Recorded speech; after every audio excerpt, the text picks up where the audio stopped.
That's live now.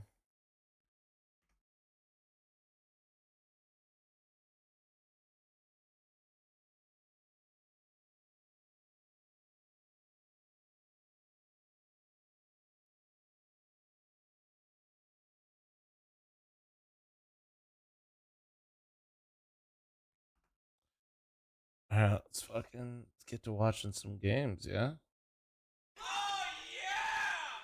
Oh yeah. All right,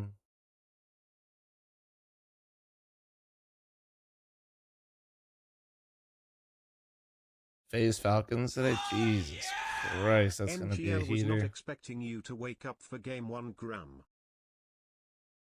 Honestly, I wasn't expecting to either. We got a long day, boys. I went to bed at 6:30 my time. And I woke up, unfortunately, at midnight. In the pregame there, we saw a discussion around Regali. Obviously, So I'm a little annoyed, but we're just gonna have to tank it the first day. So I'll need your energy a bit. We saw an IEM Melbourne from him as well. Obviously, that 2-0 victory over VP, which was definitely a really great result from FlyQuest. I think they're definitely a team on the up. But again, it's like you're looking at that, but they're against Team Spirit. So it's like, oh god, this is gonna be a tough one. But we're going to kick things off here on Mirage. You used to the Melbourne time zone, it's all good, surely, right? At the very least, on a map like this. I hope so. I'm glad he was doing really well in Australia because I know before then he was struggling a little bit, and he's got such promise. He's definitely one of these players that's worth looking at. It's so nice to hear Anders DDK. Holy shit. And Team Spirit on that CT side, and already Donk in the middle with three other players. So they've got really just Magix, who's holding over at the B-bomb side, and everybody else dynamic in the middle, ready to swap around if they need to. Nice cut. My hair is just wet, guys. Nice for Spirit. They can just react to whatever FlyQuest are My going to be hair's throwing just at them. It literally does wet. seem like there's one flash that's going to be thrown. It's pretty, well, it's not going to be a flash. It's a smoke that's there. Molotov as well into the window, but it doesn't really matter because Shiro and everybody else, they're out in front of... I do got to make a coffee, though, here in a sec. To battle this and actually pushing FlyQuest quite far back. They will have taken the bomb side at the same time, so if they get the bomb plant, and they can. Ooh, no way. Shiro, he actually rushes in. That's such a mad play. Bomb still goes down, but he finds a way to get in there right on top. Vexside's going to fall next, and it's just INS and Regali at the end. 1 versus 4 here, and nothing he can do to stop the bomb defuse. Yeah, at the very least, though, yeah, that bomb goes down for that extra money, which will give some force buy potential options for disruption on the following round. And at the very least, I like the reaction. Holy moly, you're going to lose awake. that fight in I'm mid. still midship at work. Spirit are basically shoving all in. What up, Miller? Thanks for the 100 bits. It's all good, boys. I'm here. Heroic fan, thanks for the 7-month resub. Each other, and they get ahead of the play. How would... They recognize that, hey, if there's so many players in mid, Heroic fan, what in the fuck are you resubbing with at 2 in the morning? Richie, thanks for 30 months, and Garmja, thanks for the 19. Thank you. Super important, right? Like, and that's probably a good sign if you think. Oh yeah, you think I look tired waking up 2 in the morning? Yeah, I'll try to get a little bit more lively for you, dumbass. I don't think they had a lot of other choices, so hope this helps. I appreciate that, no question. The second round here, and like you pointed out, the bomb being planted. What up, Peach? How you doing? And that's going to happen. I mean, even in rounds where people don't plant the bomb now, people buy on the second round just because it's MR12. Everyone feels like they've got to get into the game as early as possible. But yeah, second round buy, no surprise. I slept, bitch. And there is 2 people she sassed me on the Spirit side. I kind of don't like that. I think actually this is an unnecessary risk on Chopper and Shiro. It does mean even the Tech 9 of the I need my coffee though, for real. Insanely lethal if you run into it. And we have once again that presence. These motherfuckers are actually doing like a full hold. Early information. And I like how in your face Spirit has been playing so far. We're just 2 rounds in. We'll see if that trend continues. And I like also that FlyQuest are playing. Starting to seem so stupid. To begin with. Worst 4 teams are so shit in comparison. Like, bruh. There goes 1 deployed for that mid window for the so true. middle take. Spirit kind of respecting it, falling into more passive positions. Honestly, I don't even know why we play the games, dude. Fuck it. Are going to be doing in terms of where they will end. And I think for FlyQuest, they're also still figuring it out to see what they can get information-wise. Yeah, no, the other side of the utility, there's not that much on Spirit, which means they can't even flash their way into the middle of the fight. Now, they'll win the first one. Magic's coming in. It's 2 massive kills to begin with. Sontix, I think him getting that one's probably going to secure the deal. Nicely done. Just 1 player left here in Netic. He's going to get the 1 All right, Maxi, goddamn. Make a big difference. And he's good morning. So close. It's so close to him hitting that headshot. If he had, he would have if nothing else, limited the economy of Spirit a little bit. Yeah. It just doesn't work out that way. Honestly, though, Wasn't the the trend of setup for rivals they FlyQuest choose was super sick. their They had the opponents? smokes Absolutely down, they not. wanted to go You're for that thinking of camp bounty. attack. This is not bounty. If they convert Naxi, Magic thank you on for the the first play, I 5. think 10 everyone will gifted. get the Nice bump up. fucking cock, brother. Yeah, Thank you, thank you, thank you. It's such a great Appreciate you. spot to play from. It plays such a spoiler to those fast moves because you're able to use that cover. You can kind of peek slightly, and then you don't even have to. DDK and Anders on the mic, boys. You're not crazy. Naxi, thanks for the 10, man. Rotate into to help defend. So really well played there, and a fast move. Oh, what a shot coming in there from in straight onto Chopper's head. Another one as well. Okay. And suddenly, Anders, we have. Chat, I'll be matching on Gifted on Twitch and on YouTube, you beautiful humans. Have to respect that. Pulling Donk over, and in the meantime, bomb towards B. Yeah, just one player here, and you know what? They do have a couple of more Deagles. If they can find Magix, he's doing a fantastic job at taking care of things. But the bomb, 2v2. see if they can make their way across the nade. grenade. I don't think it's quite going to kill him yet. It's a little bit too deep. Another one, that is close. Vexite, he lived long enough for the bomb plant. What a round, Dan, though. 3 kills so far. Oh, another one. And Neff can get the last Oh, nice try. Unfair. NT. One bullet, dude. It might have been happening. Spirit. They're laughing, but What does the moccasin on my head mean? It means somebody gave me money on the internet. Mooney, thanks for the gifted sub to Surf Excel. Thank you, Mooney. Chat, you one gifted. Scary, and this is just kind of like lurking in with the D, getting 2 entries. That is dangerous stuff, and I think, like you said in the previous. Any for the round, one? Spirit, Yeah. they Thank you, kept thank you. that threshold where you lose only 2 players as opposed to 3. So your economy as a CT is still kind of it's maintenance at that point, as opposed to that extra kill where they would lose economy. So they're kind of okay to kind of weather that, but they don't want that to happen too many more times here right now. We can see that all the money spent by Spirit as we go into our first full buy for both sides. Shiro with the AWP.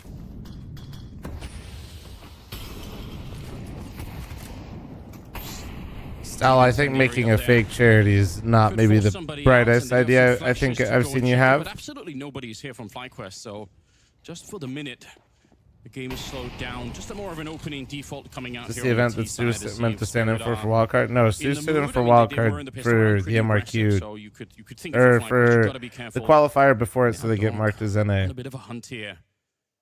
This is interesting, though. I mean, if they get Other the right Brixes. flash in the middle and go for a bit of a fight, they could kill Donk. Yes, this is a little scary, this setup, and we'll see how FlyQuest are able to attack this one, slowly edging their way forward. Donk is ready for that one. Is there to be a trade? Absolutely, Liaz in there.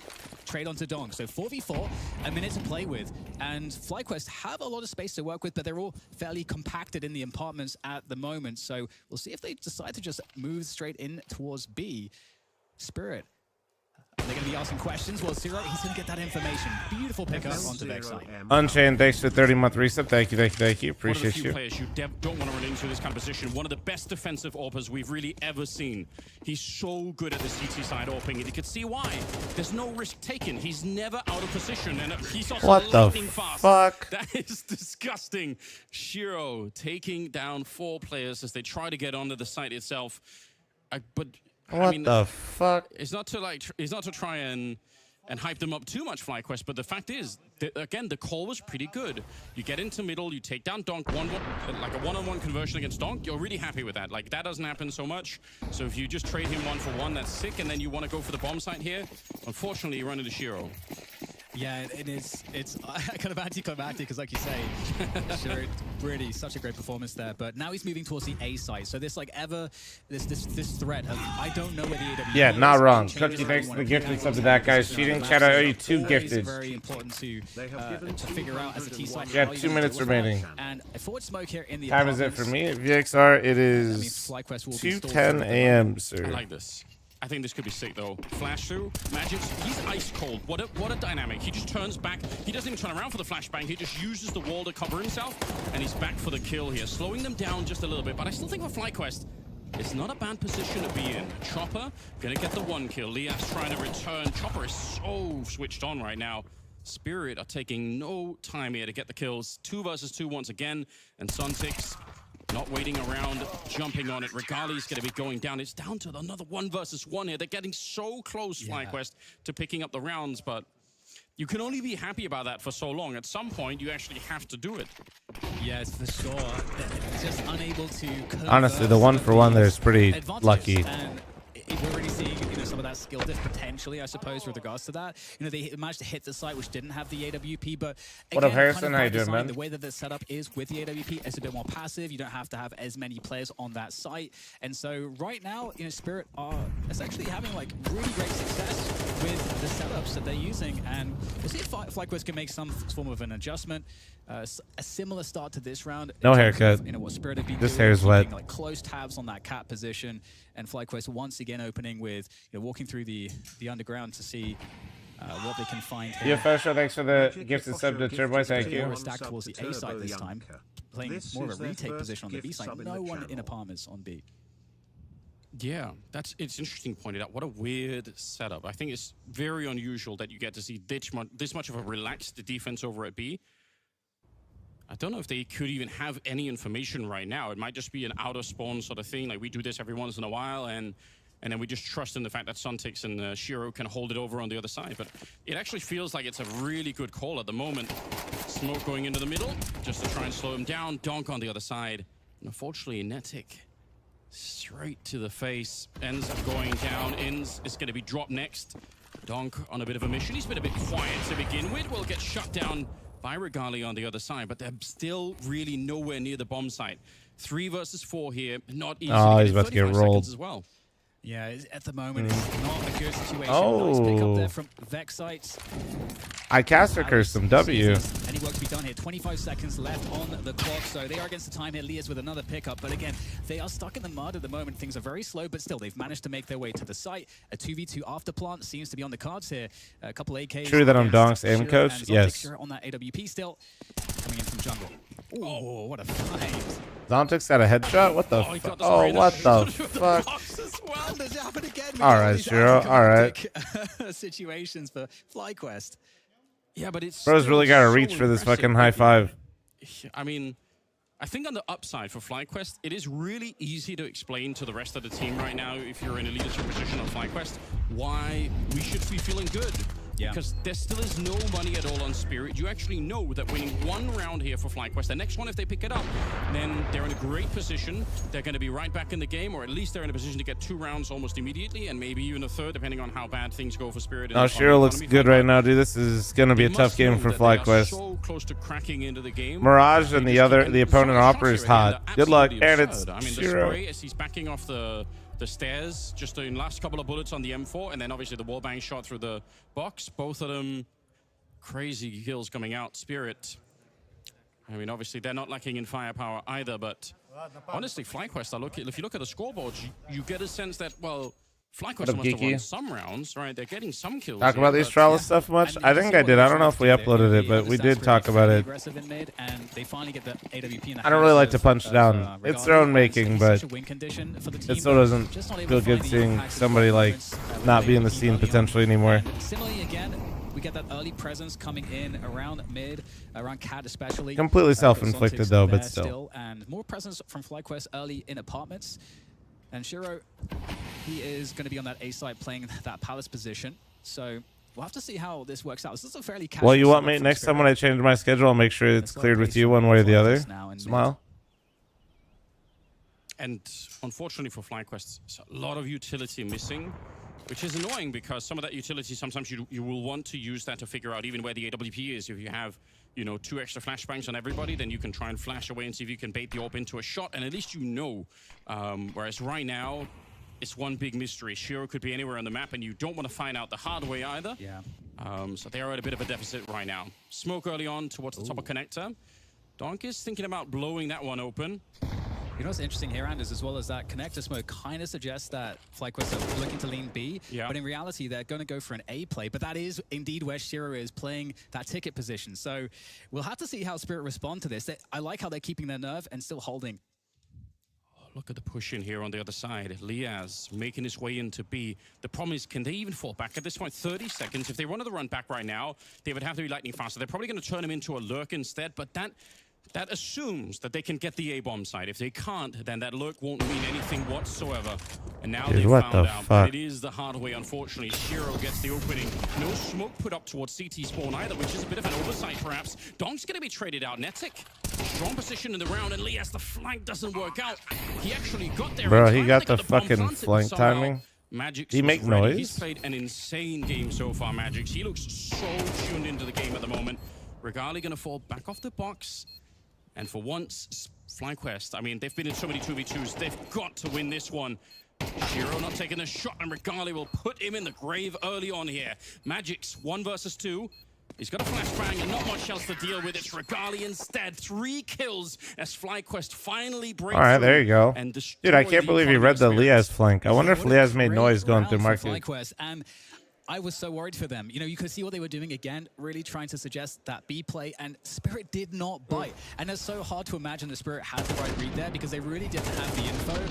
You would think that they would need to make that read, but they nailed it. But still, we saw that FlyQuest actually brute forced their way into the site. And that is, I think, a great sign that they're, despite It's that they're not a 6-1 cut. down I at got this point, my hair's they're still able wet. to connect their shots. They're still able to be confident. Thank you, though. TSM, thanks for the 54. How many Double times HE. have I you love said everything about it. You knew there was a chance that he would be there. Every time I stream with my hair wet, too, fucking motherfuckers be like, dude, you got a haircut. Doesn't matter that my hair length either. They already didn't have a lot to work with here. Spirit, in fact, forced into it. FlyQuest, they could be right up to 6-3 again. This is such a huge opportunity. And everything they built so far in the first half, it could be replicated across multiple. Like, we're not talking about rounds that they're building based off huge gimmicks. Take the This compliment. was a gimmick. What It's is really that? the first one that we've seen. Otherwise, I just don't want them to be confused later when I look like a fucking Muppet. And it is working, to be honest. Suntix goes down here. Donk inside of the bomb site. They've managed to hit the one site that he's at. And he gets He's a third too one. He had good, 5 dude. bullets left It's for that not last fair. fight, by the way. And suddenly, it's- they might be back on top. It's so dumb. A long flank coming in from Magix as well. 2v3. It's literally impossible for him just to get 1 kill, I swear to God. The bomb is committed down there, so they have to find a way to force it in. And Ains will take I down swear Choco to with a God, straight dude. from Donk. He's been here the entire time, making the B-side of Fortress, and there is the flank from Magix to finish it off. And Adder, thanks for the Donk fucking against 5 the years. Nice 1v3 fucking Willy, there dude. with the Thank M4 you. And a flash. That's all Have a he good had one, in a mate. buy that was pretty bad for Spirit. And like you said, that was the inflection point, I feel like, for FlyQuest. They've been working Good night, so Drixus. hard, so many close rounds, eroding the economy. They finally pick up a round, force a half buy, and then they can't convert thanks to Donk, of course. Yeah, Spirit are definitely happy right now. This is going well. I mean, it's such a ridiculous luxury. It's such BS, isn't it? You know, if you're FlyQuest, you got to be thinking, come on, like why? We've done everything we needed to do, but unfortunately, as they themselves don't have Donk, it's like, how do you break him down? How do you stop that from happening? It's absurd. It's not the first time. It's no news, obviously. Everyone that's been watching Spirit play, we all know that this is likely to happen, and it's very hard to stop it from happening. But disappointing nonetheless. Donk, his 13th kill right there. Obviously 4 in the previous round. Could have been the ace if not for the flank on Magix. And now it's 3 versus 5. And unfortunately, even worse, potentially, is the fact that Spirit might get out of this round with quite a few people alive. Unless they risk too much, Shiro is actually just fighting through. There's also an auto shotgun on Oh, Magix. yep. Donk's had enough. Yep. He's got insane aura. Like, he's doing it all. Like, in interviews, I must say, the earlier way that he He dodged the literally said, grenade okay, over I'm the bored, dude. Hold flashbang, on. Instead of turning around, like, that is the most nonchalant way of saying, I just don't care about your utility. I'm not interested. He literally you know? got bored, I'm dude, in just the gonna middle of the take round. one step to the side, and then I'll come back and kill you. Professional It was CS, just- by the way. It was something cooler. He is a cool person, you know? Oh, yeah.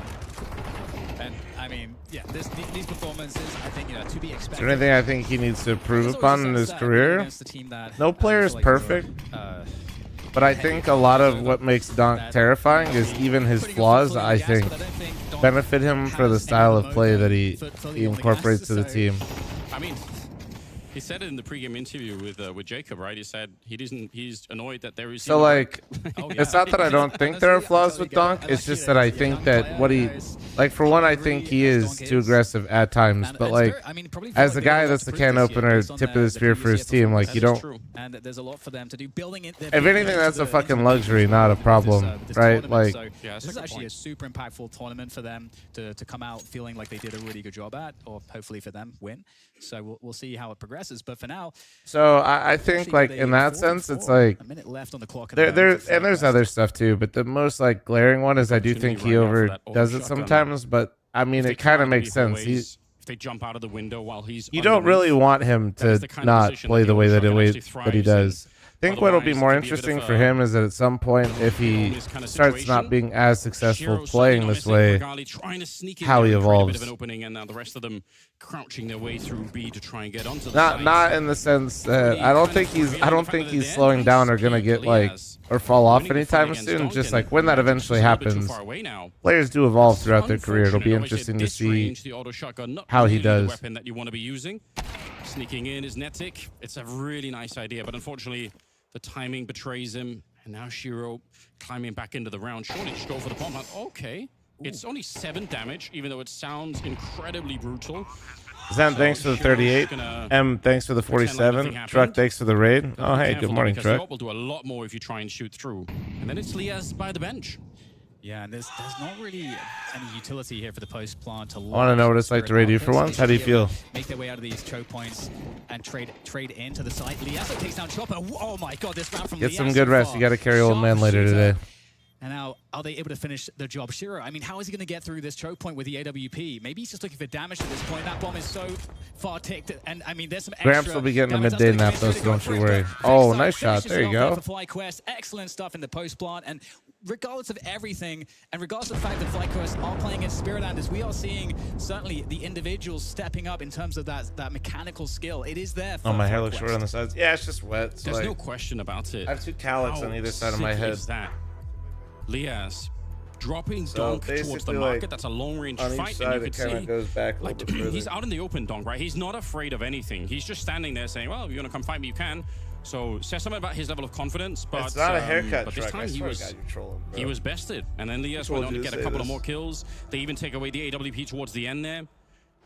The Spirit, they rebuy back into this round with maybe How many not the games best am I gonna watch? luxury here. All So of them. again, I the just economy could be a real factor right now. yeah, I'll be It's obviously a napping, then ridiculous lifting scoreline midday, and then to start this with. streaming a match There really tonight, and then is a going way back to here bed. for FlyQuest. There's a way to recover it. If they get 8-4 and win the pistol in the second half, it's not completely over. Yeah, and I'm curious about what the switch-up might be, because this is a good moment for both teams to try to switch up the pace, try to switch up the opening. We'll still get that emphasis on the mid control, just at least at the beginning. Both teams, I think, applying at this point a lot of respect in mid, not trying to overextend or really take big risks there. But here is the risk. Shiro now walking, and he hasn't done this in a while here. That presence, that deep presence on the B apartments with the AWP in hand. Now this is so scary, because surely someone just walks into this angle unless they have the cognizance to expect that Shiro might be posted here. Is there a flash or anything to get him off this angle? I'm also worried about all the scoping here.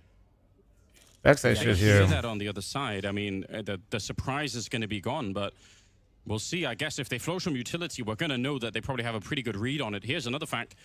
He's the only one at B. There's not even anyone on catwalk or market or anything. So if they manage to hit the bomb side right now, Why does Shiro literally look like they're he's not, because annoyed? the bomb is dropped really far back, and they want to make it more of a split through the middle. They've smoked it off window and connector, and now they're trying to get a little bit closer. But somebody has to run back and pick up the bomb. Guys, who is doing that?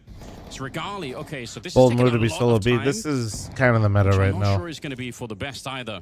It will be interesting to see how the end run goes, but this is pretty normal now. They actually rotating off, now falling back ever so slightly, but you're totally right, just alone on an island here, and Donk's going to take down in, so threatening that A-bomb site to get Shiro off position, but Shiro is indomitable in the apartments, only just one player left. Liaz, great performance in the previous rounds, but can't find it again against Shiro, and that's a beautiful Literally not hold fair. from Spirit. It's literally not fair, dude. FlyQuest maybe cooking a little bit too hard in that round, and once again, win one, lose one. Yeah, I think that is definitely the kind of round that I think the desk will also be able to look back on, and sort of you can sort of see that there's some communication breakdown, there's some timing. They didn't get what they wanted in middle. Maybe they wanted more of a fight. They wanted to, you know, put someone out of position. I think scoping audio is Obviously, they were good. hoping Yeah, it to is. convert at Good least way to one kill in balance. the A-bomb side, because that might have forced a rotation from B. But again, Shiro is the only one there. So Oh, there's yeah, no reason Sana, for him let's to go, rotate. dude. He doesn't have to be in a hurry at all. I mean, also, just looking at the numbers alone, it's 17-5 on Shiro, it's 17-7 on Dom. Didn't they hear the scope? I Might don't not know have, what we're dude. supposed to do at this point. Comms are flowing. Audio on LAN is not It takes nearly as good. I special tell you team to guys this overcome all those the two players time. right now. Well, pace switch up straight into an A site hit. Obviously, some of the weapons. You're not at your home setup, you know. FlyQuest, minimal grenades, trying to use the brute force approach, but Shiro has found his way into position on A, and we get Spirit swarming in. They have all the util in the well to play retake, but they're actually maybe overstepping a bit here. Instead of relying on that utilanders, we get a few kills where they try to push the smokes, and that gives a 3v3 after plant. FlyQuest maybe in with a chance. Yeah, I totally agree. I think this is Spirit saying we're just in such a great mood Tony. right now. Let's just try and fight a little bit too much. And FlyQuest trying to take full advantage. Even in spite of the team kill in this round for FlyQuest, they're still in a pretty good position. Flash is Coffee going time in, after trying to this, slow it boys. down. Ooh, In, nice great kill. jump up, catches Shiro just as Hero's retreating.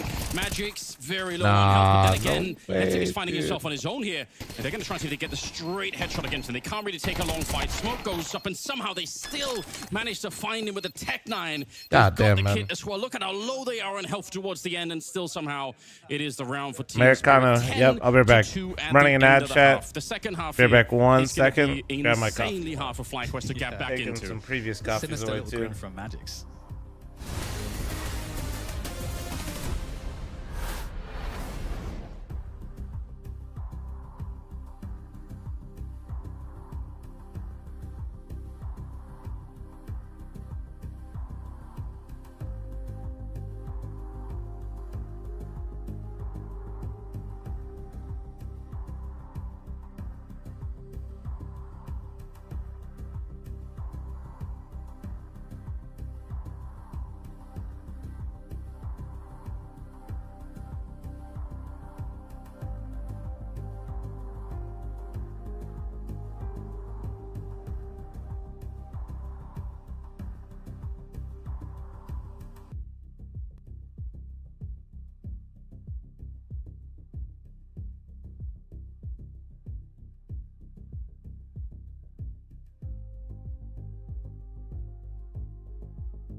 Well, here we go, ladies and gentlemen. Second half is coming up. It's FlyQuest versus Spirit, the opening match here at Blast Rivals.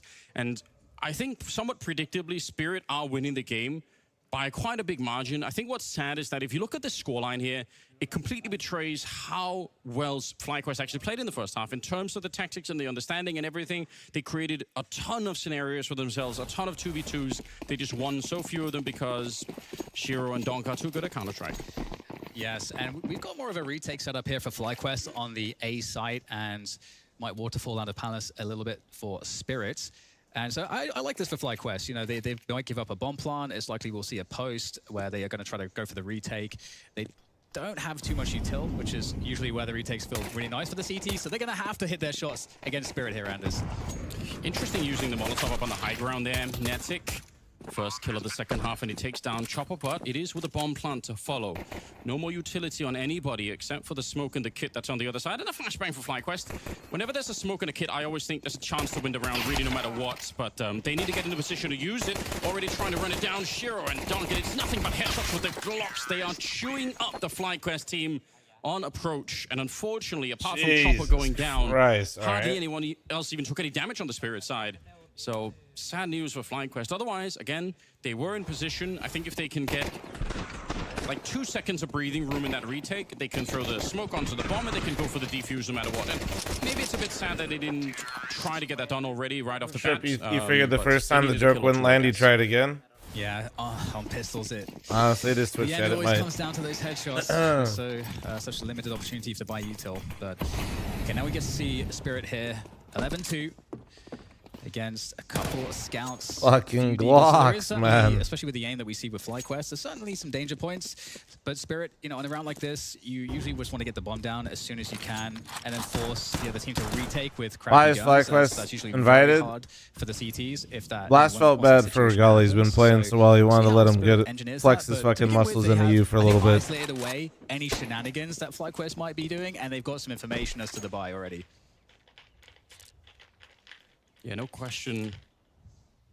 They've heard some of those scouts ringing out, and they've got so much utility on the T side. They're quite happy to fall back and redeploy. Motherfucker saw me woke up at 2 a.m. instead I'm on the good sleep schedule, and they bitch. still have a minute on the clock, so 2 smokes left, a couple of Molotovs. They can definitely still make this work. FlyQuest spits on Wildcard. I don't know what has to do with FlyQuest spitting on Wild. They're playing Spirit right now, big. Maybe that's the problem. Maybe they thought they were playing Wildcard. The more weight there's going to be on that first kill when it happens, and if that goes the way of FlyQuest, then actually the lack of timing, it could be a real concern for Spirit. 40 seconds now. They're a team that's really good at doing this towards the end, so I don't think they're stressed about it. But again, that first kill will have a huge impact. And Spirit are going into the stack here. FlyQuest stacking this B site. They're just holding position. They're hoping, praying that this is the case. The nade is a great connection, but the follow-up is not there from Vexite. There are some more players on site here into the stack.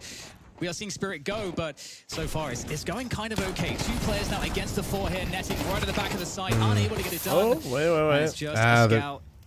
10 seconds to play with. The flank for Magic's is toxic as shit. There might actually be a chance here if Inns can connect the shot to survive, but that's not going to be the case here, Anders. Shiro shuts it down. That is a really rare decision. Spirit decided not to plant the bomb. They said, we're gonna fight him and kill him. And again, like you said, if he'd landed the shot there, maybe he could have escaped. It's not like, yeah, I forget the full Rivals format, I'll be honest. It was mostly teasing that guy, but way to end the round. I don't think I'll be real. Not entirely sure. I can't remember the difference with Rivals. This isn't a bounty. Bounties where you get to pick the teams. They had the stack of the B bomb. I think Rivals, the point was to get like lower ranked teams versus the higher ranked teams, I think. And if he had, look at the through time qualifiers. I think that would have been it. That would have been enough. It was too juicy, Anders. But so oh many my, things have been so juicy PGL audio guy still employed. Hell yeah. Quite panned out in the end, but now they're playing against Map Point. We've only played 10. Since I started watching the video on Nuke, I changed my whole playstyle on it. I'm actually starting to enjoy the map, and I went to LAM on it. Hell yeah, man. It's not that they're playing badly. We got 2 people that are too greedy on that front. Yeah, I mean, FlyQuest, they got a couple. Yeah, so the point, that's what it was, yeah. The point is to have regional invites combined with higher tier opposition. It could lead to one-sided events for sure, but also, like, you have scenarios like Mongols, right? Like, you kind of, you take the good and the bad. Speaking of no hesitation, it's no hesitation man himself, Doc. He just doesn't care. He was sick of the break. He wanted to get back and play. He's going to get 2 kills to open this one with. Chopper using well, at least you got confirmation, Jesse. Range, bursting away. Donk and GG. The kill to the tower, well, but he's got 23. The good news is I think Blast is rolling schedule chat, so... Oh, nice shot. All right. Headshot at the end, just for effect. A little bit of showmanship. I can appreciate that, but it's Spirit picking up the opening map here in the first series, 13-2. I think we're uploading today on the main channel for y'all. Or is it tomorrow? Blink and you miss it. That It'll be a YouTube video in the next couple days. Even get our catering. Holy moly. FlyQuest coming in from Melbourne. We spoke about the jet lag. We spoke about them being a bit tired, but for them not to put up a fight whatsoever against Spirit, was that what we expected, or was that a little bit disappointing? It was definitely what we expected. I also expected to like see Dunk and Shiro just like make everything look Dupree. easy. That's exactly what they did here. You know, like they just had highlights upon highlights. They played the game as if they was like their own, and they were just so comfortable. It was nice to see Spirit come in with a lot of confidence. That's I can always Dupree. All right. you for a hot take. Was this disappointing for FlyQuest? I know we expected Spirit to win, but not putting up a fight whatsoever. Yeah, I mean, you can kind of put them in the happy to be here column, I think, for some of the teams that we have in this tournament. But of course, they want to come out here and put on a show, right? I mean, that's the big thing. This team has not really had any international success. They have been regional merchants within Oceania, but they have not been able to translate that against top teams in the world. And once again, we find themselves stumbling yet again here against a Spirit team on Mirage on, you know, the map that they picked, the map that they had the most confidence in, and they never looked like they were in that game. There was never even a moment where you had a hope that they were going to get in that game. All right, let's be honest. We may as well dive into it straight away. The two players that we have to highlight after this map, Donk and Shiro. We often speak about Donk, you know, being maybe still the best player in the world, at least him swearing something, I imagine. Shiro doesn't get that much attention anymore, but in this game, if Elves were still here, which clearly because they were here before, that's what they'd be rocking. I guess it's fair to say that when those two players are playing at that level, nobody really can do anything against them apart from, I guess, Robson. Tommy logo kind of throws it off, though. The fact sticks that out like a this sore duo is just thumb. paying off, the way they're playing off each other, the way they're just individually so good. I mean, they just that green, dude, these decisions iconic. to turn the games around so often. We've seen Dunk get multiple highlights.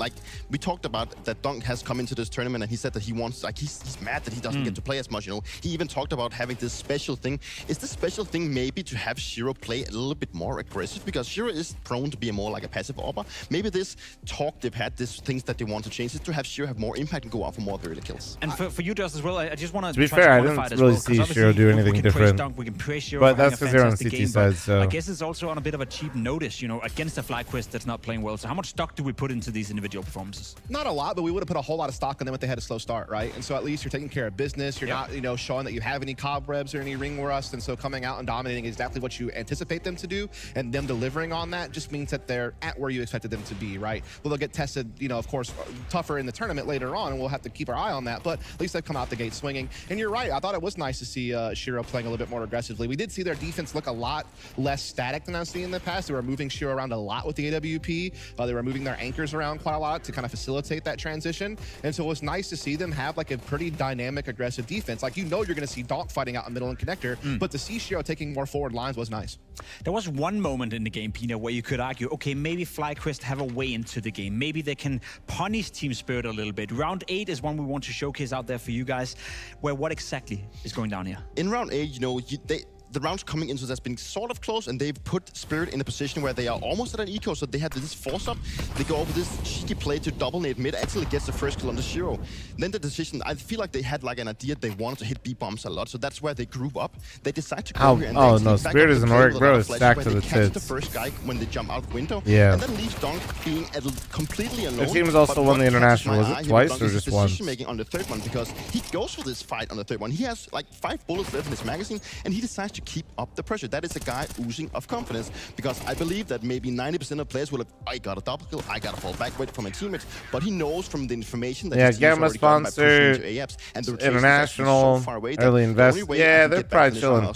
Also, Spirit's one of the really well-made orgs in the sense that Spirit, if you guys were unaware, basically only pulls from their academy, hence where Donk came from. So they paid absolutely $0 for Mr. Donk. And they have another guy that they built up as well. Operators in the game, and he is Named one Kyosuke, of the who's also now on their academy. Operators that takes the least amount of opening duels in the beginning of a round. So to see a round like this, my dog goes awake, so I'm gonna see if he needs to go out real quick. And then he re-peeked into a second guy. That's the type of swagger I want to see out of Shiro. I know that he has the capability. We know how accurate he is with the op. If you let him get on an angle and you pass his crosshair, he's going to hit you. But to see him go out and look for peaks, that is what I want to see more of from Shiro. That'll make that team much more dynamic if they can kind of keep that consistent.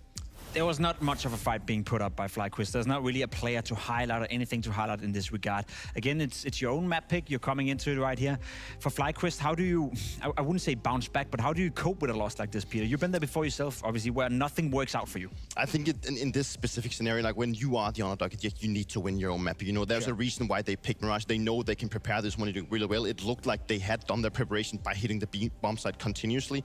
It felt like that was like their game plan. It didn't work off. You know, they had Shiro Dunk going off. Now going into Nuke, it's going to be difficult. It's a map that Spirit likes to play, and obviously it's their map pick. And, getting into play a complex map like Nuke, where there's a lot about rotations and having to also solve the issue with Dunk being outside on the courtyard, I think it's going to be difficult, and I think we're going to see a blowout once more. Dust, anything you want to take away from Mirage? The Dunk show, the Shiro show? Did your eye catch anything else that's worth noticing, or should we just move on to Nuke? Yeah, I mean, I think the only other context I can bring to this is that it was interesting to see FlyQuest even pick this map. This used to be their permaban before they started banning Train. You have a lot of moving parts in this team. Net coming in as new aggressive rifling, hopefully Star in the future, Ends taking back over the in-game leadership. That's a lot of moving parts to pick into a map like this, and unfortunately, them trying to throw that curveball out there just backfired. All right, it backfired. They tried their absolute best. However, we're not done with this matchup yet. That was only map 1. We still have Nuke coming up, which I personally think is going to be the last map in this very series. We're going to jump on a quick break, but once we're back, it is FlyQuest with another chance to put up a fight against Team Spirit. Nuke is awaiting just in a moment.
All right, Ronan was a good boy. We're good to go.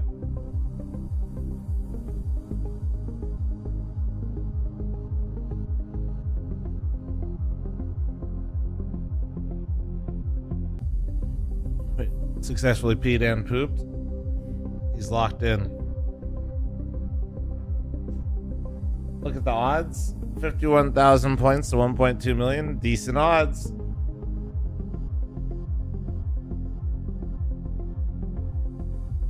What up, Essentials?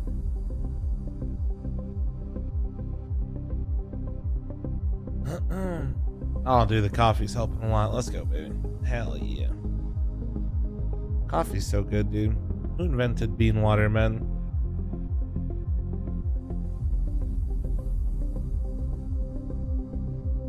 Kinda crazy.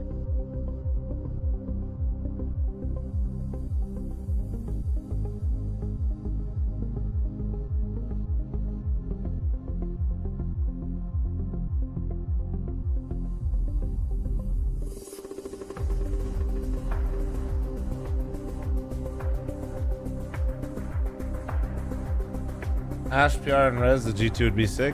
Considering they just re-signed Ash, I don't think that's happening. Crisis meeting in the FlyQuest camp. Maybe a bit over-exaggerated. I Heroes think they coffee for expected living? also Hell to yeah. lose the first map to Team Spirit, but the fashion they did it in wasn't quite nice. Couldn't put up a fight whatsoever. However, I'm pretty sure the talks they're having right now is them focusing on Nuke. So, Dust, take it away. What can FlyQuest do in order to make Nuke slightly more competitive? they could try winning the map. They haven't won it yet this year. 0-4 record. They've also never gotten more than 8 rounds on Nuke. We could do some quick math here really quick and kind of realize that 8 rounds is not going to be quite enough. Look, I even said math the European way for you. I hope you enjoyed that one. You know, I'm trying my best. I'm trying to put an olive branch out there. A reason as to why they could make it competitive. He failed doing that. He brought up some great arguments as to why not. Peter, what can FlyQuest do?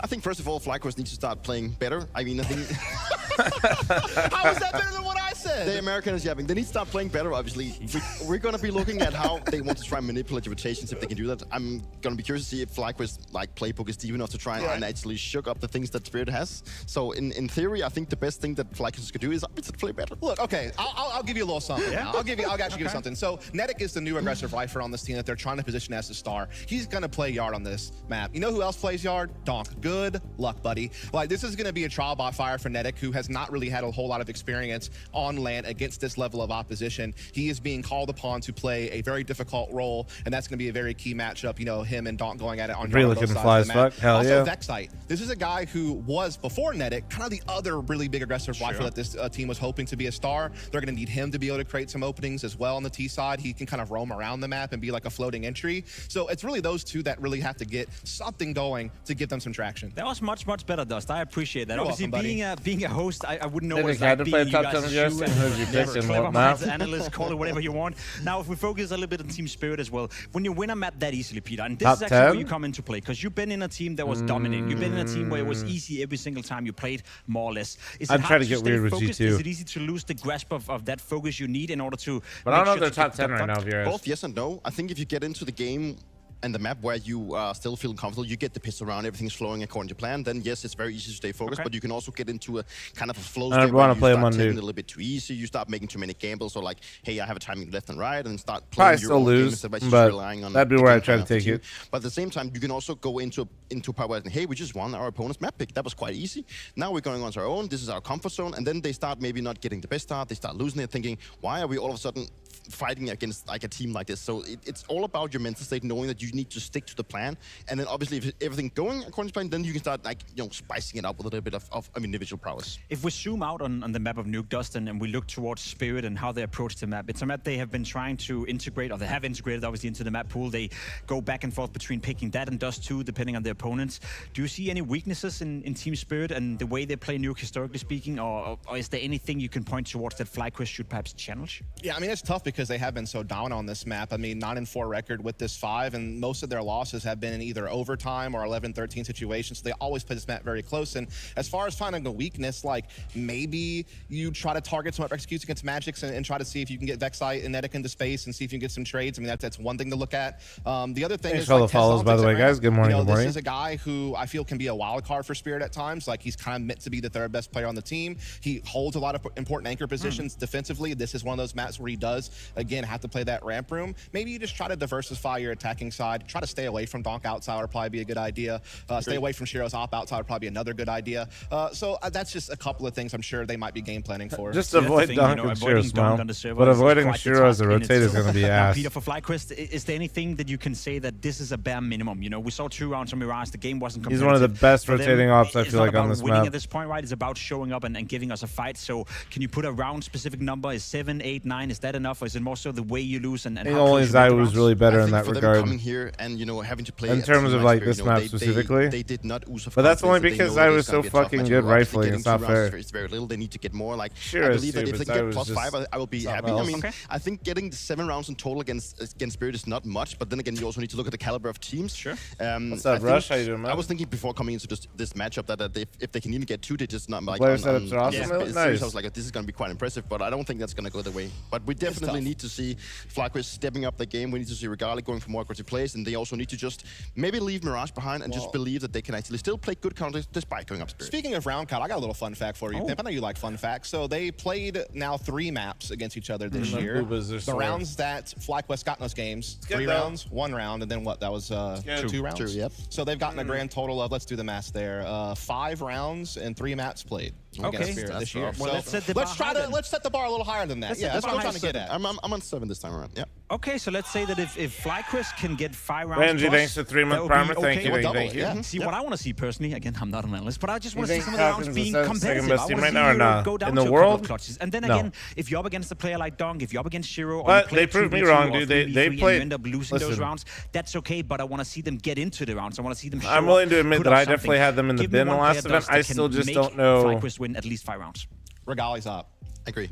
Regardless up, that's it. I just have a hard time believing that the team is actually that much better or better at all than the previous version of G2 that Modesty and Nico had. We set the bar quite low, which we wouldn't do with the we'll casters. see. Would be some of the I think best there's in a the lot of business. good things Some going names with that like roster Anderson, at that DDK. last event. Please take it away. Give us And 5 I rounds do plus. think that maybe it's a bit of an overperformance, but I don't know. We'll I see. hate that he 'Cause I set us got up so that nicely last because event I was going wrong, to say, so- why is he being such a dick to the analyst and asking them to figure out a way that Spirit can do that FlyQuest can do this? It's sort of like, sort of retroactively going back and saying like, oh, let's analyze if they could have done a better job with Maybe Melbourne Titanic. into this, It just your doesn't system seem must be fair, in does it, shambles. Dan? Like, It's not great. why is he throwing that on the analyst? Obviously, they can't have an answer. There probably is no answer, but here we go, map number 2. Yeah, I mean, they gave the only answer. I mean, Regali, I mean, is incredible with the AWP. We saw like a glimpse of that. I mean, it was really a glimpse on Mirage. Didn't really get the opportunities. I mean, they didn't have the economy most of the time. But this Nuke is an iconic map for the AWP. So we'll have to see how that pans out for FlyQuest. They're going to be starting off on that CT side. So, Anders, we do have an opportunity to see some stuff there, I think, from Regali. And Pimpy is also asking for some clutches. He just wants to see some clutches. Yeah. So Play better. I know it sounds vague, but I really don't know what the analyst is supposed to That's be not saying. Nuke. Like, there is really no formula for how to get back in this one. Let's just hope that they can get off to a good start. Like, you win the pistol, I know at that least you map. got something done. Yes. That was We're off not to the next Nuke. map, ladies and gentlemen. It's FlyQuest now on the CT side, Spirit on the T side. Map number 2 here for the first game of Flash Rivals. Already the smoke, that water falls down to make the drop over. Oh, okay. Suntix was trying to do a little bit of damage in return, but next sight, he gets the first kill on Nuke. Unfortunately, a nade in hand. Donk thinking that was the only guy there, but it's not the case. Rek'Sai gets a shot off, and they still have the man lead. Inns, though, he can't really escape. and he Ooh, doesn't nice need to. shot. What a headshot to take down Shiro. Oh, Now the bomb's audio. on the ground, Doing the and funny. FlyQuest, an amazing opportunity right now to pick up the pistol. yeah, some nice util usage. Yeah, they there. need nice this shit. bait set up around the window. I mean, yeah, lots of stuff going right here for FlyQuest. Kill through the smoke, but now the reset. By the way, Death YouTube Spirit chat, holding I haven't position, asked today, but make finding sure you guys are a liking the stream and from subscribing. Magnetic, Appreciate y'all. evening up the numbers, 2 versus 2. Yeah, Andrews, Breeze DDK are out, back. ready and I know they waiting weren't here the for duo Spirit to before, make a but move. It's really it's nice with to hear them. them together. They have to make their way to a site. Site's trying to It feels creep good. It around, feels but get comforting, caught like a in the blanket, like a nice reposition. blanket that Regali you've with had the your whole kill. life being put around you, Victory's you coming know? in handy. And now it's just Magic's. Can he play spoiler here, Anders? The time that's left gives him an opportunity to probably get 1 kill, but I still think What he'll up, end up Carrie? in a 1v2 with no time at all left. Wait. So Inns Wait. does go down. Nice little drop. Ooh, the middle of the reload. He might have had the kill. Liaz is already low on health here. Peek guns. Oh. Yeah, what a nice headshot. Well done for FlyQuest. They convert the round 3v2 towards the end there. And a lot of discipline. DDK sounds different. I know it Yeah. sounds ridiculous when we look at Mirage and the scoreline being 13-2, but in 'Cause he truth, was in Valorant for a FlyQuest while, were you- well prepared. They had a lot of great ideas. The scoreline, I Got think, the Valorant betrays accent. what FlyQuest were trying to do on that map.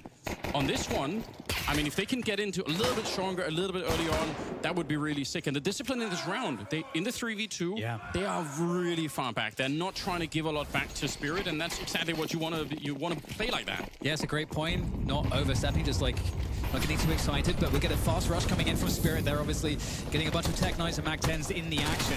Rushing onto the upper side, Spec side, able to defend against Zontix. So beautiful here from FlyQuest. Not losing a single player just yet. Netic on 1 health, so it's pretty low, or 19 health, so pretty low, but we'll see whether Spirit's able to do some damage here. Slowing things down, and not looking all that good for them Yeah, in I terms can of close damage, this so submission we soon might as get I- the ideal start here for FlyQuest.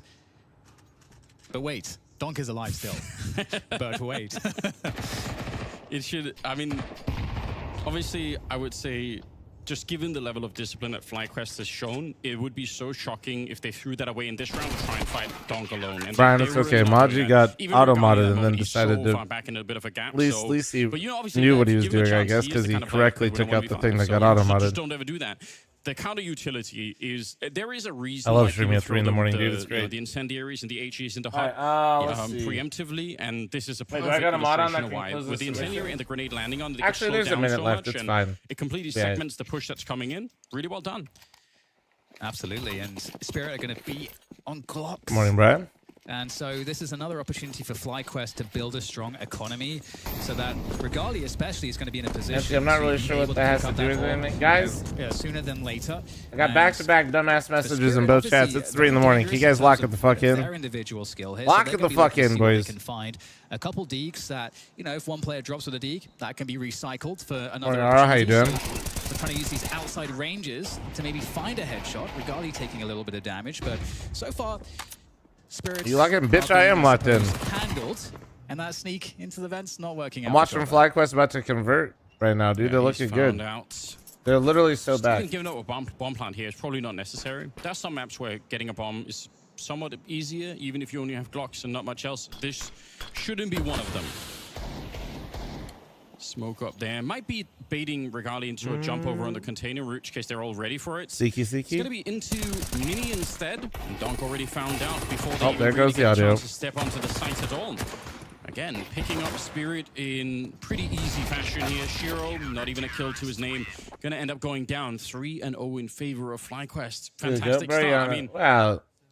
this Oni this doesn't is have to probably be on the, you know, because the biggest Oni's thing they could have the done for goat, so themselves he'll early hop on and just and the next thing is insta-farm. going to be this round. Man Now values that asleep. Spirit have Let him rifles out, rest. If FlyQuest can find a way to get this job done, that would be truly sick. Now, He's this is a gonna bit of bring a that bonus energy. round Me, I'm situation, just here to right? vibe with 3 Chad. MP9s. It's a little bit different. Totally, that's exactly what I was thinking too, Anders. It's, you know, we're talking about everything going according to plan and like for the perfect start. If FlyQuest win I'm this watching. round, that is the perfect start. Oh, my As you Twitch say, stream it is isn't the letting for you, bonus. Anthony? And Yeah, I don't then know. the It's AWPs working gonna for come into most, play. I So we'll think, see how but FlyQuest operate these MP9s. Glad the YouTube stream is working just fine. Already trying to punish any positioning on top of huts and, you know, forcing FlyQuest to respect the upper side as they make their way across T-Red here towards Secret. Yeah, classic wall of smokes. With MP9s on the other side, you can blow open that wall, obviously, which people love to do, but you have to be playing fairly close with the MP9 to really have a reasonable shot. And already Spirit have made their way across with at least a couple of people. They're playing just one solo towards the ramp with Sontix playing over there. It's like a 4-1 split, super common. Could be punished if FlyQuest wanted to push, which would have been possible, I think, in a round like this Ah, one. With the MP9s, shit. like you Not could the have first gone gun for a round, lobby man. crunch early on. At least, if you're gonna lose this round, at least get a few kills. It's bonus, so it's like. Now they're making choices. But if you bonus can and you see don't that kill anyone, it's Spirits fucking action around T-Red useless. sort of forced It's actually an just like extra a player to fat L assist a for no potential reason. Secret push, which makes the defense a bit lighter. You need, like, in at the least upper and 3. outside areas, but they're going for a push now. Players there, they're going to try to find something with it, and look how There's Shiro one. is so cognizant, looking I'd for set that up push. Zontix. It's traded out Did you for not him, hear him? so Zontix 3 made a versus foot, 4 didn't he? for FlyQuest. Not over He just made a yet, footy. nice forward position from Vexite with the famous Ah! didn't expect Zontix to be around the corner. He might have had a free kill right then and there. In's going down, and Vexite's position obviously known. He really wanted to fight his way back in. They know where Elias is coming from because of, you know, they could look at the scoreboard and see who's left alive. Well, there's your Nice 3. couple of kills, honestly. No, that's actually great significant. I don't value. think he's gonna be able to win the round here, but he might That's take down another player. insane. Shotner What the goes down. fuck? How has he bursted down 3 MP9, players with bro. the M9? MP9. Why They've do you got not AKs use on the it? other side. Why He should do you never be able not to win use those it? fights.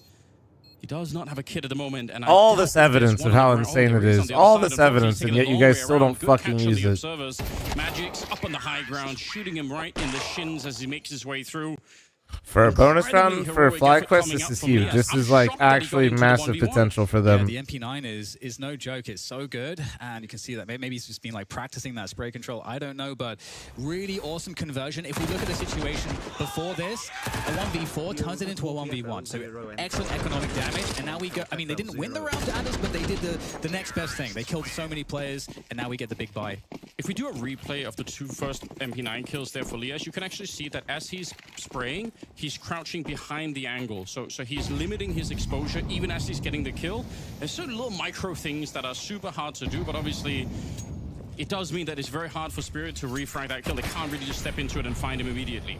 Smoke goes up, it's the waterfall there, but I think already pushing out in front is In's just trying to limit here. But yeah, the fact that it was down into a 1v1, it's just, I mean, it's a bonus round. FlyQuest don't care that much about losing it. They care about whether or not they can win this next one.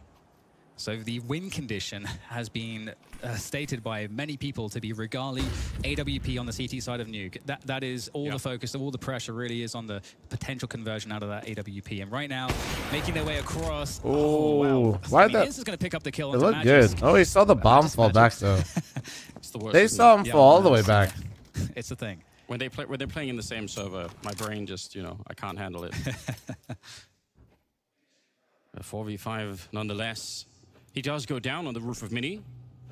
And Question is, Chopper is such a cheeky bastard, bro. AWP provides a bit of space. Spirit could probably. He's such a fucking weenie for that, man. man. Don't really know where it is. Little peek coming out. In 35 dude. seconds. I don't know about you, Dan. I'm concerned about this. Chopper's up by Red in yard with the bomb in 30 seconds. Yeah, and the way that peeking was done, we're not trying to play. Nah, dude, they literally get information, reposition. It's so fucked. As you say, Spirit it's actually committed so into the lower fucked. site for the bomb plant, but FlyQuest have the rotation, so they will have. Wait, nope, it's not fucked. We're so back. We're so back. I think you're right. They got the rotation in. We're so back. It's so low on the clock. What's going on, Spirit? Where's the push coming? You need the. Is that your coffee alarm? No, that was your fat ass slept in alarm. In's coming up with a sick double kill, and there's no time in the round. He can make it expensive if he wants to. No, I set my alarm for 3, even though the game started at 2, and I was gonna kind of just take the L if I was trying to let my body sleep as much as I could. Don't worry, I woke up at midnight. FlyQuest to push, but you could still give a lot of credit to FlyQuest in this kind of a round for really giving Spirit nothing to work with in the last 30-40 seconds of the round. There are no peaks. Yeah. There's no aggression. They are saying, if you want to waste your time, fine. That's on you. And one thing we're looking at right now for Spirit in terms of like the strategy is, okay, they haven't really tested ramp and they haven't really tested a super fast pace outside. I was like, dude, I'll try to wake up. I was like, dude, I'll sleep in. That way I'm being smart with my sleep. I'm not overdoing it. Nope, no alarm, nothing. Literally nothing woke me up. I just woke up at like right at midnight. Maybe this is it. In's there in a nice So annoying. position on the side of the smoke. Picks that one up. More opportunities though. Sontix takes down Netic. Well, you might get your wish down. Hopefully, ramp, and they might have had the same thought. We haven't really tested. I'm gonna try to snag a nap in the middle of the day. See if that helps. Takes him down. Sontix, only the one there because a bit of an awkward angle. You can really Shit, continue to dude. spray. FlyQuest. But still, 3 versus 2 all of a sudden. Oh, big fight here. Ramp push that comes through perfectly Nice. backside. If he wants to claw it back, he has to win this fight, Tough. and it won't be allowed for Regali. See what he could do with the orb. He was ready. He had the Oh, right come idea, on, but bro. Dunk is Hit completely it. fearless. That is such a lack of respect. Yeah. Just saying, well, I just don't care. I'm just not interested. Ah, And honestly, it's part of the reason why he's obviously such a horrific player to be up against. Well, that's not good. Yeah, like just constant no respect. Not good. Almost like I might be an expert. attitude in the server. Very oppressive to be up against. Oh yeah, Tony. And this is Like I said, I don't mind it. I don't mind fucking up my sleep schedule. It is a pain in the ass, but like, I'd rather be on this side of the sleep schedule too. So like, at some point, I kind of had to do this anyway. Actually lose the AWP. You know, these are big losses, and FlyQuest had a lot of momentum. Cake, why are you this the way is, that you again, are? One of those important inflection points. We get the timeout coming on through. Got a situation for maybe Urcast to give FlyQuest some good advice in terms of how to stay in this one and preserve as much momentum as possible, because their economy is still good enough that they can be a force, but they can't allow this to happen again. Not anytime in the next couple of rounds.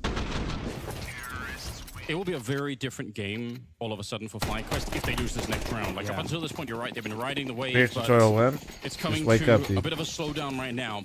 We'll see if Regali can do anything more. Obviously, very hard for him to retake that last round, and they've been dodging that AWP for quite a bit. So that's kind of excellent news also for Spirit. They don't have to fight it all that much. And Regali's repositioned with the AWP into ramp now. I was wondering, when we would see that rotation, and we've got Spirit, who again, they haven't really been going ramp just yet in terms of their default. Their default's been those outside smokes. However, the outside smokes come down, but their presence is not outside. They are grouping up towards the radio room at the moment, in lobby.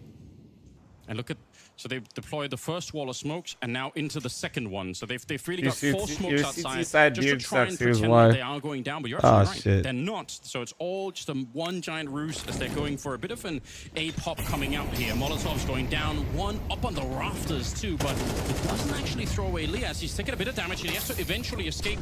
Magix, he hears it. He wants to hunt him down with a flashbang behind.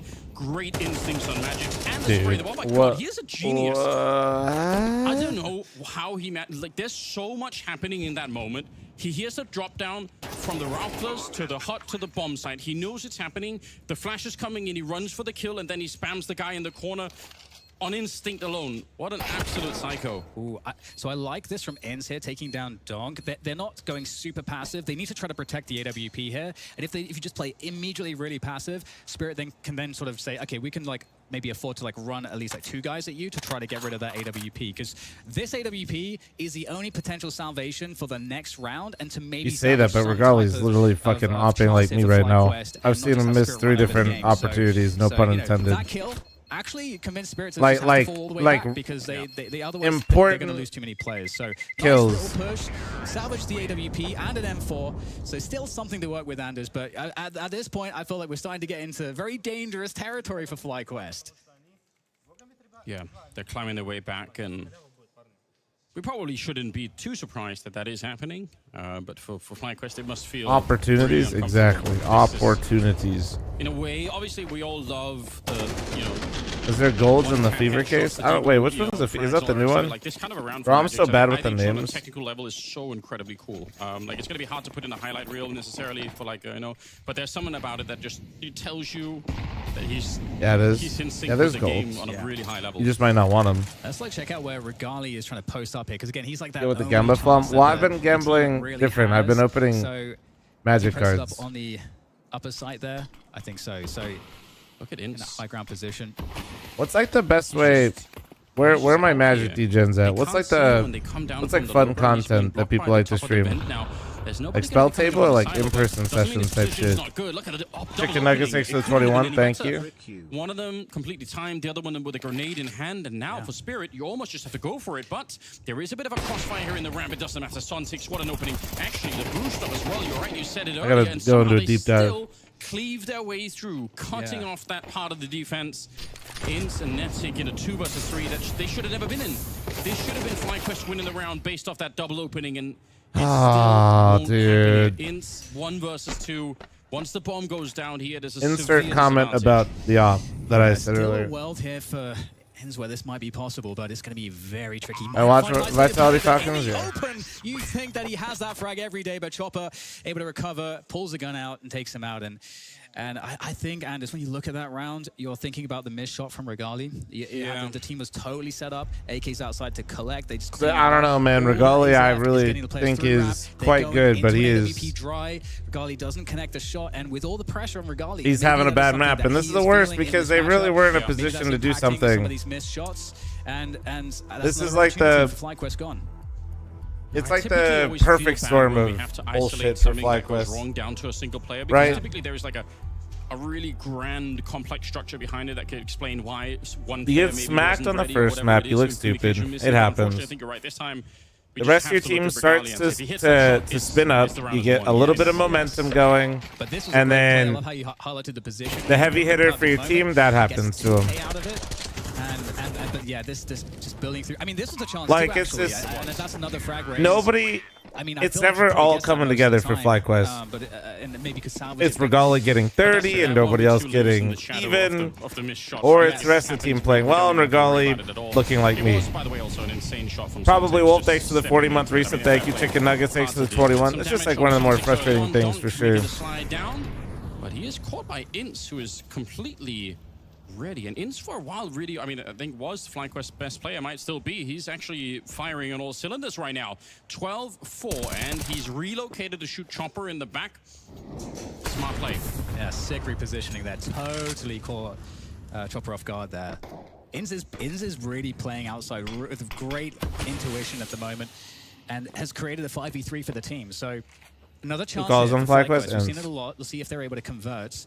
And Spirit are in a position where they have a minute on the clock to kind of figure out how do they play this. But on Nuke, Anders, you know, one of the things about this map is that the CTs don't have to move very much. And so that makes it harder for the Ts to find an opening. So Spirit will have to get very creative here. And FlyQuest have already shown us, just to add to your point, that they are really disciplined in these kind of moments. There's not a lot of movement around. They're not looking for more fights or looking to try and challenge What too up, much. James? How you doing, man? They're just sitting back. Sontics not ready for that one. He did look for it for a minute, but Netic was crouched on top of Hut. He'll get another one on Shiro. Massive early victory here for FlyQuest, picking up this round. And again, every single person that can stay alive on the other side is going to be... No, important. Ince has always impressed me. It He would be was nice if kind they could move a of bit closer to pick up some more of the playing like AKs shit when the for a round second there when he expires, picked up the because that's IGL such a role, luxury but on the CT side if you're able to do that. he was always the Magic's player to me that retreating, I and felt the like fact he that he's could play in doing the EU. that might even buy them more of an opportunity If he ever to like, see if they can get close. if Yeah. he wanted to make They that. really want to salvage some of these I don't really weapons ever here. advocate for that, but just you know, to put in perspective how good I think he is. I personally wouldn't want to see them risk any more economy for this one AK. They don't have any money, so Netic is cracked, isn't he? I've seen some really great performances out of him so far, but it's still early days, right? Why are they so expensive? Well, especially because they're so bad, right? It's my favorite thing to hate on these days is you see CTs throw down incendiaries pretending like they're going to stop anybody, and in some cases they will, but in a lot of cases people just run right through anyway, and that's it. Like, especially in pistol round, no, I know, James. I do think that Ince actually plays better while IGLing, though. CT economy, obviously, still a massive thing. 3 AKs picked up on FlyQuest, though. Kind of an interesting dynamic. Chicken Nugget 6 for the 21. Thank you. They don't have the AWP anymore, but you know, I think what the desk said. I think they said 5 would be impressive in the game as a whole here like in the second map. They're already at 5s. And I gotta say, I think for me, the performance from Ince outside, that's been the highlight for FlyQuest, because we see a lot of these moments when Spirit are maybe playing like 2 players outside, maybe sometimes 3. But Dexter was still in FlyQuest. So Miller, thanks for the $5 super chat. Getting information, getting I don't know on these players, and being quite creative. No disrespect to Dexter. So far been the saving grace of I do feel like he had success at times, but recently, like in the last couple moves he's made, it didn't really feel like he improved the rosters that he joined. Probably not going to be AWPing as much on this one. Sontix goes down at the bat. It's Netic. I don't think he was bad. I just don't know. It's just hard to also ignore that, like, the teams that no longer had him, although FlyQuest not so much, but like with Mouz, they definitely looked a lot better without him. There's just a big question mark right now for FlyQuest about what's going on. That's also why they're now rotating a second player down below, because they really don't know. And when he went to FlyQuest, it didn't really feel like things improved. And Netic in this position is already very low. You don't want to take like it didn't really feel like FlyQuest were playing a lot better Counter-Strike or something as a unit because Dexter went there. It doesn't matter though. It does not matter when Donk is on the other end.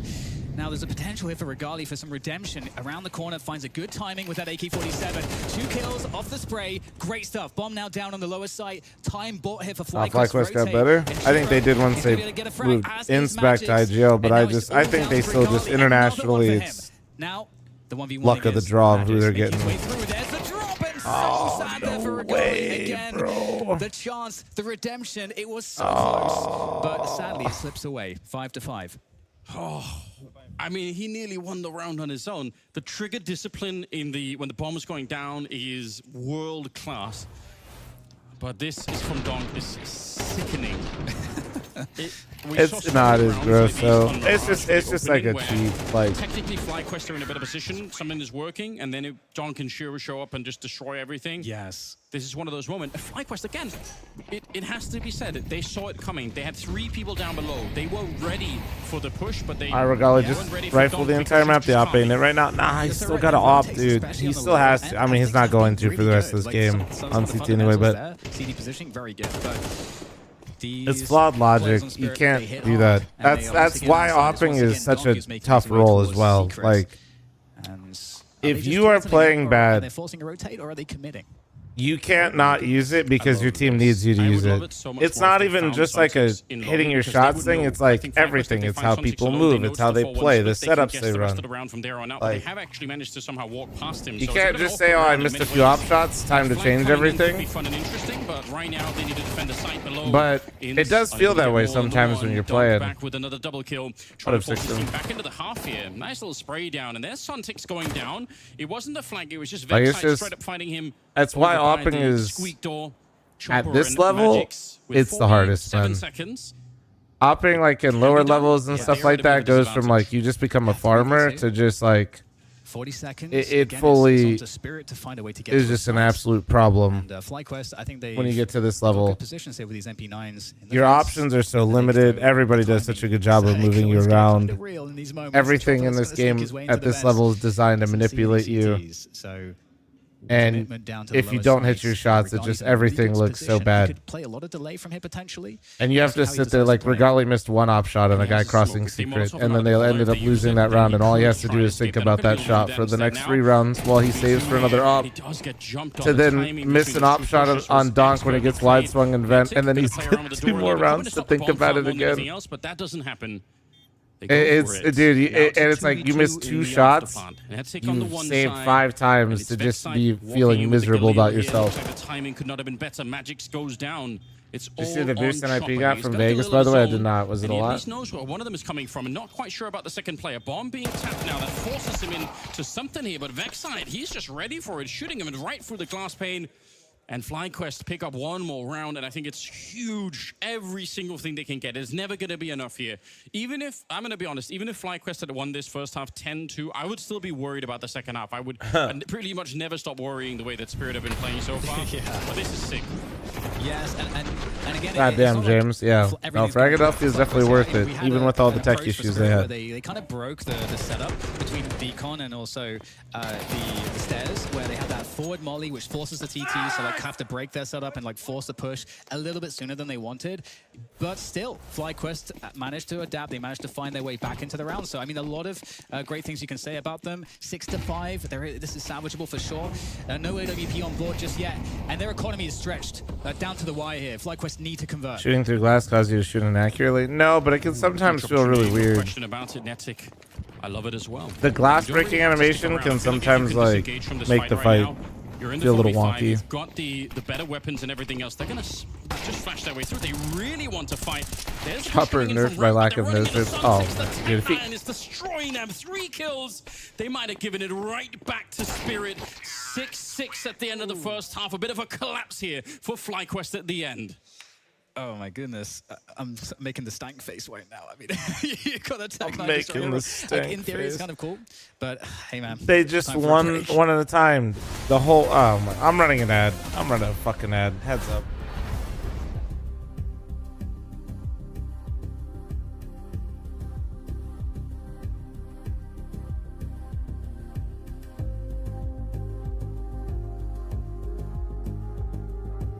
IP is now actually above big. Hell yeah.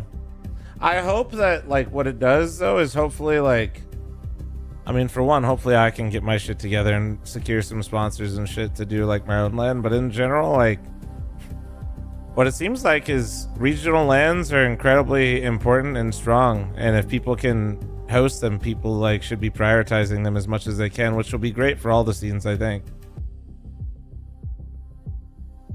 Yeah, because like even right now, EU's doing ridiculous like CCT. Like CCT, with no disrespect to them, they should not be running online events for that prize pool.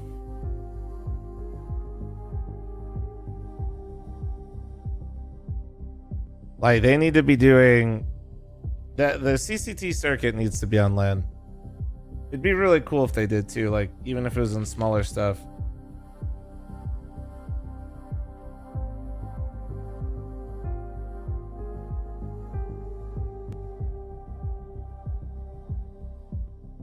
You want to do a LAN in Vegas? Yeah, it probably would be here.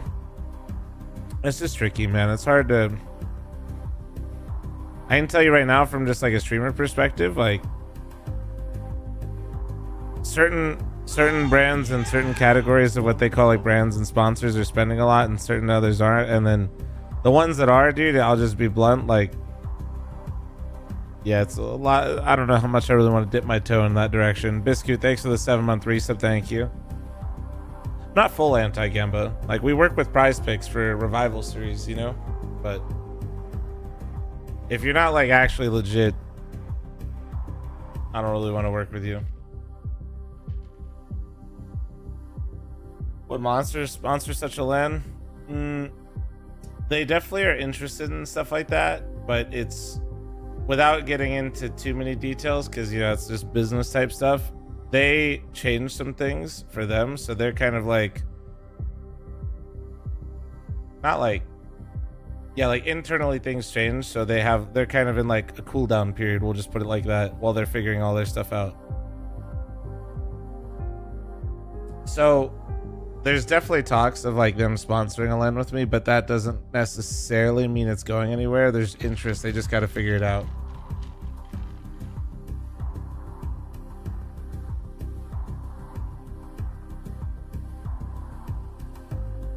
There isn't much CS without a gambling sponsor. Yeah, it's just also a damn shame. Like, there's not too many like.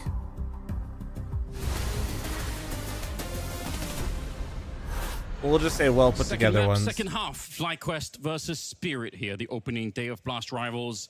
And I didn't even think go to everyone's Frag kinda shocked Vegas, right now. FlyQuest Ali, got so 6 no, I rounds don't on plan the on really CT going to side. Windsor, fucking Really Canada. impressive stuff, honestly. Fantastic players. Nothing more to say. They just played really well. Yeah, I've been to certainly Windsor a lot as a difficult kid. things that they did well. There's certainly a lot of stuff to big up. But now we're into the second Windsor is half, not some place and I'm they've got to do it really. all over again. They got to win that pistol, and as we're seeing some nades there for. Yeah, we got the I revival think they series might this be weekend. concocting- Yes. Yeah, that it's especially the Molotov's kind of curious. It could just be to try and burn out, the back of the vent on the A bomb side if you're going to go for a bit of a faster play. But obviously, it could just be for the hut if you're going to be going through. So we'll see if he's on the T roof somewhere. That'll probably tell us Daddy, exactly man. what's going I can on. only be in Charlie, so many unfortunately, places, dude. will go down in the yard, taken out by Donk. And already they've thrown out the main utility towards Mini and towards the A bomb. I'm well aware of where it's at, fundamental. They have pushed That away still the doesn't defense give here, me but any more only desire to down want to towards go the to lower fucking part of the map. Windsor. Suntix happily crouched in the corner, feeling pretty good about the situation. Backup is coming in. Headshots are And being ain't no way connected anybody by that's them. actually been to It's Windsor is just trying to one player convince left. anybody Dom, 3 going to kills, 3 Windsor. headshots for him. Unless they're I mean, competing. he was already good in the first half, but he might just be warming up into Nuke, unfortunately. And for FlyQuest, Ain't no way, dude. winning or losing the pistol here could easily be the difference maker towards the end of the half. I think winning 2 or 3 more rounds here, it's going to be a big deal for them. They might be in trouble. Yeah, I totally agree. We'll have to see if they can find some salvation. It's unfortunate they couldn't at least get the bomb down, so they can. These Spirit guys are have pretty a good. I heard forced fire Donk's situation here, relatively but decent at the opting game. To go for the full Glock save, I think it makes a lot of sense. So Windsor is And, shit. Windsor isn't Spirit, you've got shit. that It's emphasis just on not a couple place M4s, you so can visit, get, Case some Man. good long-range duels, especially against the Glocks. But You know what I mean? I've seen some Like, crazy things in my time, and it's with those Glocks. there's a certain someone in my friend group that many people know of that are from Windsor, and I still don't want to go, and he would tell me not to go. Once in a while, I mean, they threw some decoys in the yard, which puts a smile on your face. Why not? We don't get to see them nearly enough. Vince playing kind of a dangerous game. They are going to be trying to see if they can. I think they're going to be trying to wrap through Mini. If you can get close enough, like up on the roof, Shiro goes down already, and Donk. He throws 3 Glocks at him. It might work. Might as well just drive across the He's gonna bridge get or the first Detroit one. at that This point. is No, you insanely should, awkward, yeah. But he's got some backup with him. Look at Donk, 18 health. Yeah. They could have had 1 more. Vexside is here with the bomb, so he's trying to sneak onto the side. Bro's just hanging out. Him, which so far I don't think Chopper's realized it's going to be another kill, but Hey, going guys. down straight afterwards. Honestly, for what they had in the round, it's a pretty big success, to be honest, for FlyQuest. The bomb time would have been really fun. No, but Caseman, just Yeah, like to the give two you a kills, little bit they of missed like a Windsor ton and of Detroit are kills, 3 connected, kills, you start Caseman. to actually So take it's money like, away from the CTs, and so and most they people, did like the minimum. I mean, I'll be okay real. amount Like there, growing which up, sets you them go up, to sets Windsor, them you up go for, across the bridge if so you they're can gonna drink get a good when result you're off this when buy. you're I mean, American, the and all the CTs are so Canadians go expensive, across the bridge so they can especially gamble the incendiaries that are a must, like you were in talking Detroit. about. So we'll see how they So- manage to open up here. You would That's the expect to see, existence of Windsor and FlyQuest looking to, Detroit, like, set the summed the up in pace, about 5 set seconds. The default, set the And expectations. that's all that it's there for. Going for a little bit of aggression early on, if nothing else. Trying to just put DJ, some thanks for the pressure on 7-month Spirit reset. Thank you, to use thank you, some of the thank early you. Utility, make sure that no one's really sneaking down. But apart from that, not too quick at the start of the game. Oh, they did jump down. Liaz, how did he get through that late? That's surprising. Now, you have to assume that that's been heard on the other side. Chopper, not quite getting the timing. The but fuck he is does a still get the Windsor? kill regardless. Canadian Blew open the place. smoke, but I don't think you'd see too much. Liaz going to be catching Chopper, rotating down. Maybe they didn't know. Maybe they never heard it.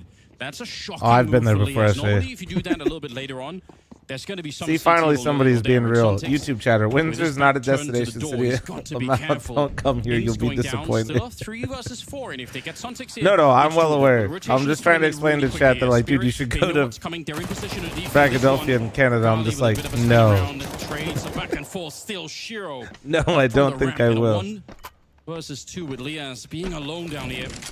Gonna throw a bit of a Molotov, but can he find any safety to plant the bomb? Oh, interesting. Actually deciding to go towards the vents here. You know, the one opportunity he could have had to plant behind the Molotov, he kind of gave that up to see if someone was taking space behind him, assuming that maybe a plant would happen. Basic, but the good didn't news find is the it. So YouTube that chatters gamble don't actually hasn't worked disappear out. Now he like goes Twitch. for They the just plant, stay there, just so you can go playing and safe verify. distances so they can play the 2v1. Liaz, we've seen him hit some shots here so far today, and as he needs to hit some great ones again, gets the opening, but the trade is yeah, coming from Ramp. Good stuff there from Shiro, shutting it down, but good damage. At least taking down 4 players at the very least. That is That's such an interesting 1v2. I'm surprised to see that you mentioned it. Spirit, they fell super far back in that 1v2. They didn't want to give him a chance to escape and get a kill somewhere. Oh no, dude, it's been nice. I was telling Chad earlier, James, like hearing DDK and Anders together is like having a warm blanket wrapped around me, dude. It's actually nice. It's perfect way to wake up this morning. Actually. First half for him, but 3 Morning kills in this coffee, one. watching Donk really farm, timing. listen to DDK Anders. It's nice. Yeah. That's frustrating. If they win that early round, right, it's going to slow down Spirit so badly. But instead, they give it Also up. give Spirit Wisconsin the continue on UP. the same Even if track you that they've gave been on here for the Wisconsin second the half, UP, winning they still 3 wouldn't in a know they row. got it because they were fucking drinking Now so we're much just the gonna night keep on going before. into round number 16. Spirit are doing just fine. Yeah, and we get a decent enough buy here for FlyQuest. Like shit, which we is have the perfect UP now? because No they do so way. much damage. Spirit are on the ropes from an economy point of view. What up, Have it? How you this is doing, the man? chance here for FlyQuest to maybe get to that 9-9 threshold. Donk though on the outside, creeping around the smokes, looking for the opportunity. Or what are FlyQuest up to? Donk is surely about to find out. Here's the running. And Donk looking for his moment there. And they're going to give up this access to secret. Drink Wisconsin. Look at backside. I don't think he's actually seen the gun barrel, but he's got a bit of a read on it. Nobody peeks behind the flash either. And you're absolutely right as well. Donk did hear them running down, so he's got some clue. But Chopper's also going to call it in and said, yeah, they might have been down, but they haven't made it past me yet. He's already The down UP, below. man. I can't Only believe memories Donk I have of the is UP really are driving through backside. with my dad on my way to North If he goes Dakota. back and watches the demo, he's going to be so Everywhere annoyed that selling a he's waiting. fucking- Look at how long it is. And Was it finally when pasties, backside moves, pasties? Fucking A. he just is Pasties, straight whatever the ready fuck for they're it. called. Never Absurd got one. It play always and looked like you absurd get timing. murdered if 40 you drove down the seconds road now, that had the 4 world versus famous 5. ones. Chopper around the corner. But everybody had the world famous They ones. can't Molotov him out of this corner, so they try and fight him straight up, and that's going to only be the 1 kill for them so far. Regali and Ince, I don't think they can make it back in this round. It's so unlikely. I don't even know what They the need UP some is. cracking The Upper headshots to Peninsula. get this one back on the rails. Ince sneaking up. hugging Michigan's the a wall, but two-parter. He's going to get shot in the back eventually, and Shiro. So there's starting to Michigan, get and then warmed up there's again, like as he was a little another piece insane that's on called the opening map, but UP. he's been a bit quiet here.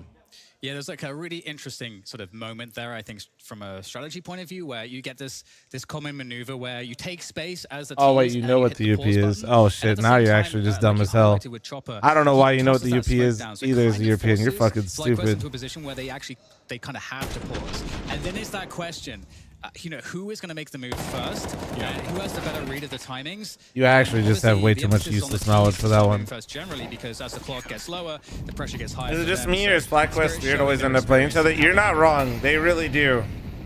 Probably a double pump here. I think they've played each other like the first set of utilities, twice already you wait this a little year, bit, which you hope is that they pretty start to rare rotate when you around, and consider you always FlyQuest hope that you isn't can at force that out many some utilities on events. their side, and then you try and do it Fucking again. poor FlyQuest just is like, dude, we get to play internationally again. Who do we got?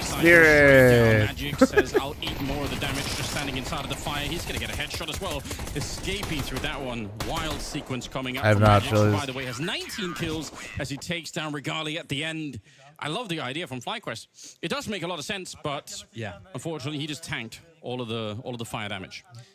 And I think one of the interesting things for me as well with the first gun round that we had out of FlyQuest in this half, you know, as I mentioned, normally your first gun round early on, you're going to be trying to start the conditioning. You're going to open up the D-floor. Yeah, this is what we're going to keep showing you guys, these timings, these smokes, and then we will start to kind of play off the conditioning. But FlyQuest went, as you said, for that quick drop-down vents and created kind of like a weird chaotic round. Yeah. And so that can sometimes make it hard for you to then play off of expectations later because you haven't really set them too much. So it's harder to predict how Yeah, the no, there's CPs not will much. I don't know. to like open up Is their it, what rounds. else And is there besides the Marquette thing you can predict though is that Donk is going to be in the UP? looking for There's fights not and be in a good anything, spot on right? the Just outside like I to said, try to places find with them. world famous pasties or whatever that He's got look like you get such murdered and little you end up fear. on a Netflix documentary if you went Pressure. there. If they gave an opportunity here, he's going to go for it.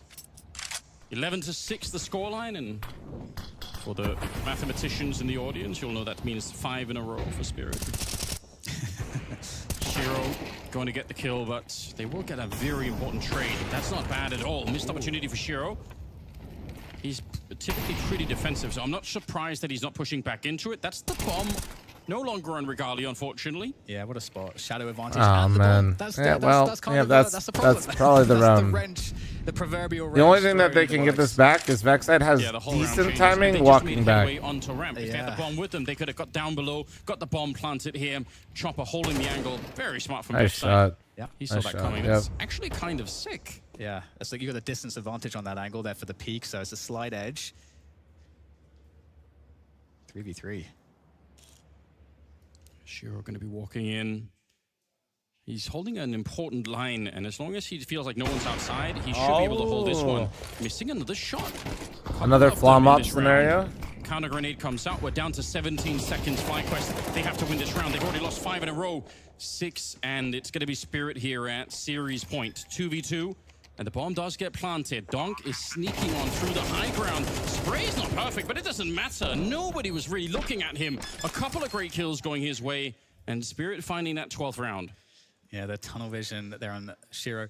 It's so, like you say, that bomb dropping, that reset the round completely, and it's unfortunate. I mean, FlyQuest certainly were able to play off of this position to like create a chance, but still, yeah, using the shadow advantage when you get that into that deep of a position, you're pretty guaranteed probably, if everything goes according to plan, to get that kill, to get the bomb to go down. So it's a tricky spot when you allow a CT to get into that position in lobby. Doesn't even feel like Donk fell off at all. It just feels like Spirit hasn't played as many events this year, right? Or further away. Or further away from like an aim perspective. That's going to give you a better opportunity. Feels less like Donk fell off and more like Spirit. Not as many events. Vitality got better with Robs. Whoever is further away from the angle of engagement gets to see more of the opponent. Like, I don't care what anyone says. He's definitely still the best rifler right now in the game. It starts to make things kind of complicated. But I don't really. The pro players have I know such a some good, people probably senses try to how throw Nico in there, optimize, but it's for just, to these me, it's really not mechanical close. advantages in the game.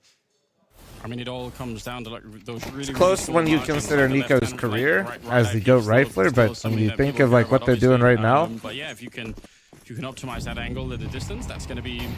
Why not? You get even. Why they've been missing? Their default's been working, but They now skipped they're actually flexing into PGL some and more then aggressive stuff they at had the start health here, issues and that's gonna backfire before somehow. They Melbourne. were ready Sorry, for Melbourne. it. Really well played.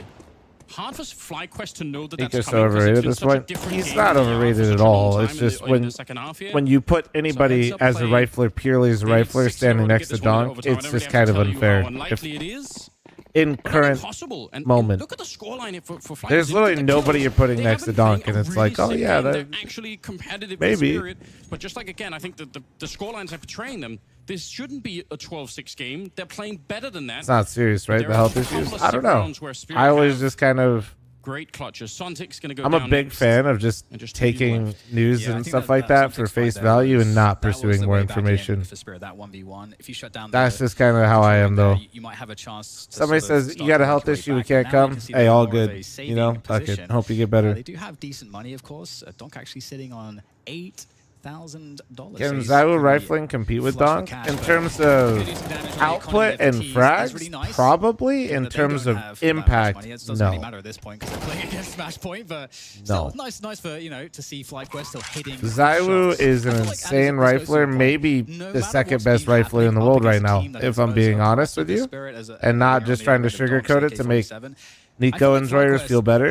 We haven't really seen moments where they look like they're lacking confidence. I think the only Yeah, moments being where I feel honest, like I Zywo probably felt is the that second way best rifler is in the maybe world, with some as of the well pressure as I think that's been on one of the Red Dot, best you had the operators. AWP. I think Sure. I think everybody we had the desk, like we saw, like everybody knows that that's such a big win condition. But So the way he he has the plays pressure on his is shoulders very. when he picks up the He is green gun. benefited tremendously by having and Apex sometimes as you might even his have to- teammate in IGL. What is he doing? What actually is he doing? He's got 22 kills. My top 5 riflers right now: That's kind of scary. Donk But 1, sometimes I think Zywo it could be worth 2. it if you got the opportunity to maybe just play with the rifle instead. There are obviously some times where that could be very detrimental to the setup. Trying to make Maybe sure I'm especially on not the CT side, it's hard to forgetting make that anyone choice, right but now. if- I don't if want to it's a day where you I just think don't it's feel Nico like it's really 3. working, Yeah. and just But I'm buying trying to make into sure I'm it not at that like much money skipping and the beat. you get nothing for it. Nah, I wouldn't It's put a tough Rops one. above Nico. Tough one, 'cause then you're I also do think admitting that Rops I don't is feel confident. significantly benefited Vitality and taken them to their new heights. But no, I still think Nico's a better rifler right There's a now. lot for them to take away here as we go into 7-12. Still not out of it yet, just like you said. The initial flurry probably of grenades put- outside have been thrown, but it's a fast rap take coming on through, and that's going to force Zontics to fall back out of that and try to slow this one down with his nades. But he hasn't I'd gone probably down. put He's gonna Flames hold above this one Robs position. personally. I swear But Sontic's that's wanted to because be I on have the a box. I tendency think to for a second he value wanted to stick around now. aggressive He is falling riflers back, that and take he's got some space backup with him, over but because he's a little passive bit too far riflers. up, Chopper can't be put into play. That's why. Like dead. I It's a bit of a value disadvantage here, people 4 that versus rifle 5. in that way more bomb. than They're checking Rops. the entire Like bomb site. They're making it's not that I absolutely think sure Rops there's no is one bad or hiding not like anywhere in the insane, back, but it's and hard for me to that's the bomb appreciate planted sometimes in what he's Spirit. doing. They could just save. This is one Because of those even though rounds I understand on his Nuke play where style is it looks incredibly a bit necessary, disappointing 'cause it's 4 and 5, it- but it makes sense. I don't Definitely like playing does, that and way I as much, love so again it's the confidence we saw from FlyQuest as a team. I there. prefer seeing the you players that are force the kind of ramp player can back, and- openers. And a lot of the times, especially if that ramp player has a bit of extra util, like a smoke or a molly, he can like hold that lower site, and you're like, we're not really sure if we should push straight into the lower site. So you kind of pause, reset with that ramp control. But they decided to just barrel. Last 3 through, months, Flames showing has a the confidence. 1.24 And that was impact nice. rating. If Yeah, you just like kinda kills the with rifle CTs, duo they've from given up 3 Apex kills. and They need Flames to right able now to fully, cannot be buy overstated. next round, Like and, they are going to be able to just about do that. it's disgusting. When you So- pull up Apex as an IGL and compare him to other IGLs, it's hilarious. Fights, but hey, if they got at least like 1 or 2 kills, that would have been worth it. Like, so I'd probably 8 to actually 12 go Flames, 8 to and then this 12. will piss you guys off even more since you guys didn't like me putting Flames above Robs. I'd put Xerxen at 5. Yeah, that'll piss you the fuck I think off. it's more about the emotional side of it. It's like, even in a And then victory, I'd probably we just put all Robs in died there. right at the end. Like, it just Yeah. something about it doesn't feel super good. And you can see a couple players can't get all the nades here. We've got a Galil on Netic. So But like I said, maybe you would've keep in wanted mind, to this is send my bias absolutely of like, everybody, but hey, bro, here I we just are like watching with aggressive 8 to 12. riflers. That's a lot of nades. Honestly, not as much damage I was expecting there. Vexite dodges quite a bit of it. Could just be a timing once again where they just run out. Yeah, they will straight through. No Molotov of the hut either. Magic's still alive, but only for a Damn, bro, second. Netic, there you go, dude. Nice shots. Okay, wait, this is huge. With 4 up, hunt him. For a little bit more success here for FlyQuest. Gonna be 9 rounds. Do it smart though. And Maybe bringing boost it back, 7. I'm That'd be super wild. Impressed. Yes. Leaz, where you going, dog? You know he's saving saving CT. Come on. Because I guess they don't know dynamic before where his it was start. an He all didn't and shoot, one player. right? I think it was like Into had the rifle. Yeah. Just looking at it from the perspective of FlyQuest, so I think we had Rokali trying to save the orb. And here, we talked about how you want to Where claim does that forward Tessa's space, where you kind of make it fit into not my worth it for the rifler team top to hunt you. 10? Well, we're in a spot where it's kind of predictable. So what, where I Shiro just is ended trying to with save Rob his orb, and he 6? has nowhere to back off to. So we'll see if there's any opportunity here. Looks like FlyQuest didn't kind of figure it out soon enough to be able to trade into this kill.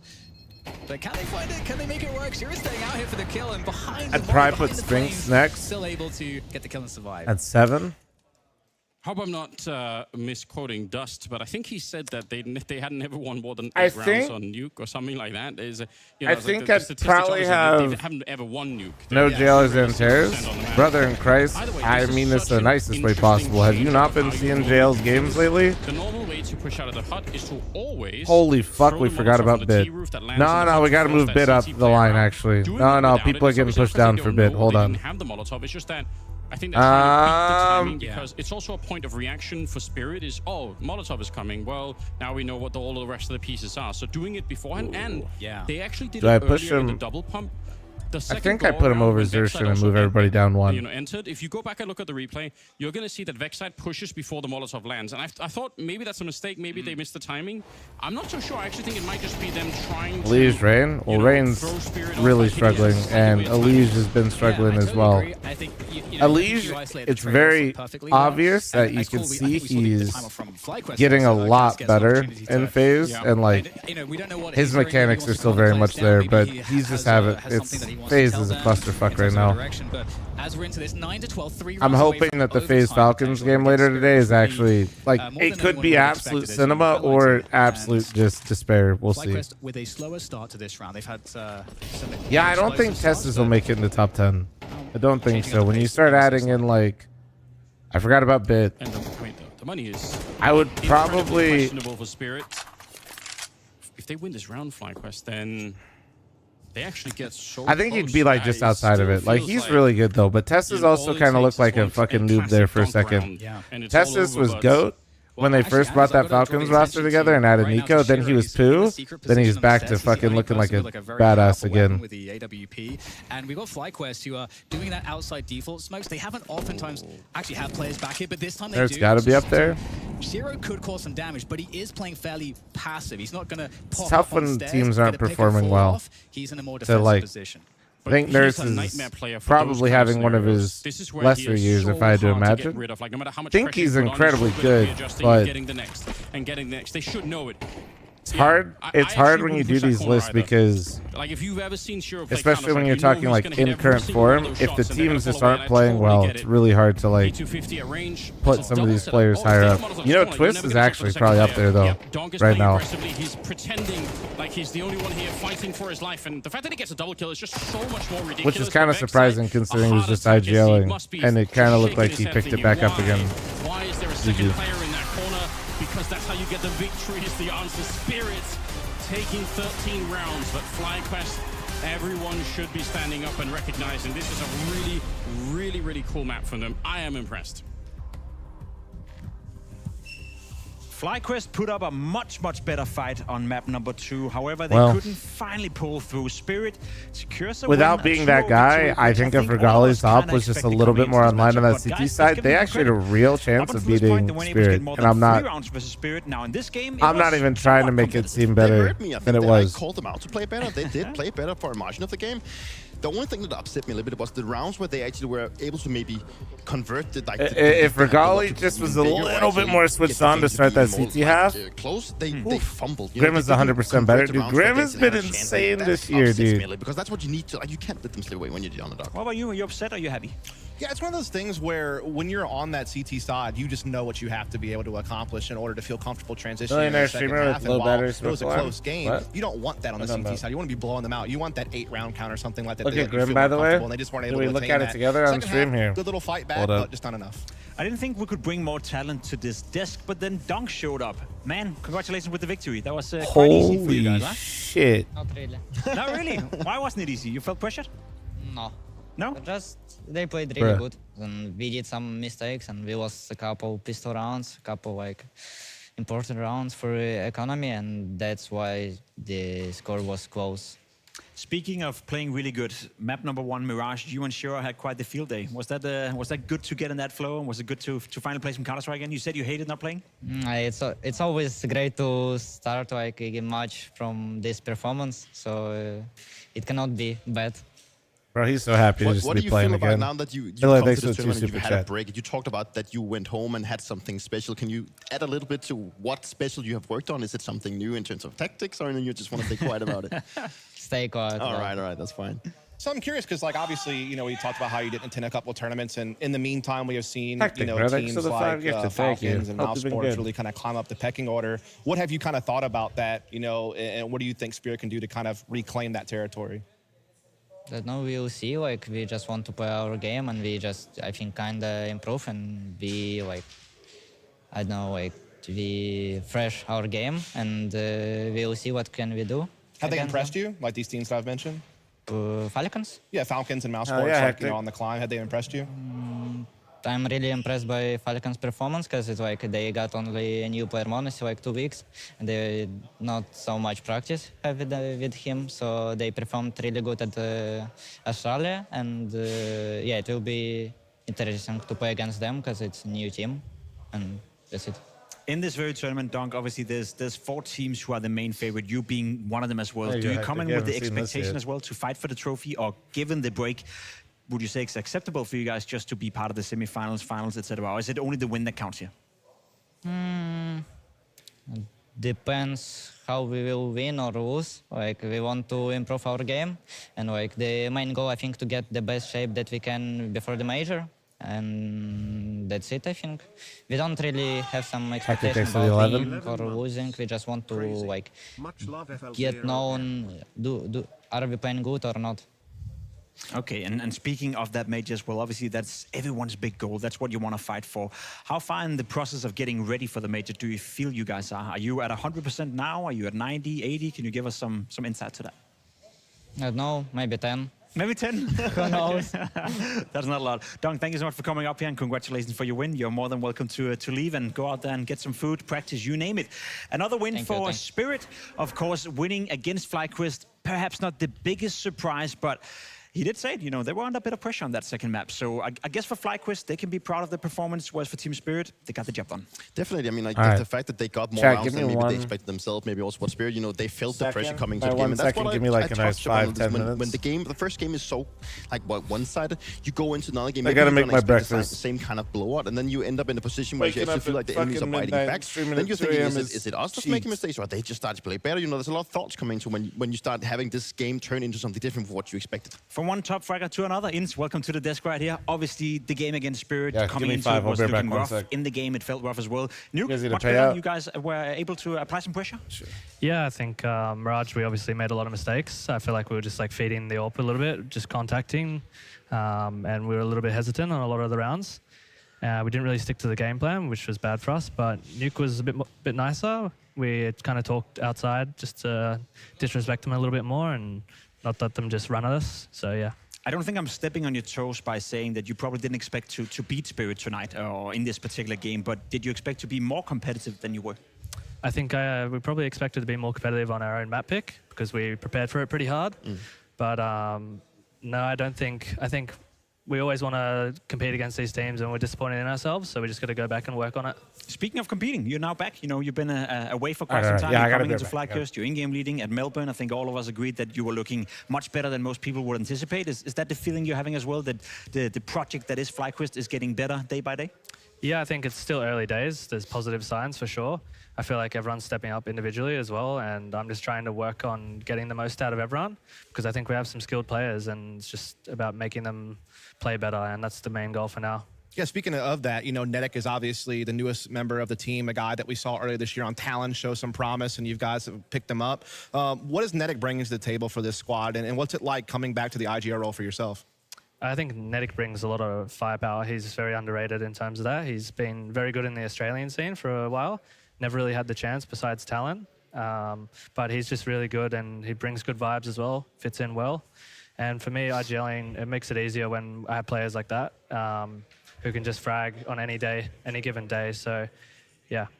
Now, quick question as a follow-up. I see that you were kind of experimenting a little bit with Nedek and yourself on like what spots you're going to play on CT Nuke. Is it just a matter of like still trying to figure out like where is the best spots to place yourselves to get the most out of the team, or is it just an experimental phase? Like what's kind of going on with that? It's kind of just about being unpredictable, especially against these teams. You can't be predictable. They're just going to beat you every single day of the week. So we're just trying to be unpredictable and put ourselves in good spots to get multi-frags. That's the main idea. And talking about your own performance, like lately, like you've definitely stepped up your game throughout the last couple of months. I mean, also when you played with Dexter, now you've taken on the in-game leading role. How do you feel yourself inside the game? Have you done something completely different to yourself, to like in terms of preparation, or have you changed up the way that you approach the game or your mindset or anything? Because you've put up some better numbers from what we can see. Yeah, I think obviously 2024 I had a really good year and it felt good, and coming into 2025 I didn't really change anything and I kind of dropped off a little bit. So right now it's just about getting the right mental and just trying to stay focused no matter what, because in the past I could probably tilt a little bit and be disappointed in myself. So that's the main thing, and no, I'm just not really doing anything different, just more mental stuff. And what do you think is the most important thing for you guys to work on when you go back home? Because obviously, I mean, you have another game coming up and you've just gone out of Melbourne and you have another tournament coming up. What do you think is the most important approach for you to go? Because looking at the games we've seen, like you can be competitive when you actually feel like you hit your game, but at the same time, there's also rounds where you seem to fumble a little bit or you don't get the things going in the right direction. Is it because of the communication, or could it be the way you approach the game? I think we definitely need more depth in our playbook. We only had like 2 weeks since I started IGLing of practice, and limited in Australia, obviously. So it's about getting more depth and being more calm in those intense scenarios on the stage and in the studio, because in practice those don't happen. Okay. So it's just about being calm and making our map pool stronger as well. That's very important for us. Now, one loss obviously doesn't define you. You're still alive in the tournament. You still have, at the very least, one more game coming up. The general vibe within the team, do you still think you can remain competitive and maybe snatch that one win that could give you some good points and some good confidence? Yeah, I definitely think so. I mean, we're never out. We're like a family, so it's like we're always confident and we're always good vibes, or trying to at least, especially in tough losses. So we're just going to focus on the next game. Hopefully we can take the win and go from there. Best of luck with it, Inns. I have one more? a small question here. Now the whole the Australia competition and everything. Do you feel limited in your own region? Like, because it's been something that we've been talking about. And you've obviously been playing the game for many years. And back in the days, it was more about the NA scene being a little bit limited because they had worse practice. And the same thing can kind of go for you guys. If you are the best team in your region and and you feel like the competition gets maybe as competitive as you want it to, do you think it's a hindrance for you to actually develop? Because we've seen teams in the past, then you pick up the roots and move somewhere else to actually get more practice and get more better opposition. Is that something you've maybe considered, or is it something that you don't think is an issue, or how is your take on this whole playing in Australia vibe? I think for us, we're lucky to have FlyQuest support, and we get to spend a lot of time overseas. It's just really tough in between events when we're like flying back and forth. Like we flew straight after Melbourne, and we came here and we had like a day practice maybe. And obviously it's really tough bringing in Regali because the visa stuff can't really get into Australia and practice from there. So it's mostly online and mainly just focusing on boot camps. But it's hard to practice in Australia. It's been like that for years, and it's not going to change probably, not for a long time. So we just have to like deal with it and make the most out of these European boot camps. Alrighty, well, thank you so much for your insights, and congratulations, best of luck for the rest of the tournament. You're still in it, obviously. Congratulations of not being eliminated yet, and you're more than welcome to leave now.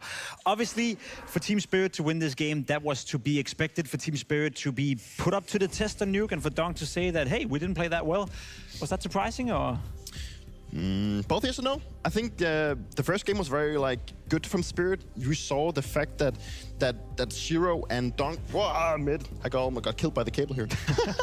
We saw the Shiro and Dunk, they came out powering. They were the ones that we expect to play. And then going into Nuke, yeah, sure, they didn't look as comfortable. But hey, it's the first game they have not played in maybe a month. They come into the conclusion that they just need to get this one over with. And obviously they are also in a state where they still need to figure out if the things that they worked on at home, even though they go up against FlyQuest, is still something that they are comfortable running. Now, Dust, you look at this bracket, you look at the group, and we know for a fact that they will face the loser of FaZe versus Falcons. Now, FaZe are not looking at their best right now, but even a struggling FaZe clan, if they were to lose to Falcons, is going to be a big task for FlyQuest. So do you see them win any game here in Copenhagen?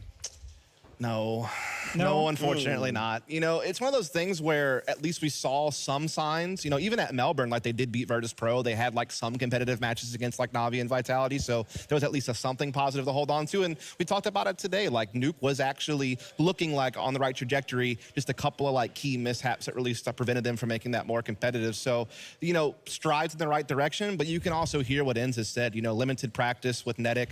Regali having to practice online because he's not able to get to Australia due to visa issues and things of that nature. So they are facing a lot of obstacles. And when you're already behind as the underdog and you have those hurdles in front of you, it just makes it even harder to catch up. Now, watching this game, did that change your perspective of Spirit? Obviously, they came in as a little bit of a question mark, but given the opposition, given it was against FlyQuest, given that they weren't really tested, does it change your, expectations for them, or was it just job done, move on? No, it's definitely job done, move on. I mean, yes, they came in with a big lead and a big win. The first one, the second one got a little more close, but it doesn't really matter. When you are a team that's taking a break and you want to go back in this competitive mindset and you need to get things flowing, it's fine that you lose up and make some mistakes. It's part of the thing. They know that they can make mistakes against a team like FlyQuest and still convert and still win. So that is what we saw today. And obviously, if Spirit would have played the way they did now against maybe teams that could be either Falcons or Mouz, whoever's waiting for them, then, it definitely gets more harder. They need to limit and they need to get back into the shape that they know they can be in. It wasn't bad today. It wasn't the greatest either.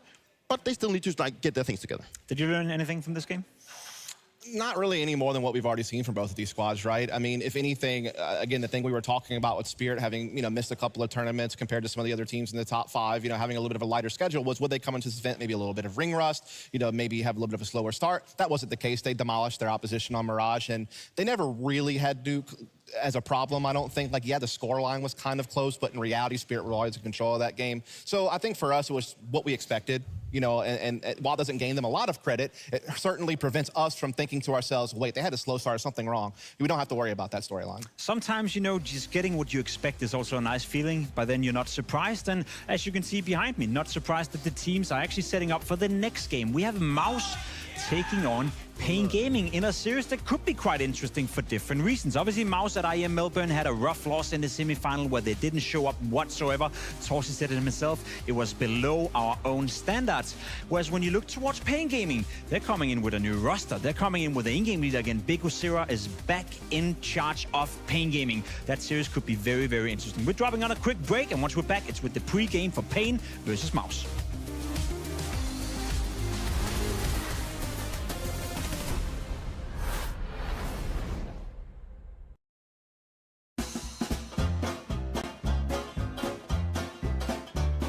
Let's see. I have already an idea in my mind, though. So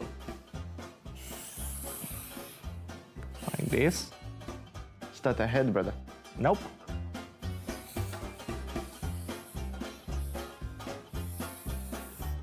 That's a car or what? Yeah, kinda. That's some lamps. This is inside, and you don't see this. I just drew it, so this is inside. Yeah, you have any idea? Nope. Any map? Look, I put this up for you. I can't understand your writing, bro. Says Clover. Clover. Do you know where is it? Ooh, a truck. I mean, it's a bigger, it's not a car, like, it's a truck. Okay, wait. I don't know. This was my idea. How you don't know? It's one of the spawns. I see. Is it not Inferno? Is this spawn? Yes. Okay, are you ready? Yeah. All right. Stickman. White picking. Donk. Ding. Boost. Run boost. You got it. Boost. Let's go. Congrats. Give me something hard, Adam. Something. This was hard, bro. Okay. I don't know what to show.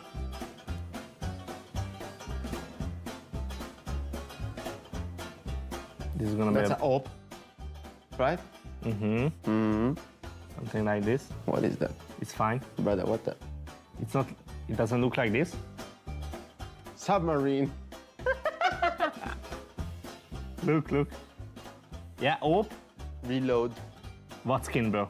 This is insane drawing. What? This is a dragon here.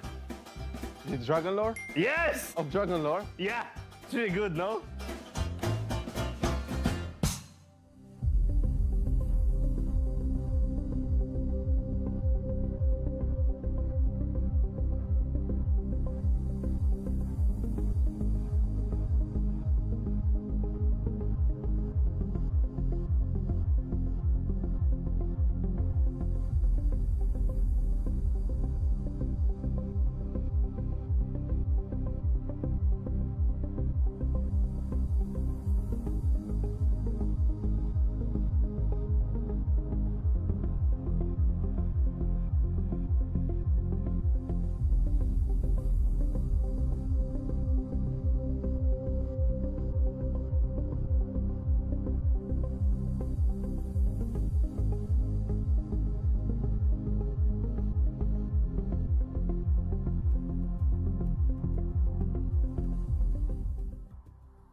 Oh, nice, the dude. They gave me a timer and everything. Hell yeah.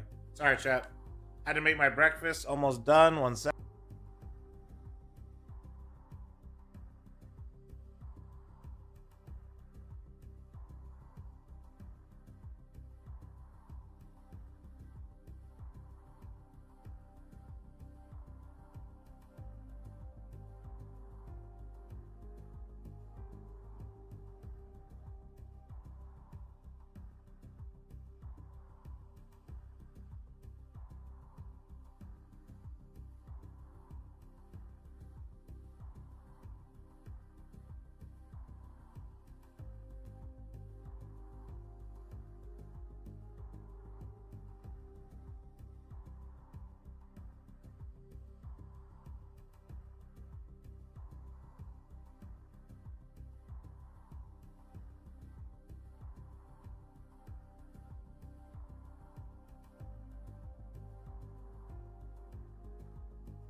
Damn, somebody said turn that shit up, bro. Gandalf the Great Gray, thanks to the 10-month reset. Thank you.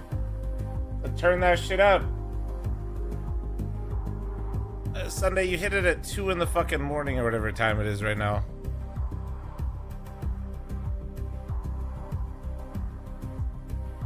We just have some music. Yeah, that's what we're doing. We're vibing. No ugly face, just ugly voice.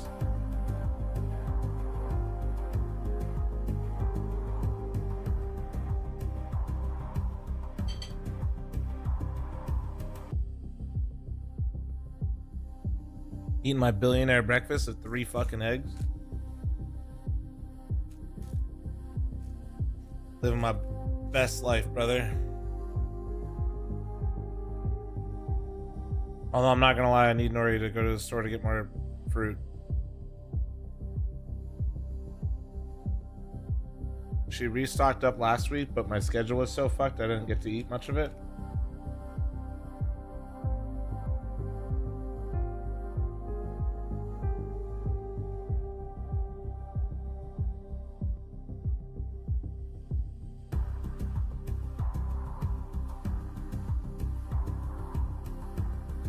Yeah, Specs, I'm not gonna be thanking you, dude.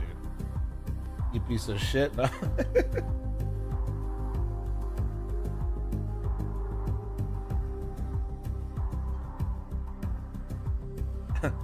You're watching this shit for free, dude? No. Imagine. We gotta get the fucking copy pasta back. You watch all these hours, dude. You don't have $5, although it's $6 now. Shit's tough. Yo, Lunarin, thanks for the converting your Prime or gifted to a tier 1. Thank you, beautiful.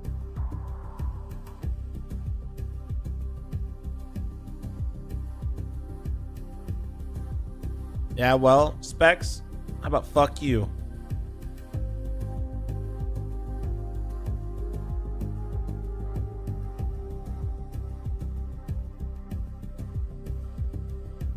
Who's next? Pain FL0 versus Mouz. I was talking to my sister's kid and was talking about games I used to play, and he said, oh, it's cool that you used to play such retro games. Not even that old, him only 29 cent help. Bitch, you're old as hell. Internet, dude, you're unk status. You're 29, you're basically 30. You're unk. What's the max bench? I don't know. I did 335 for 4. I don't know what max is, though.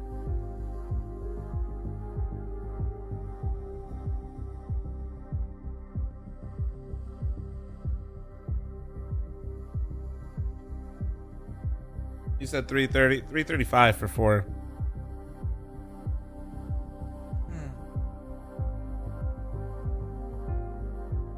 And if you're 30, you're halfway to 60. Exactly, bro. Yeah.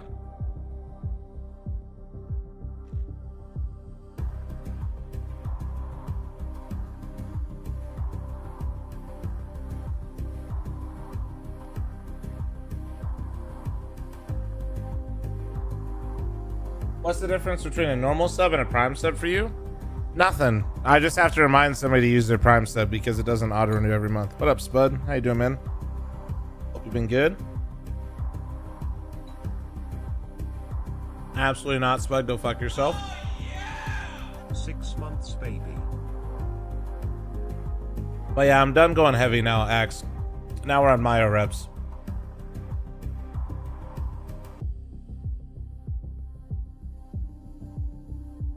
So I think 2 days ago, I did 215 on the bench. Set of 10, 1 minute break, set of 10, 15-second break. 6 sets of 4 with 15-second breaks.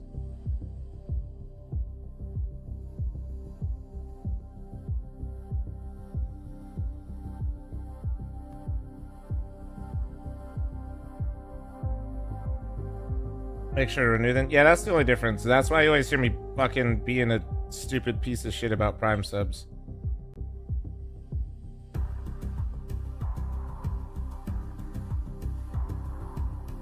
Well, I mean, I'm still running my own tournament with Complexity.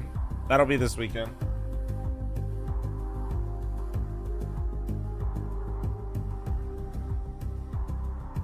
Mythic was doing good for a second. Now Koops a Papa, and now everything's all kind of remind A little bit scuffed, but we're trying to figure it out. Jaycon, thanks for the 10-month primer. Thank you.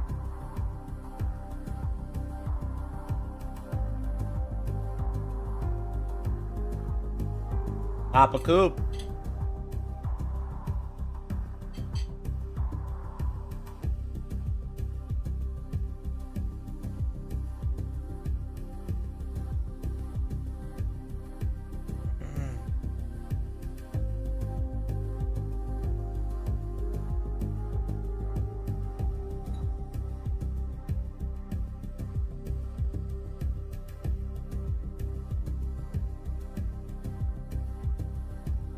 Miller, I need you to stop huffing so much copium in my YouTube chat. Like, I'm here for it, but also you gotta chill.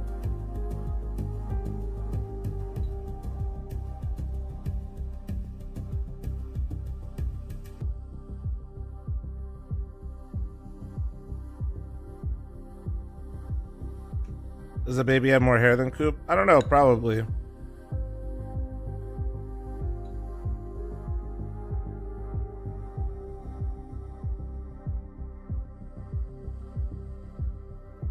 No, Sunday.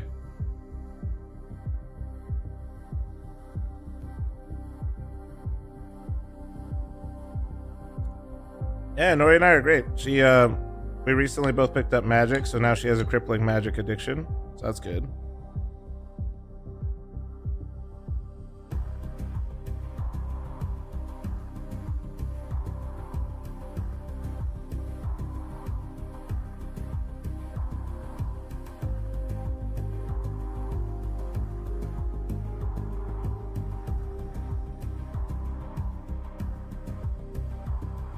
I didn't introduce magic to her. My friend that visited Vegas got us both back into it.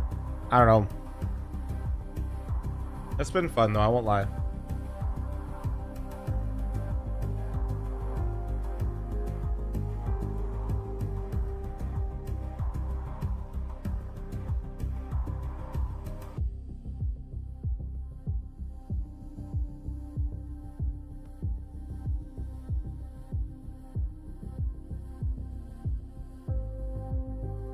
Nah, well, this same friend that got me back into Magic also got me into CS and WoW. So yeah, he's kind of created all my problems. And indirectly solutions. Jaycon, thank you again for the 10.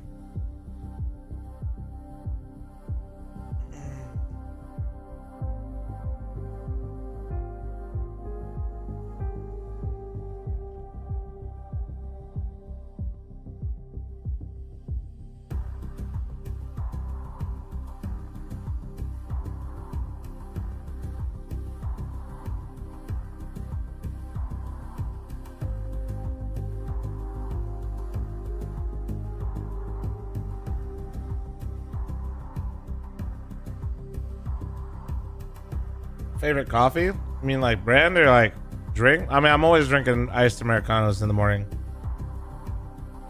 Slows the espresso intake, so I'm not just fucking shooting back 2 or 3 shots of espresso.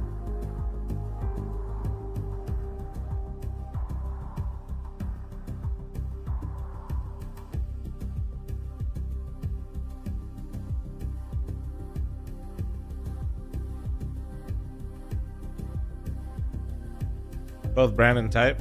Yeah, so iced Americano, and then we have like an espresso setup in the house, but we get they're in Boulder City, which I don't know if you're in the US or know much about Nevada, but basically they're called the Colorado River Roasters, and we get them here.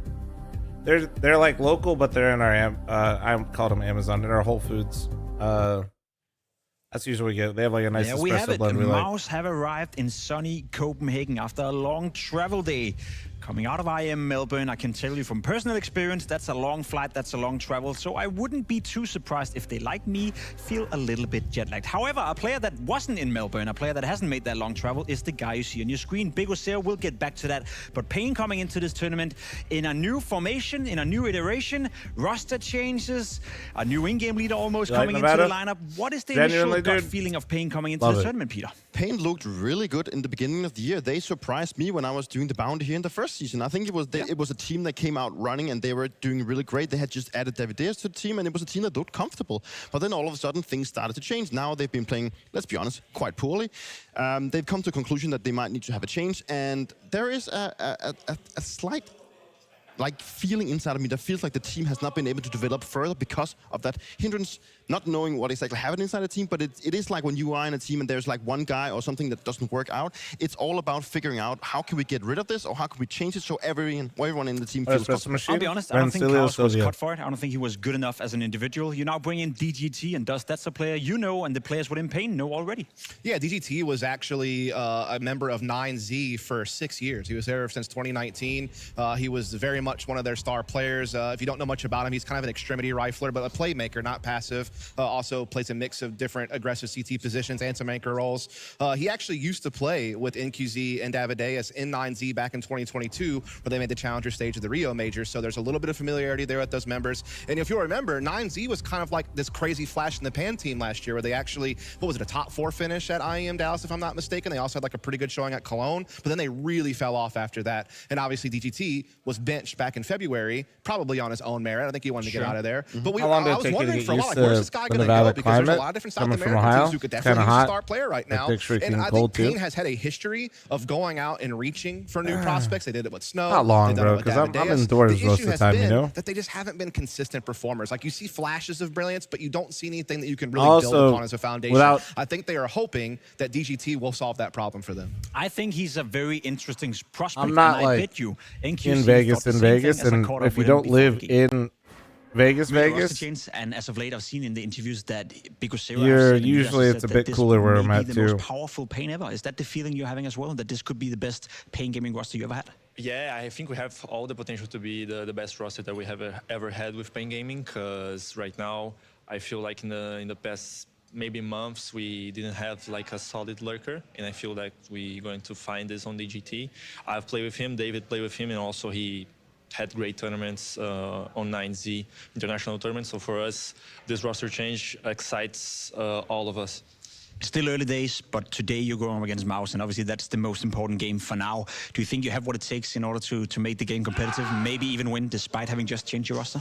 Of course we can win. I think the roster change might surprise them, but it's going to be a tough game. I think they are ranked right now top 3 in the world, and of course it's Mouz, so they're being like our kryptonite in those past tournaments. I think we beat them only one map, and they beat us 6 times, so it's going to be hard, but I think we have good chances to surprise. Of course, we're not going to pressure ourselves too much because we practice, I think, like just one day with DGT, but we'll see how it goes. All right, best of luck.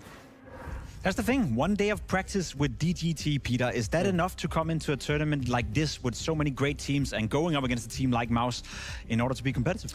It's going to be difficult. Short version, Donnie. Sure. Vegas isn't just a strip. I think it's possible to at least take a map. You know, I think waiting in Vegas, like if you live out here, is like any normal. Well, I don't know if you're in the U.S. But think of it like any other U.S. city. That isn't like a mega city like L.A. or New York. For them coming into the game and believing in the future, also coming from you got your downtown area city, which is what we got. We have like the strip and we have Fremont. This roster can actually do good. We've got. But then around it, you know, GT comes from a time. You have all the different birds putting up good numbers. Within like probably 30 to 40. They may be like something. It takes 45 minutes to go all across Vegas, but the bottom of Vegas, or the center with the strip, is the bottom of it, and it gets hot as balls. So if you live in the suburbs, like in different areas, you typically are in like an area that's a bit cooler as well. Do you share the same sentiment that Pain Gaming is once again a team that we should be excited about? I'm still concerned. Tacos or donuts? I mean, yes. Look, the story last year was that Bugazera was one of the best fragging IGLs in the world. Right? Let's be honest. He was up there with Blitz. He was what Twist was trying to be and what Brolin's trying to be now.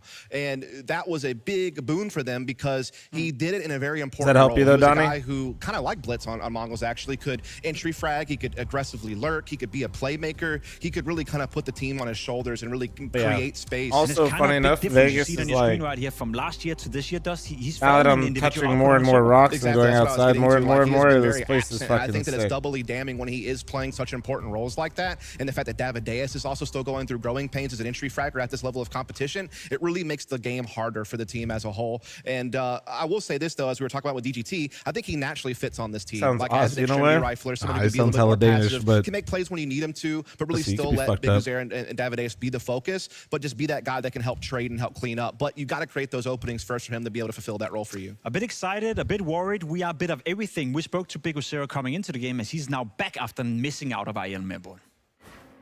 Uzair, good to see you Yeah, again. Donnie, You like, weren't you're at not IEL seeing, like- Melbourne. Remind me and the people You're at literally home seeing why 1 you were not mile. attending.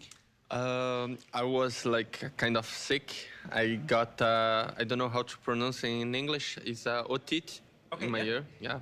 And I cannot got a flight before.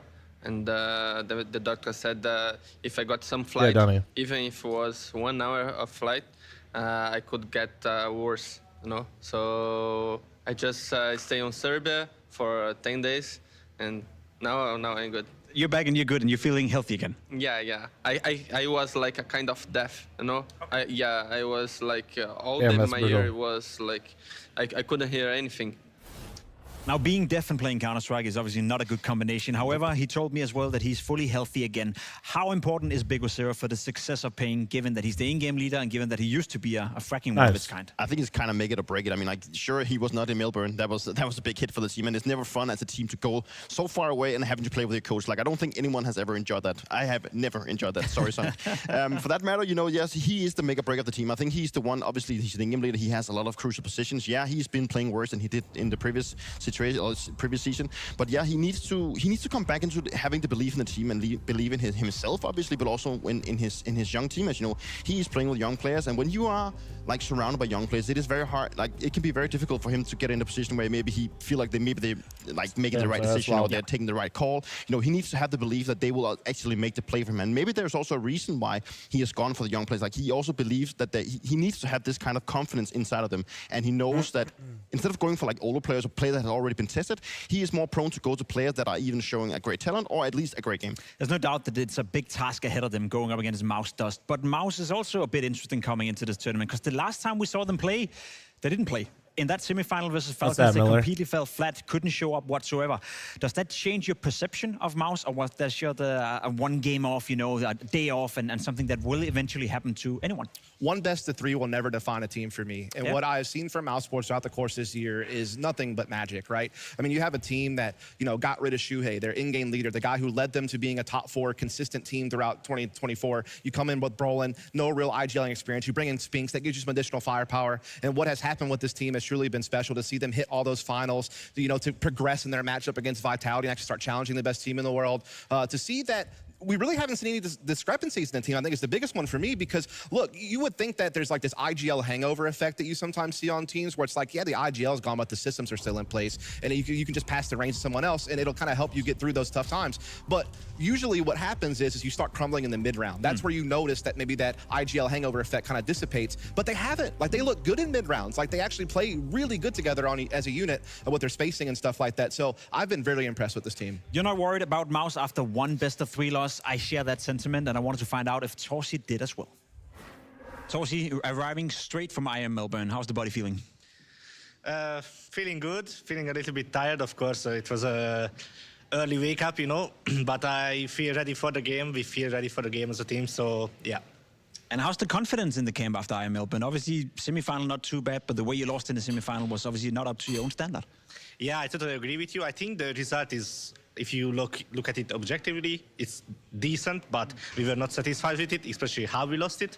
And but I think our confidence is in a good spot, because we had really good talks after the Falcons game, and also just came here with a lot of preparation, even though we didn't have a lot of time yesterday.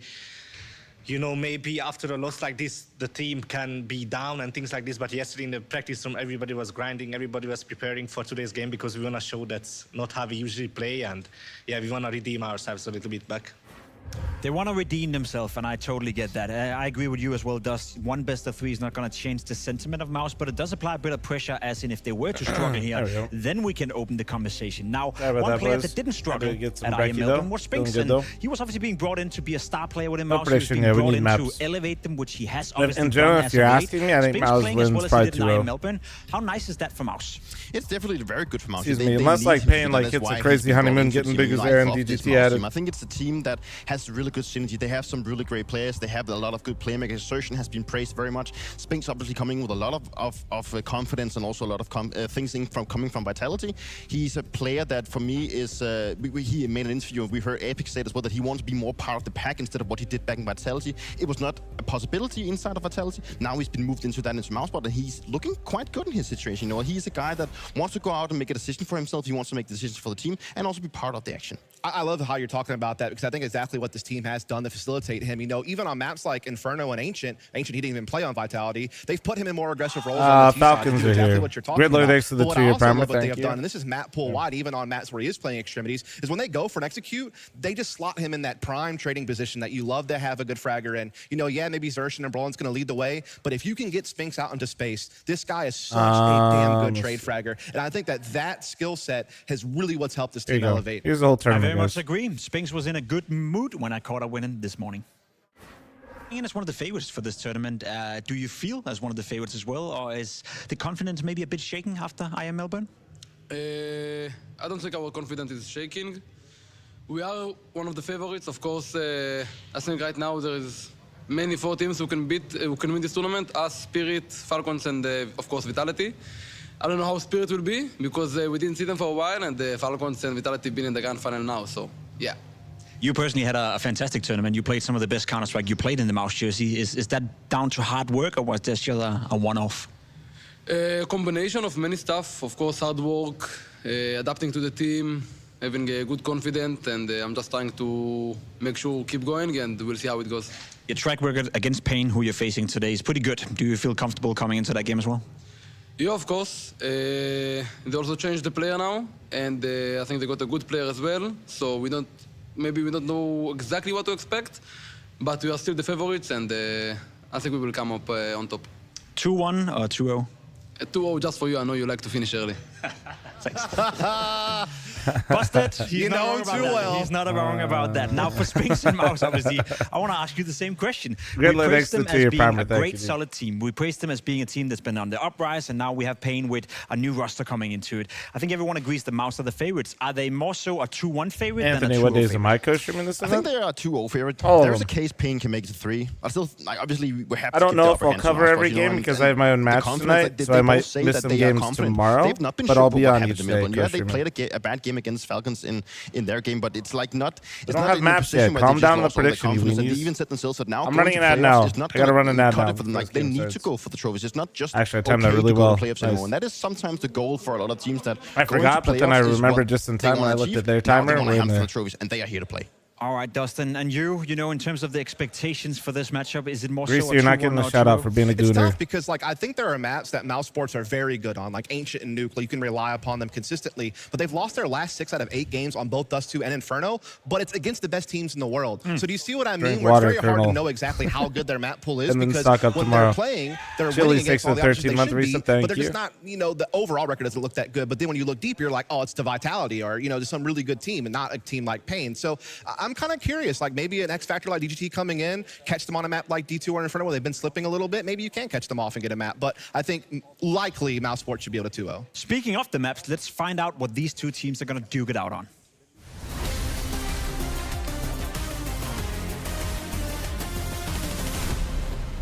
Now you said it, Dust. Mouz have a bit of a question mark attached to the map pool, but that's because they consistently play against some of the best teams in the world. Ancient not going to be part of this pool. Obviously, Payne Gaming removing it. Now for Mouz, are you worried coming into this video? Is there anywhere Payne can perhaps punish them? like I said, like we know Anubis is not going to get played here because Mouz should ban that. So I think maybe going to Dust 2 or Inferno could be an option. I think Nuke and Train are dangers that you don't want to go near Mouz Sports at. But either way it goes, I think Mouz will still be a 2-0 favorite in the series. Nuke coming in. Nuke pick from Pain. That's a map that Mouz likes to pick himself.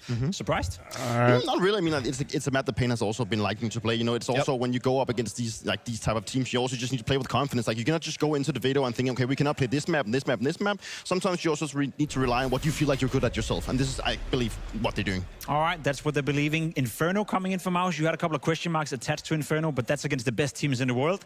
Should we be worried of Inferno against Pain? I think the worry for me is that we have actually seen them lose to like teams like Virtus Pro and Furia, which are teams that Mouz Sports shouldn't be losing to. So they've had a couple of stumbling blocks on this map, Inferno.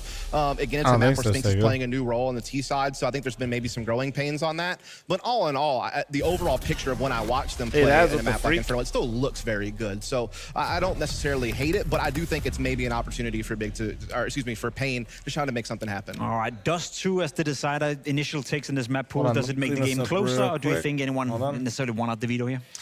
It's hard to say, actually. I believe that we are also in a position where maybe Pain is just trying to figure out what they're good at. You know, they are still a new team, and how deep does the playbook good? Have they changed more? 1 day of practice, right? It is 1 day of practice. You know, they are still in a position. This is maybe a little bit of like a tryout tournament to feel it out. You know, they're going up against some really good opposition. Right now, I think Pain is just more focused on themselves. I don't think they're trying to focus too much on what Mouz Sports are good at. They need to rely on what they are good at, and I think that is why we're seeing the veto. Dust, yes or no? Do we need Dust 2? I don't think we will. We won't need Dust 2. You heard it here first. Dust Moray said it. I want to see the game. I want to get the game started, and I want to hear the lovely voices of Anders and DDK take us through the game. Okay, a lot of confidence in Mouz from the desk. I appreciate that. We are going to head into the second best of 3 of the day. Dan, how are you feeling? Feeling good. I think this could actually has a lot of potential to be a really great match. I think there's a lot on the line in this tournament in general. You know, Mouz, one of the best teams in the world. They're going to be wanting to set themselves up well going into the major. Of course, they had a disappointing performance. I think in that Falcons matchup, taking away my dishes, and I know that Cyclone and Zipex have been cooking some stuff, getting the prep all sorted so they can kind of rectify that, have a deep run here, and then Pain on the other hand. I mean, DJT coming in is an exciting prospect for them. Yeah, it really is. Obviously, the lack of practice is DDK, yeah, dude. Anders DDK. I have so much respect for Pain. Crazy will take to the 42-man primer. Any of the primers prime for getters over a long time. Maybe not looking for all of the biggest superstars in the region, but trying to build something rational from the ground up. I think he's a really exciting prospect. I mean, I think Baby Serious is sort of building something that can work, you know, over a really long time. having a top 20 player in basically every single position is usually a strength. I think Mouz are the favorites here, but I would not be surprised if Pain is going to put up way more of a fight than maybe some people expect. I hope I'm right in that because I just like watching them play Counter-Strike. They play fun Counter-Strike. Yeah, and I mean, we saw that. They don't have as many fans, but that doesn't really change that you're actually looking at basically a top 20 player in each role that they play. This really could be set up to be a blowout. But obviously, we saw the FlyQuest. So that kind of helps. Amazing mechanics. And I mean, this matchup, again, you got a similar scenario. But I think just on paper, Pain has way more of an opportunity. I think their biggest thing is probably Xerxin. Like Xerxin, and that's also like they kind of live and die by him quite a bit. That momentum going could be very dangerous for Pain. So we'll have to see if Pain can play in that disruptive fashion. Like, I think like in a lot of ways Xerxin gets overlooked, but he's probably, he's insane, dude, when he's on. He's Swedish. His issue still is like making sure he's always delivering that same level in big boy games. I also think the downside is when he doesn't, I think the rest of them kind of have a hard time picking up if Torzi's off isn't on point. If somebody's in a good mood, it's like Xerxin, and if Xerxin's fading, then like if Torzi can pick it up, then it kind of activates Spinks and Jimmy. Early. Stop Mouz from getting the momentum right off the bat. We're headed into the game, so let's get ready. Jim, thank you so much for your 41 fucking months. Can I get 3 big booms for my 41 months? Boom, boom. Shut the fuck up. Already looking to make a run of it. They blow open the door, and then they instantly smoke off Mini, trying to create a bit of a distraction, perhaps, as the ramp push is coming in. And Jimmy, he's going to make a run for it. He instantly sees it, doesn't want to take the fight, and I can't blame him.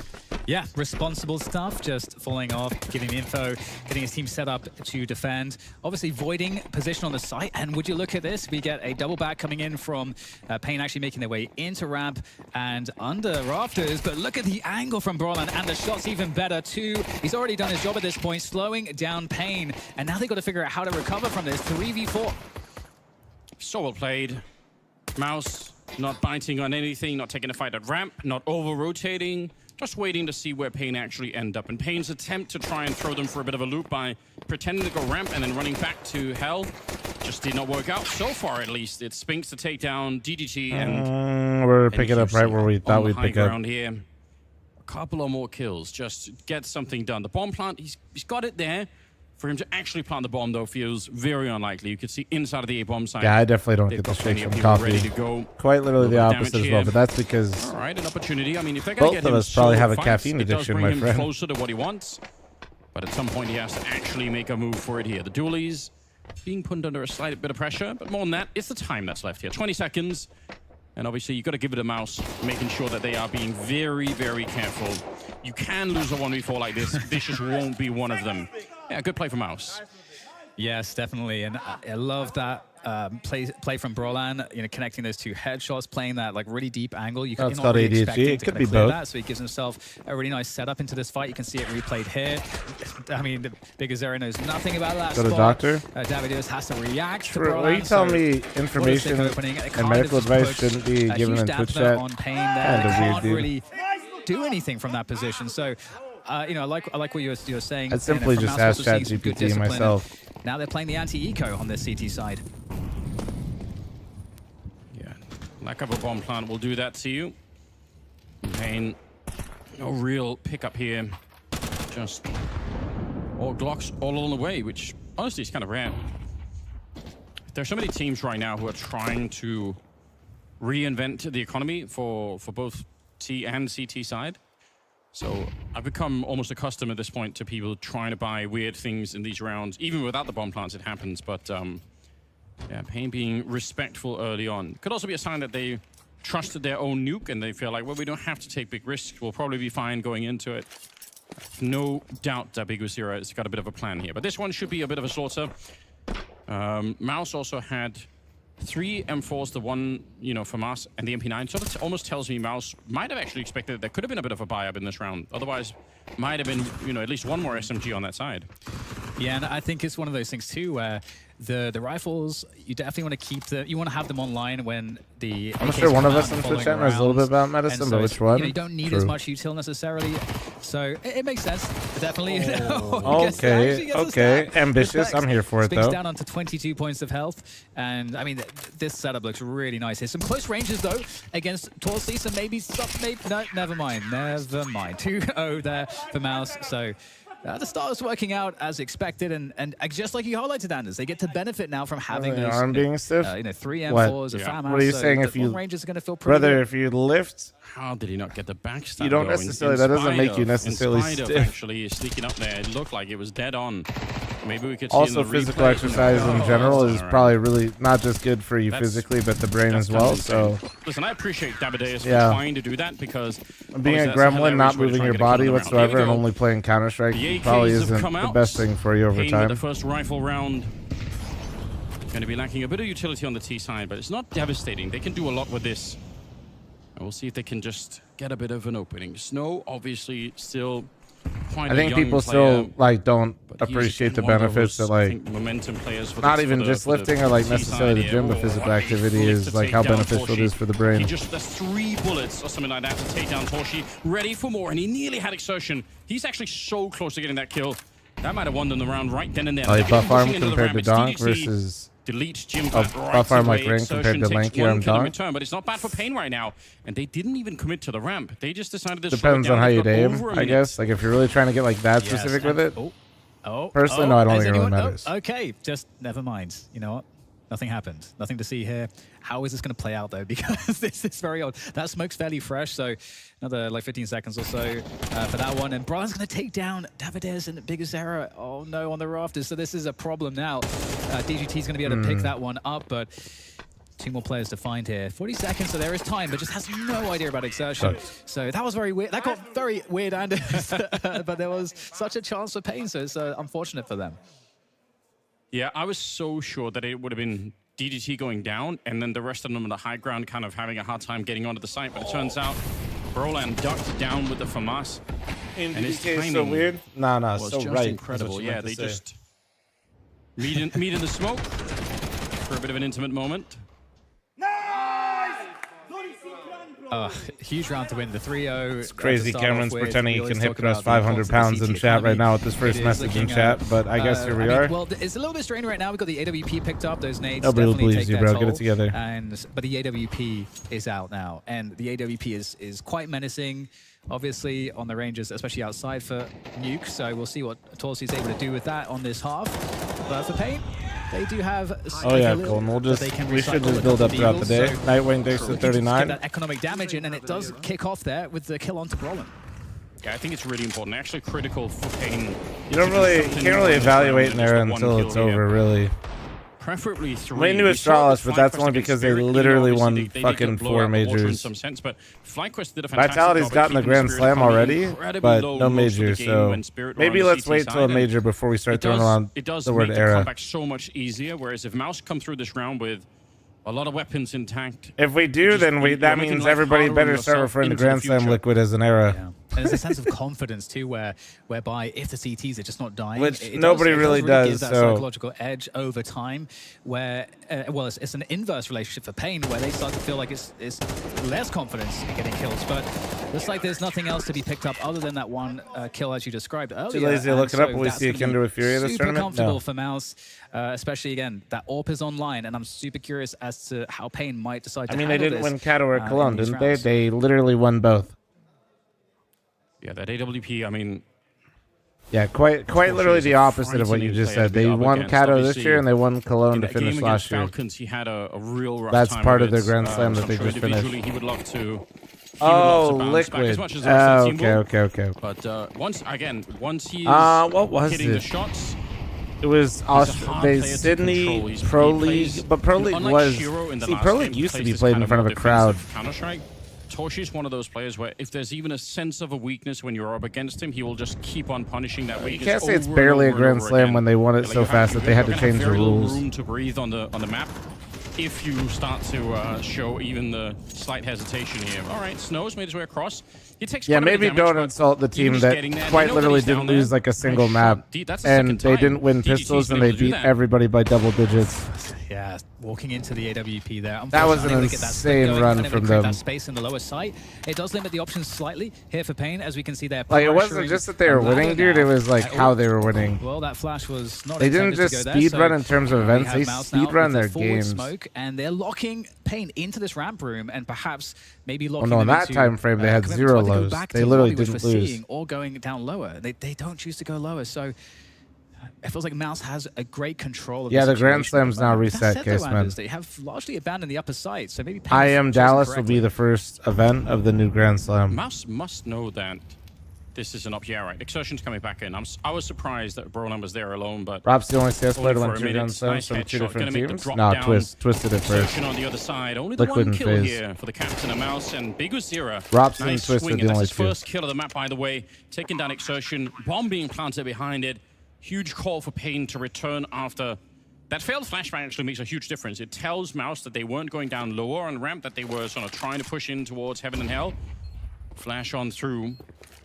The retake here for Mouz is very unlikely, but Caseman, Tony's in the YouTube chat and wanted to tell you to shut the fuck up. Spinks with the kid in his back pocket is going to be able to do something here.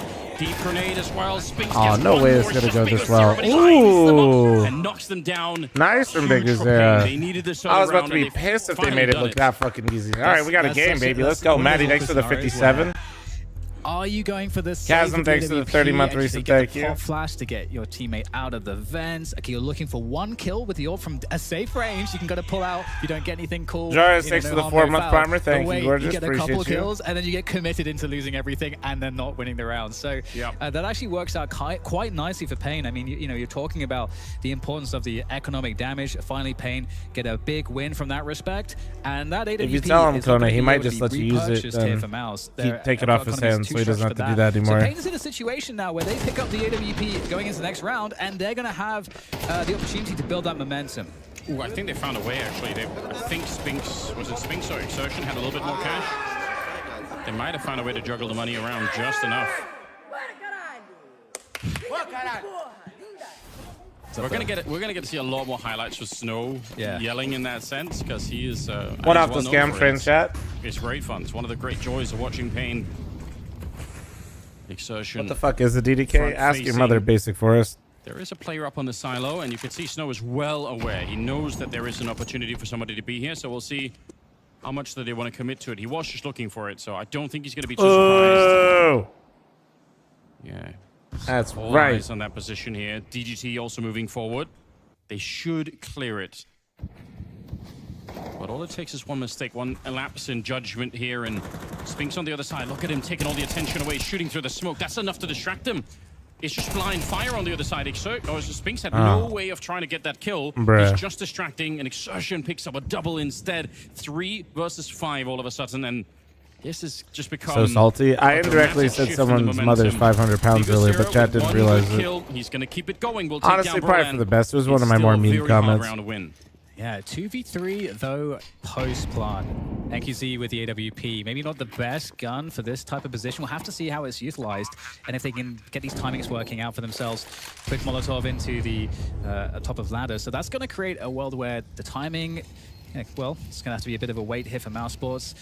There's a Molotov. I'm toxic confirmed. Always have been. Forward. And we get the reposition hit from Pain. We're going to have to see some cool stuff here from Big Azira and NQZ. Big Azira is going to take down one, and it's just an easy kill onto NQZ. Unfortunate there, the potential existed, but Pain, I mean, again, we talked about how crucial this round was for that momentum. It's been completely stifled. I wonder if they heard NQC burn as he ran out of the hut, if they would have been close enough, because it's kind of interesting that they checked the site. It's a sick move from NQC. He knows that if he falls back and doesn't play that position, then he's probably going to be in a tough spot. But yeah, they checked the site regardless. Those are actually so good. I mean, he'd already got 3 kills in the site to try and get his team back into the round there. Yeah. Not going to happen. Mouse instead, 5-1, and Pain are in some trouble. Down to Galil's, 1 AK as well on Big Uzira, but things are started to look It is a rolling schedule, but Blast for whatever reason made us wait basically 30 minutes in between games. For the momentum not to keep going, and they're not being slowed down right now at all.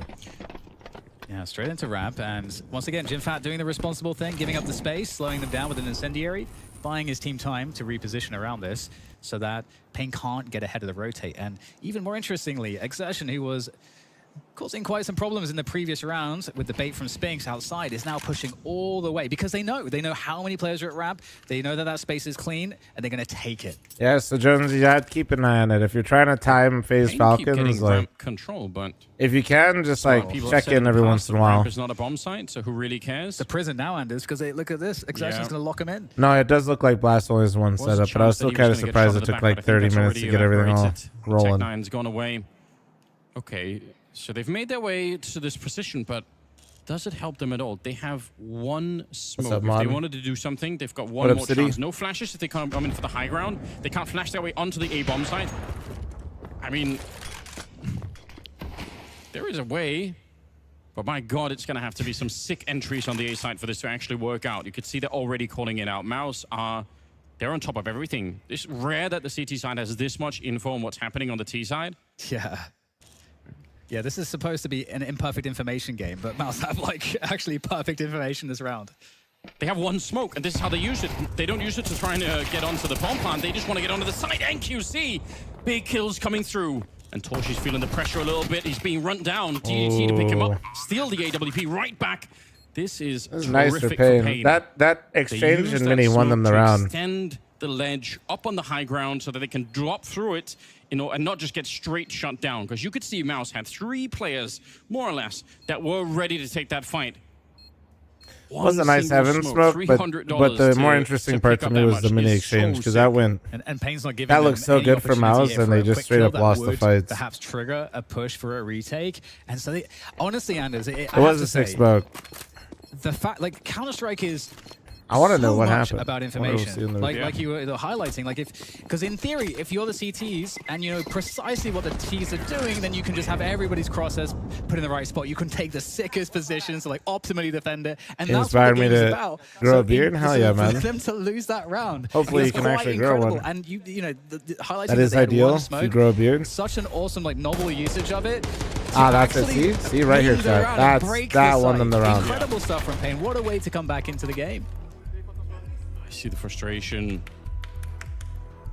Yeah, that was really fucking bad that nobody was watching and you know Mini. precisely where every player is the entire round, and you still That's lose the round. insane that he got to like that. Like that's why they lost. Like the smoke was cool, but that just he literally just walked in and just shot him in the side. Come on, we knew we had everyone in position. What can we do? You know, what would you say is the problem with FaZe? NQC, obviously, getting those 2 kills with the little running onto the side. FaZe was already bad last year. They over-excelled at 2 different majors. Back 5-2 is the scoreline here. To basically mask it, they did have a Chengdu win, but whatever. A fantastic position for Mouz to be in. Kind of means nothing when they look like Pooh after that. They are still in a pole position right now, but the economy's back down to this weird space.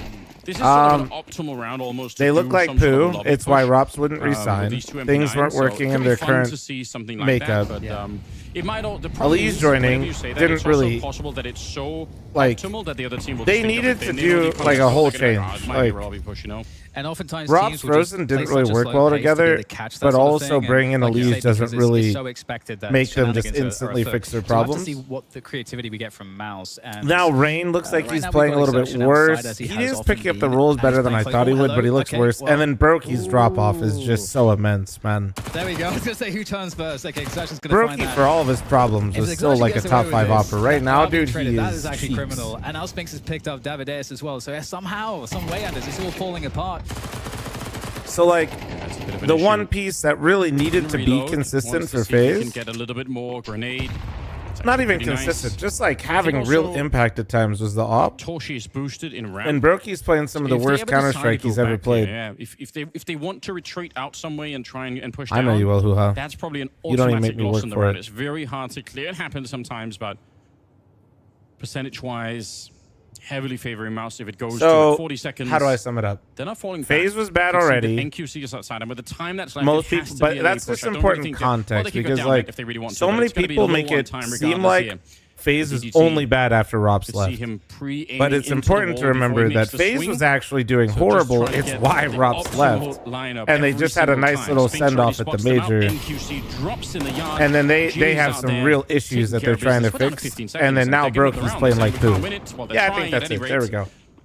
Not even maybe being allowed for here. DDT, he might die after time. This the is one piece that they really needed to like maybe stabilize them in this weird period is probably their worst piece right now. He's in terms of what you expect from Brokey and what you know he's capable of, he is by far the worst player on FaZe right now. I feel like Pain have had a couple pretty Kerrigan's performing worse, but like his individual level isn't as detrimental as Brokey's is right now. Mouz have been doing a great job holding on, and I like the subtle positioning change from Exertion in one of these 2 outside players that we've seen so far. Just playing the T-Red with the MP9, you only have so many places to go with the MP9, and if you're going to play outside, I mean, you've already shown that forward play off of the bait, and so that could be one option. I hope they can get it together though, man. Bro, you know what's worse too? Brokey actually looked better in that last event before he completely fucking crumbled. This position, you throw down a smoke next to the blue, next to the blue box. He was on pace. He was having a good tournament, dude. That's why FaZe looked good, and then they didn't because he looked like cheeks again. To think that someone might be out there just based on the utility from the CT side. Snow, by the way, goes down at the beginning of this one. He's 1-9. Who would I really far away from what we're expecting. sign? I don't know. People say Dexter, but I don't really know if Dexter like. Obviously, getting shut down hard at the beginning. Awkward fight. Dexter would probably be an immediate improvement over Brokey in current form. I don't know if Dexter's good enough to like really be beneficial to FaZe long term though, besides just being better than Brokey right now. You know what I mean? Like that's like, a lot of people are better than Brokey right now, but that doesn't really mean you should replace him for that person. Nice coverage coming in from Mini, and a couple of kills now. Oh, beautiful defense from Spinks, really delivering. And I was gonna say, you know, Exertion going for the push there. That's one of those spots where you have the advantage as a CTs already. You don't necessarily have to do that. Device, and I think maybe. Exertion has shown from these Device would be like the only opera that I think right now. Up, and if he has a spot if to they push, could, he will. And that can. I just don't think that's gonna happen though, man. I'll be real. But it can also backfire. So good thing for Mouse so far. It hasn't really backfired on them, and it's just rewarded them. FaZe is a broke I think org. you're right, and I think Nah, this they're is one of not. the things that does make Mouse very, very hard to They deal just with. don't make moves like that very often. Remember, FaZe org is different from the content creation side. It's leased. It's owned by Game Square. They got a lot of money over there. But it's also insanely suffocating when they keep doing it. Yeah. Pain are being put in a position where the company that owns and leases the esports side of FaZe as a brand, they got money. And they're not going to give necessarily always a lot of time for you to figure things out, like slowing down the game against Mouse. Old narratives that device is too much of a system opera. I don't think anybody's mentioned that since 2018, man. That shit's been dead for a while. When he's played under like 7 different IGLs, including himself, and he's like played consistently well in pretty much any scenario he's been in. Takes a passive spot to punish them checking for his position. So, love the outside mind games here from Exertion. So frustrating as well for Pain. Not to be able to find him, not to be able to control Perfect that time to go pick up device if they wanted to do it. No, maybe. Out here and it might be hard as fuck, considering Astralis might not want to give him up while they're trying to sell the entire org. They had. Could see if NQC could do anything. You know what I'm saying? This is the kind of confidence that might be literally the worst time. I'm not surprised that Torshi goes for a peak like this because, again, once Mouse has this kind of momentum and the individuals are feeling good, I think you could just see it. If you just watch the cams as well, they're laughing their way through some of these rounds. Now, we've got to that stage where the whatever dynamic exists on Mouse in terms of the chemistry in the team, once it gets to this stage, they become even more strong. They become even better. Very hard to shut them down, although GDT and Bigos here are trying to do the best that they can. It's close as well to getting the kill here on Exertion, and a bullet will do the rest. This is 2v4. This is a massive slip on it. It's the other side of the coin that you just mentioned, Dan, where all of a sudden, you've got a 4-on-2 that's now down to a 1 versus 2 where Jimmy will have to try and clutch it, sneaking in. He's going to get the first one, and low on health already is DGT on the other side. I mean, if anyone could, it would be Jimmy.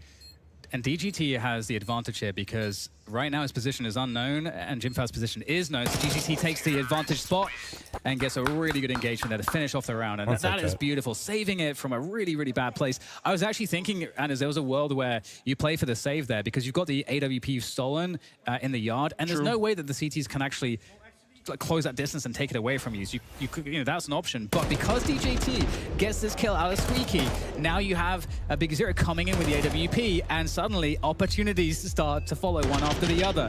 3-7 now. It's also so smart for DGT to take up the position that Jimmy would have already cleared when he got the first kill. So Jimmy would have already checked that forward position because he was way further out the first time to take the fight.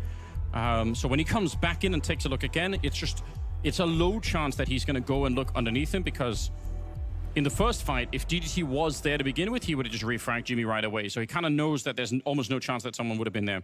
Pretty smart move. 7-3, leaving it around number 11 here. And Pain, honestly, if they get up to a 7-5 scoreline, we've got a bit of a game on our hands. But if not, I'm still worried about the Mouse Sports chemistry sort of coming together and making this a more interesting game all of a sudden. We might have one of those aggressive lobby rounds, and as you know, you're talking about that before. We didn't see it, but Pain have 3 Mouse have 3 MP9s on hand. They aren't doing anything tricky like that, but Pain are going faster outside. Is this extra speed from Pain going to open them up to those MP9s? US Jimfat going down at the start. That was DGT again. I think that's 3 times now at ramp. He's found that headshot on Jimmy, which is kind of nice. Torshi out here, though, navigating the situation with great expertise, taking 2 players off the map. And it's a 4 versus 3. Still plenty of time. Now, Snow is, sneaking down below Spinks, and he sees the shadow, so that is an easy kill to pick up. And we're back into 3v3. The bomb is going towards the ramp where Exertion is here, and it's unlikely. They've already defeated Jimmy in this position. Are they going to be ready for this? Yeah, he could really play spoiler to the round. Oh, he's got the info. This is beautiful. He can time this play. Oh, he times the peak, but still, DGT with beautiful reactions, able to take full advantage. Now, 2 players remaining here. Brolan extraordinarily weak, and the economy is kind of terrible. So there's certainly an argument right now for the save for the final round in this first half as Pain pick up the bomb plant. With that said, we see it, if you get an opportunity for 1 kill and you collect it, maybe there is more to be had. But Brolan not getting anything just yet. But if he is to do so, Torzi's by ramp, so there's an opportunity. But looks like Brolan's going to give it up, and I think he would be the player of the 2 to try something. Yeah, I think you were right the first time as well. I really think that's a hard round to go. But there's no kit or anything else. It's unlikely. shocked that Exertion doesn't So I'm get the just kill turn on the against stream you. and I'd go love back to see that bed? from his Yes. point of view, because you're right. He had the Actually, info, kind of the a gun barrel genius and move out of everything me. else. That's I won't say a free kill, but Connor, thanks for that's the a Twitch kill you primer. expect Thank to you, win thank almost you. every single time. Yeah, the peak is advantage in this game, and there's a lot going his way there. So I mean, it's so cool to see that. You know, blows out your expectations for the fight with a great reactive performance there. With the there's AK-47. just a golden one on the move, and it's this, you know, Twalcy's performance there. whenever he is wakes up awesome, this and early, it's also like because that's you have one like of a the window, and 2 if you and 4s. either That's one of your let win him out in conditions time or the- you in the don't, round. you So, know. Mouz really making it And I difficult figured for I'd let Pain, him but out they're in fighting time. back. Yeah. Doing a really interesting job all of a sudden. True I style. mean, That'd be smart as fuck. slow start for the Pain side of things. Doesn't matter whether we watch on Starting Twitch to or pick it up, YouTube. starting to get a bit more interesting. If they can get No, I'd 5. say just watch wherever you want, man. Lot to be discussed still. One smoke wall down. I think one of those first smoke lineups kind of failed a little bit. But the next one's going to be just fine. DDT, unfortunately, I guess technically got down the vent. Unfortunately, just not alive. 4 versus 5. I like the aggression here from Mousesports. They're in a round with bad economy. They don't have nades. Getting aggressive is important because if you allow the T's to just set up post-plant with better util, you're going to have a really hard time. And here is the one bad gun, the Deagle. I'm saying watch both from Red Rev. True. Yeah, almost. It's a bit tricky. Like if you have YouTube Premium and if you're not saying you should sub, but if you don't sub on either one and you just watch the ads, more ads run on YouTube. So like, it's only half the Pain team that are better really for me, here I guess, if you have fighting. Premium. Roland out wide, NQC. That being said, though, if you have stunning Turbo, headshot it's kind of across like, the dude, B-bomb site, wherever the will fuck you take want to down watch. Sphinx. And 2 versus 1 now. Torchy blown up, but Exertion is next. Such a quick finish here for Pain. Stunning stuff. 7-5 at the end of the first half. Not a bad. That 2v4 was massive to that. That 2v4 was the swinging moment for Pain for sure. Mouz looked like they were in full control. Halftime ad chat, by the way. Mouz looked like they were in full fucking control, and then that 2v4 just completely flipped it.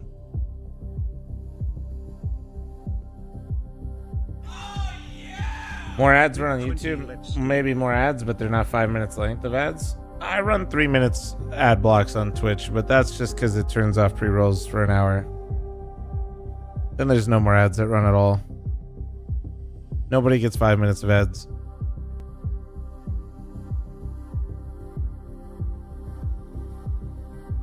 Yeah, it's just not really possible. White Stack, thanks for the 20-month primer. Thank you. Devin, thanks for the 43-month resub. Thank you.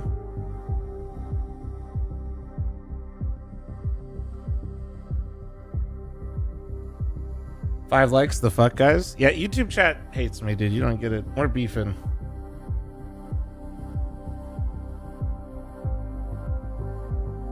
You should take one of the deals where you run 15 minutes of ads an hour. That'd be sick. No, I'm good. I'm good on that. I'll stick with my low 3 minutes. Although, actually, I do run a little bit more now. But that's just for the pre-rolls. You have to run slightly more than 3 minutes if you want people to be able to click your stream without pre-rolls. Which I think people appreciate. I think, except for like my first hour of being live for the day, I think pretty much the entire stream, if you click my stream, you can just hop right in.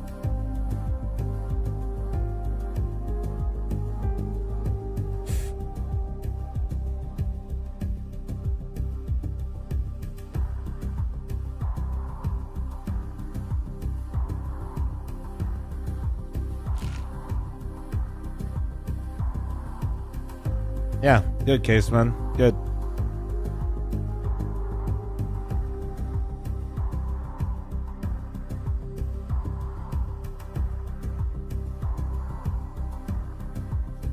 What up, Stepfish? Bozo, thanks for the 27-month primer. Thank you, man. Appreciate you.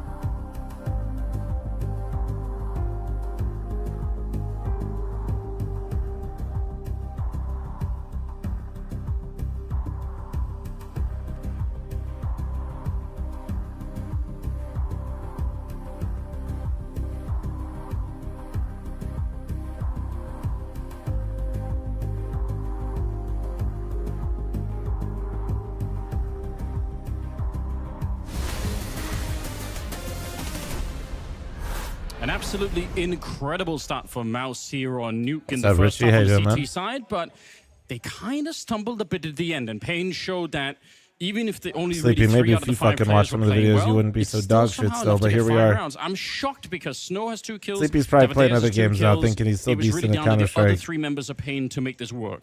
And I think the one round that really stands capital out is that equal, round it's where fucking there was perfect Sleepy, bro. information for Mouz, and Payne still won it anyway with Sleepy Tech is 9. absolute That round cheese. is like one of the absolute highlight rounds that gave Payne that I farm streak MM coming now, back here. fuck Now the face it, pistol, see. as the side Bro swap, literally get gave the up. outside focus His ego from couldn't Mouz. take it anymore. P250, that is quality at range. So we'll have to see if Tawzy's good for anything. Now he just says they're cheating where he's losing. Genius. Yeah, the P250 is a fantastic equalizer in a round like this one against the USPs. On the other side, they're actually wrapping around here. Something that Mouz love to do, not just in the pistol rounds, but in rifle rounds as well. And they shock Biguzira. He must have known. What do you mean, Kerry? If you look at Mouz demos on this map, you're going to see so many rounds where they throw the arc smokes There's and that then they audio still that we wrap know and around love. through their own smokes Yeah. towards heaven and hell. Music to my ears. And there's no way he wouldn't have known. I just think he wasn't expecting the speed. I think it was not the strategy, it was how fast it happened that caught Biguzira off guard. And now the bomb is planted here. Very tough retake coming in. No defuse kit in sight either. They're trying to trade their way through. Better than automatic Jimmy golf. making Well, sure considering I've that's never not golfed gonna happen. before, Big you headshots, could say I'm the and perfect Devadeus player. can't find a kill to save his Oof. life right now. Not that he would have won the round, but All right, Payne, you got to just for his sneak one own back sake. here. If they get to 10, I don't think there's any way Mouz don't close this. Absolutely wanted. I feel like this match is definitely a fun one for them. Both teams The Hawaiian Blue really enjoy Devon? playing Yeah, Snap, yeah, have it's a lot of good. experience on it. Both have great win rates on it. So with that said, Payne are super dangerous. And look at this, it gets stuck, like falling off the ladder. They didn't want to take this fight, was trying to get out, but it looks like the ladder had other plans. So yeah, nice clean start for Mouz Sports. What's interesting now is, one, how is Payne going to respond in terms of their setups? Are they going to go for gamble stacks? Like, I've never And then lost secondly, for Mouz, ever in golf. understanding that there's going to be problems out on the map, what is their sort of anti-buy approach?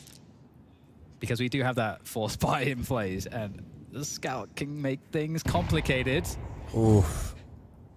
If the smoke was a bit different, it's all about how the top of that smoke behaves, whether or not he can see someone there.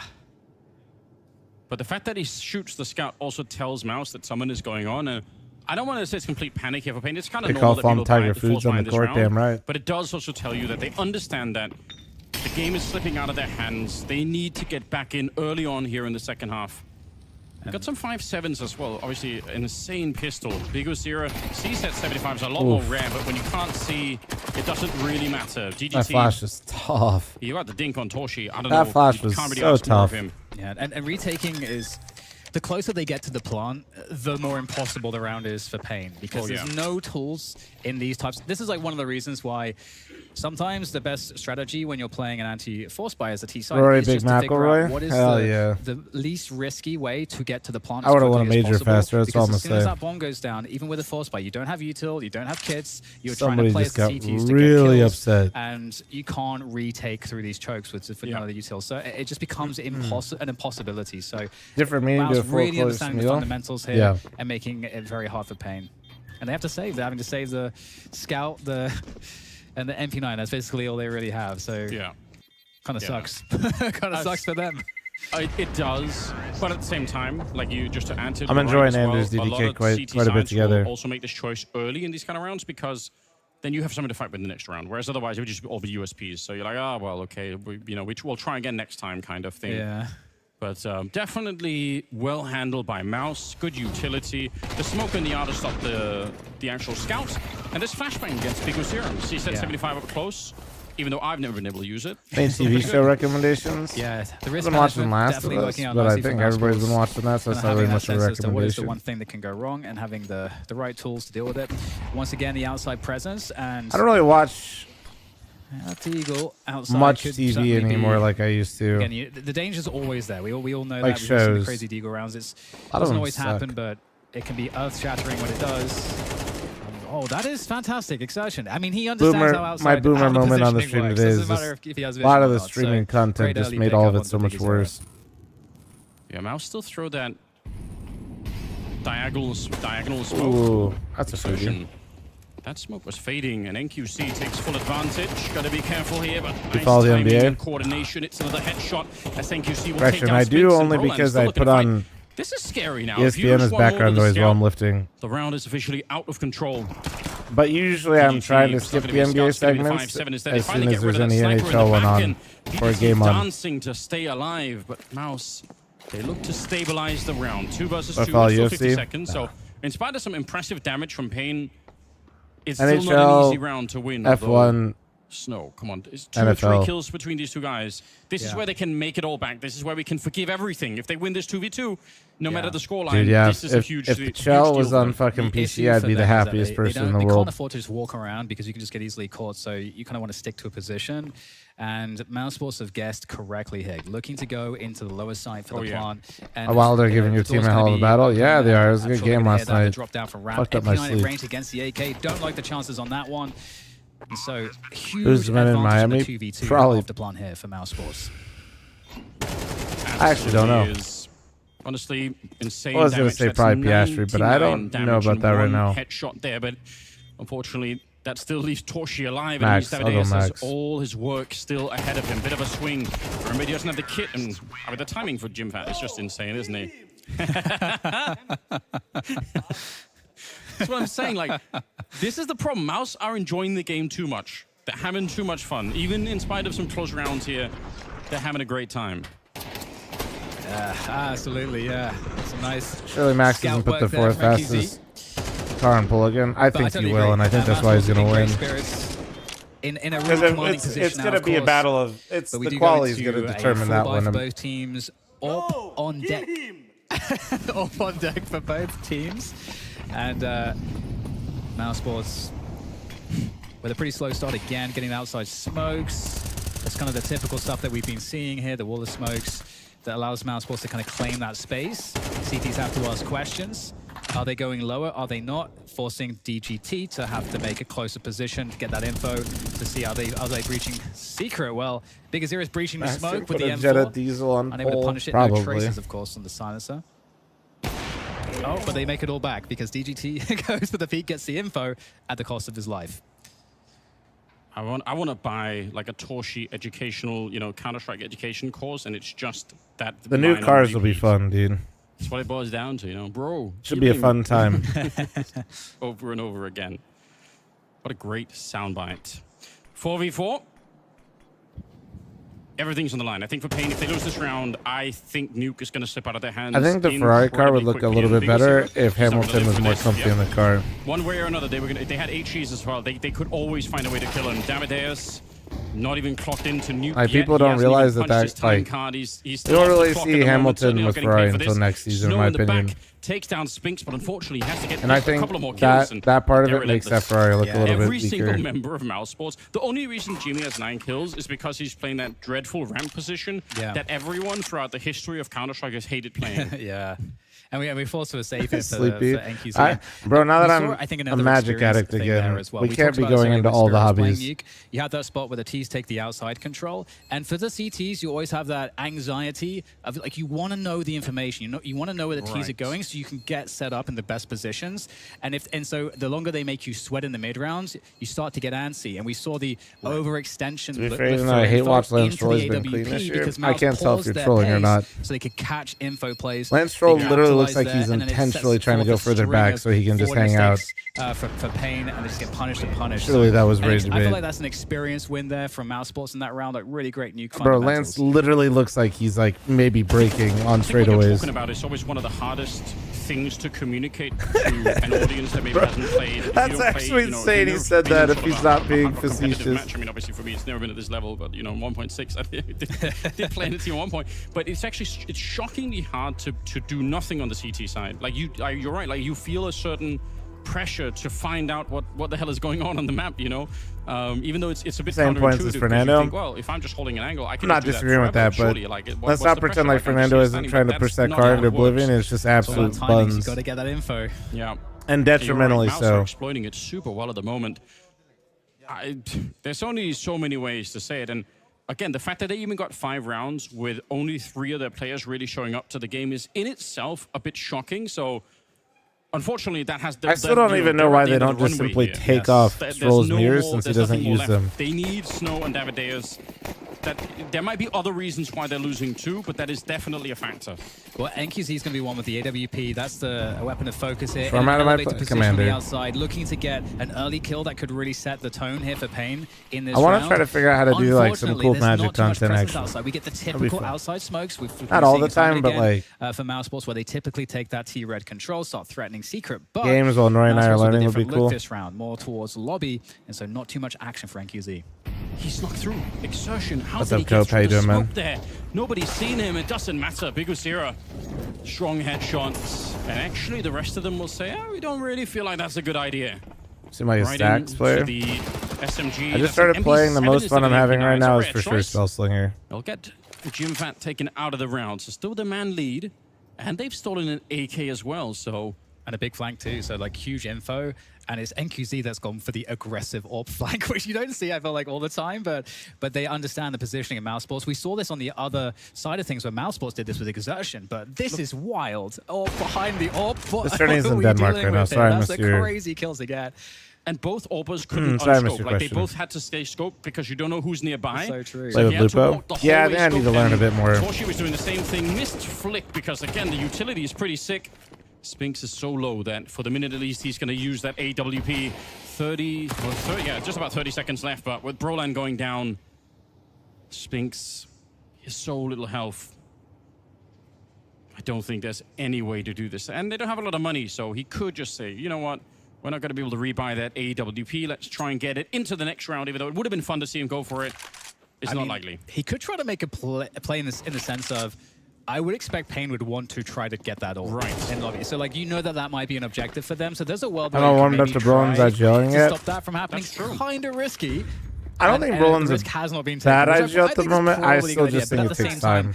You're giving to like kind of see how this all unravels. Actually, they would have been able to buy it. They had enough money. I'm gonna wait until the major to really have like a conclusion of how this is all shaken down. This could be the moment here for Pain. I mean, I think if anything, this has proven to me that more than likely, it seems like Xertion and Torshi are really dictating a lot of this team. If this would have been That isn't to take away from Brolan, but but there are some players that are aggressive enough that they would have stuck around to try. I think a lot of it You're absolutely right.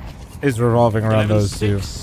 And Torshi, that saved AWP. He's already down to 29 health now, just trying to push through. My top four at the major, if it happened right now, Vitality won. His damage so far.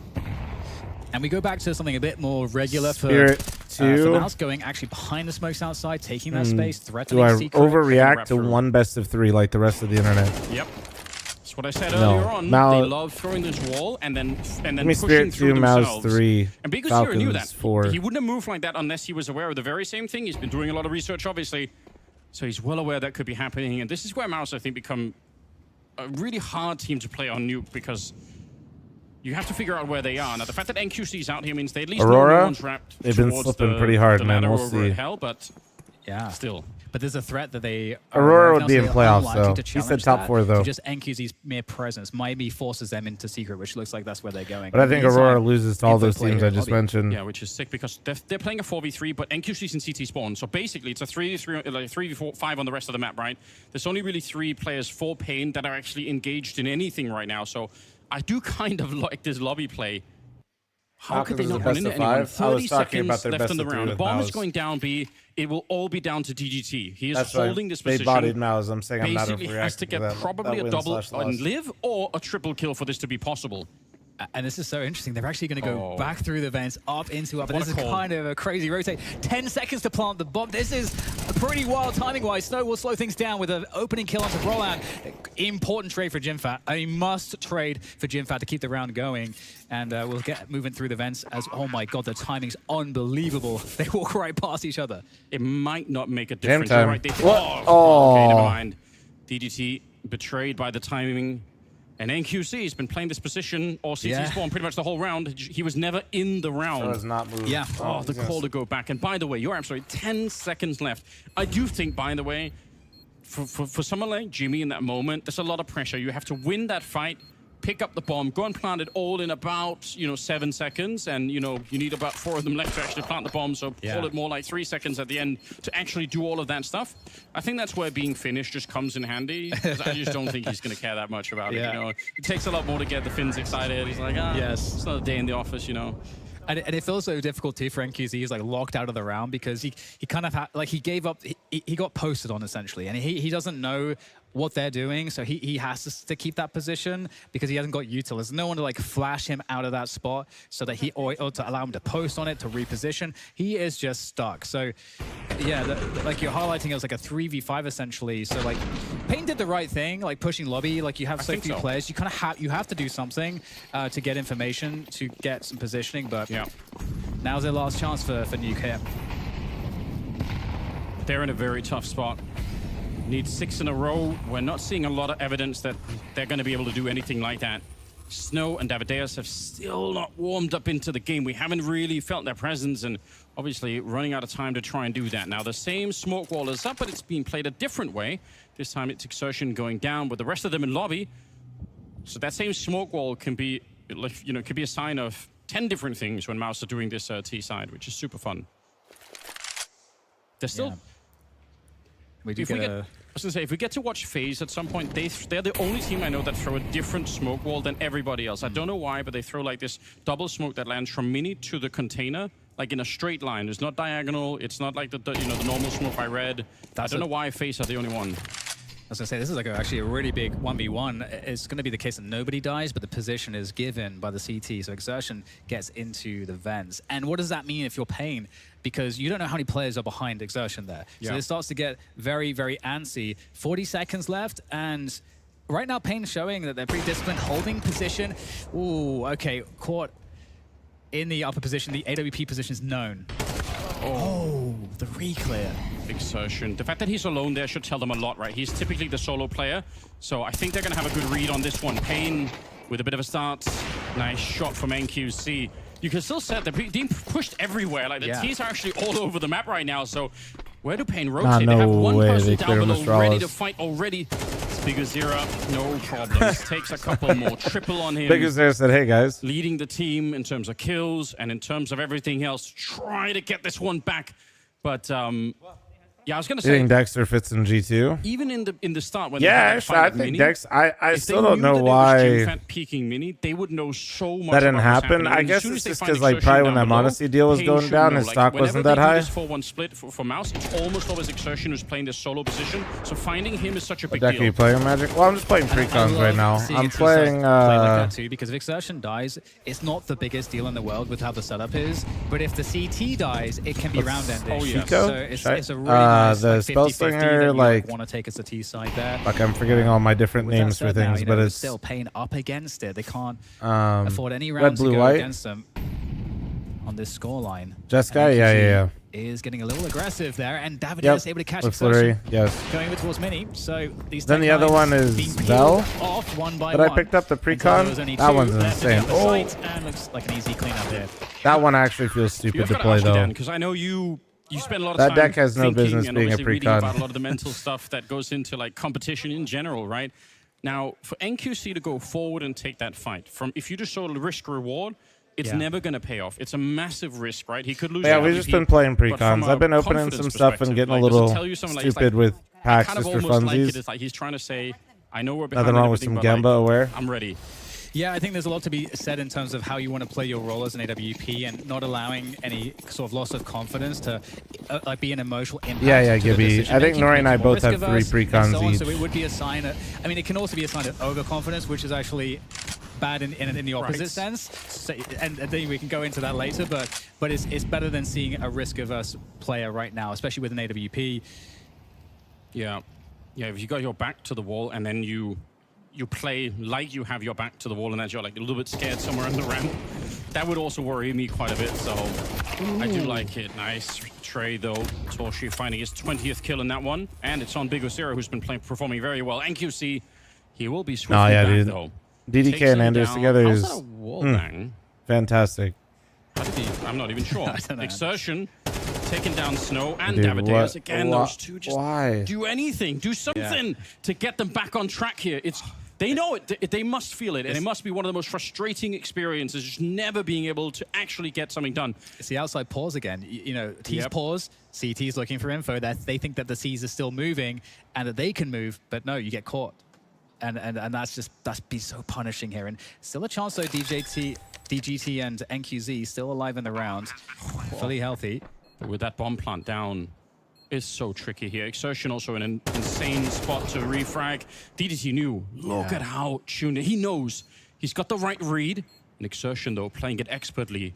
He's called it in from his teammates, saying no one's pushing. NQC comes in. Exertion might be dead as well. They're so good, Pain. Great communication here between the last two players. It's all down to Jimmy and a grenade to nuke him out of the round. The nade is absolute fucking cinema. That is a sick retake. Damn, DGT looking like he's making an impact, huh? When you get to understand just how well they communicate with each other. Otherwise, this 2v3 would have never been possible.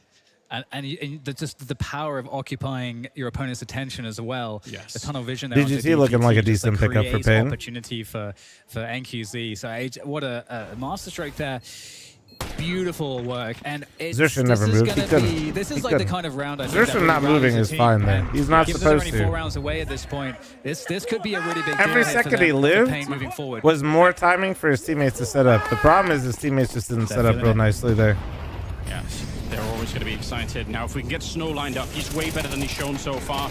These might be some easier kills, but I don't really mind. Whatever it takes. Just don't lose to the Tech 9s. It's another headshot. No, dude, not to the Techs, bro. And then it falls apart. Just the AWP left.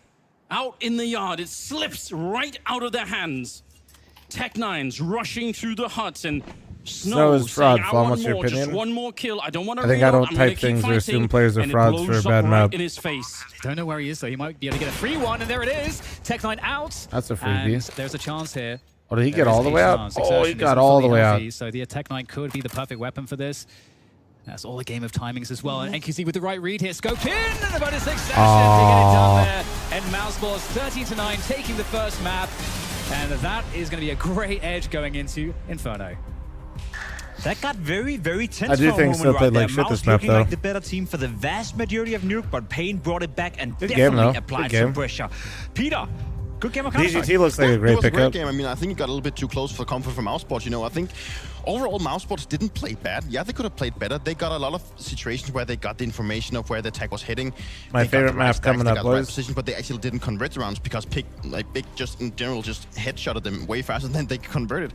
I think that Mouzballs maybe started being a little bit shocked in the beginning, like in the later stage of the game. They started feeling that Pain was getting too close, and they started making some worse decisions. And overall, Pain just started playing better. They started playing better. I mean, it got very, very close at the ending right here. Just as said, we can maybe dive into whether or not we thought it was Mouz slowing down or Pain picking it up. But if we rewatch the last 2 rounds, I think that last 3 months, so they've been Big Zero, I think, has been sick one tournament, sat out another tournament, and then they had to stand in. It was a close one, and especially this one. We thought it was over. two and a coach for one. Nope, there's no way they're coming back from it. But a nice retake coming in from Pain kept them alive.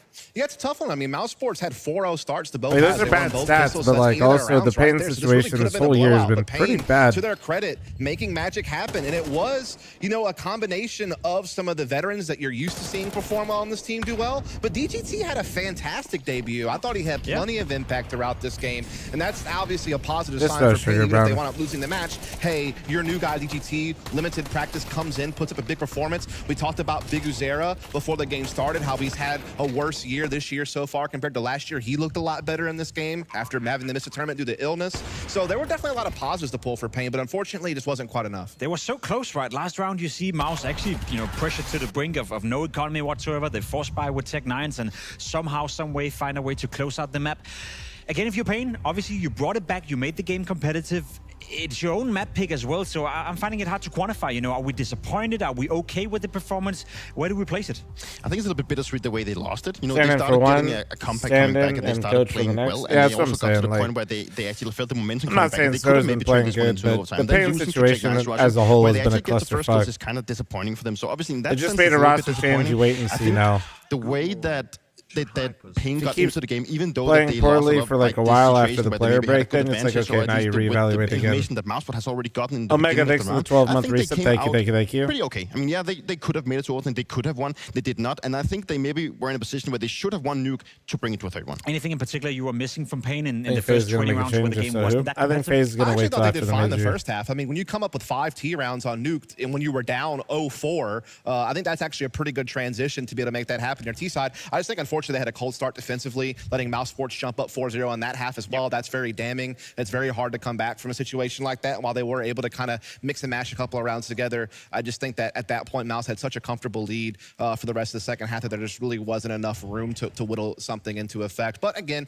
still some positives to pull from the fact that DGT had a good debut, that, you know, Big Uzera looked in better form. But it is very damning that we just keep seeing this out of Snow and Davideus. You know, like, these were two guys who did look like good prospects in a world where you can't go get Insani or Dumal because of buyouts and things of that nature. I thought they actually did well to find prospects like Davideus and Snow. But unfortunately, it just hasn't panned out for those two guys really for a while now. And I think that's also really concerning. I do feel a pistol round probably would have helped, you know, this game to be even more competitive as well.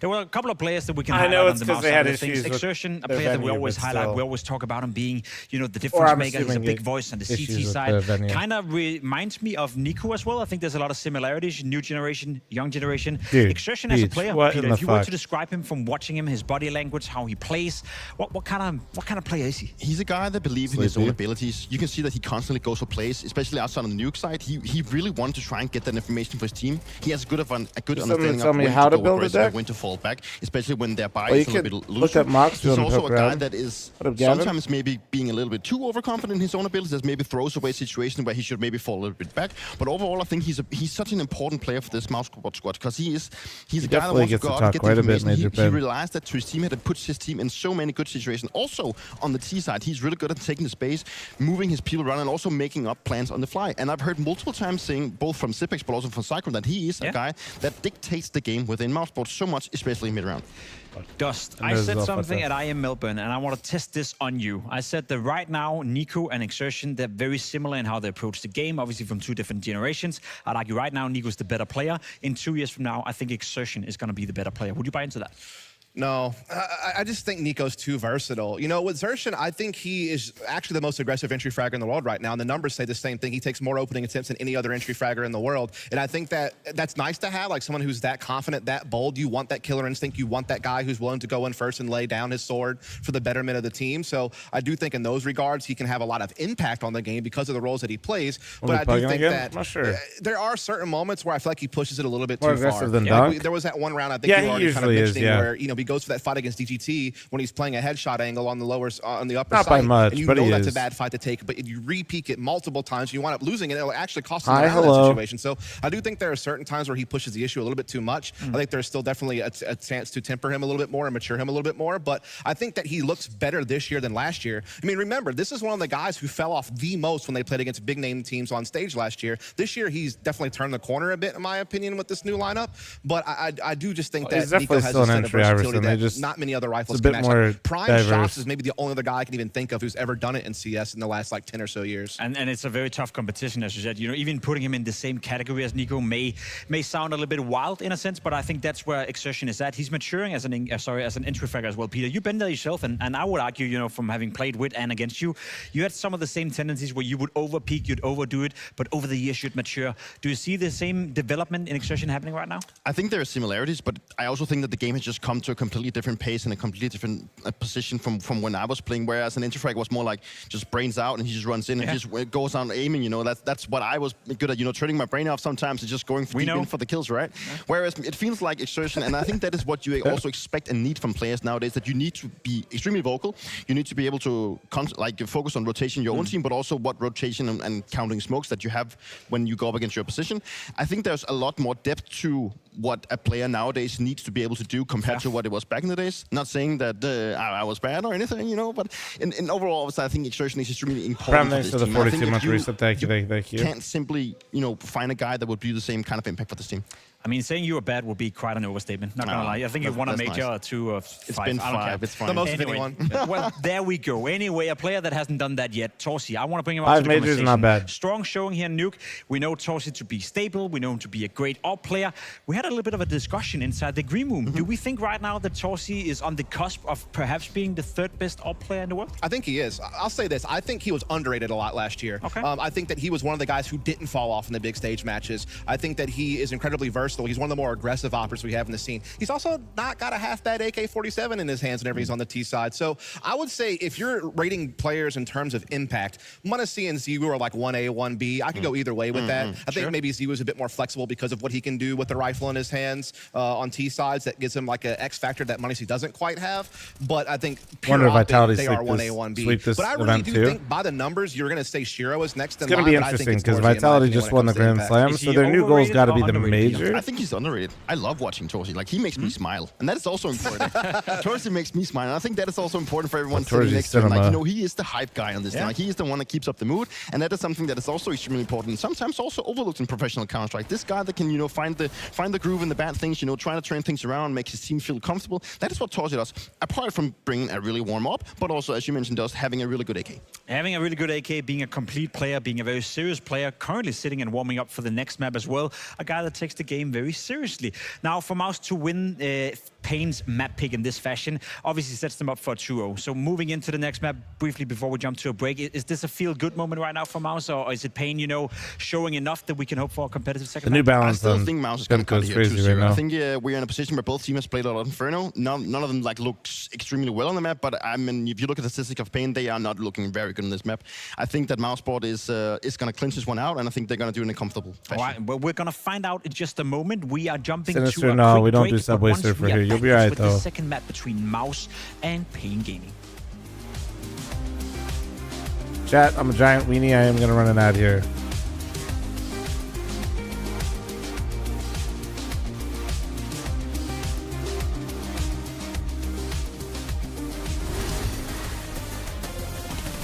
All right, heads up, heads up, heads up.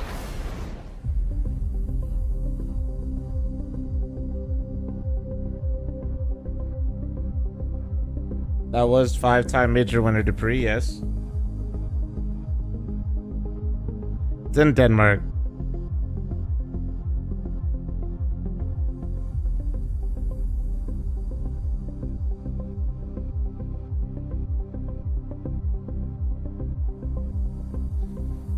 Well, the best silver entry anyone's ever seen. I believe it. I believe it. What roster would you like to see the most after the major? I'd rather wait till the major to say.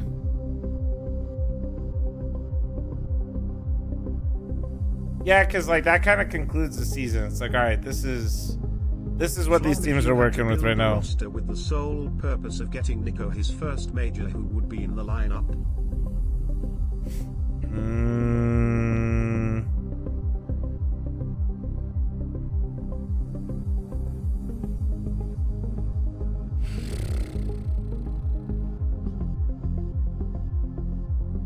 I don't know. It'd be really tough, actually. You need like a more passive IGL. Like, I don't think he'd work well with Apex. They both also like, they're like too aggressive, or Apex is too aggressive to play with them. So even though I think Apex is probably the best for it right now, Nico would literally, I can't believe I'm saying this, Nico would literally need to be paired with like Brolin.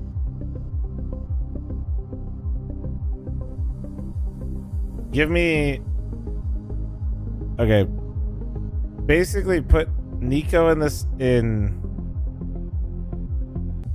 Mouz team, drop Spinks, and put Monacy in for Torzi. I think that actually worked really well. That supporting cast and those elements and the way those guys play, Xershin would open up so much shit, but also Brolin is passive enough to like leave room for Nico if he wants to take gambles too.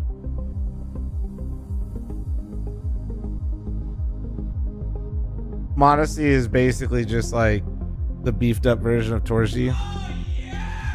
Prime forgetters don't be like me. It's a fun one. That's a fun one to think about.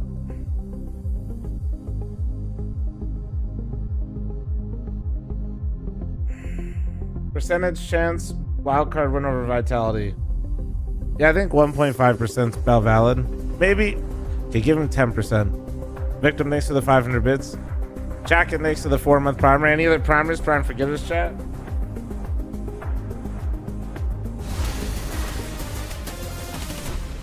mean, I'm sponsored by Sister. Alrighty, second map coming up, which is gonna be Inferno, and I want to put you on the spot straight away, Dust, because I know Thank you you to so much be for a the great 5 actor. gifts and I subs. want Can you we to get some act nice for ones me in right chat now, for him? because I will tell you this.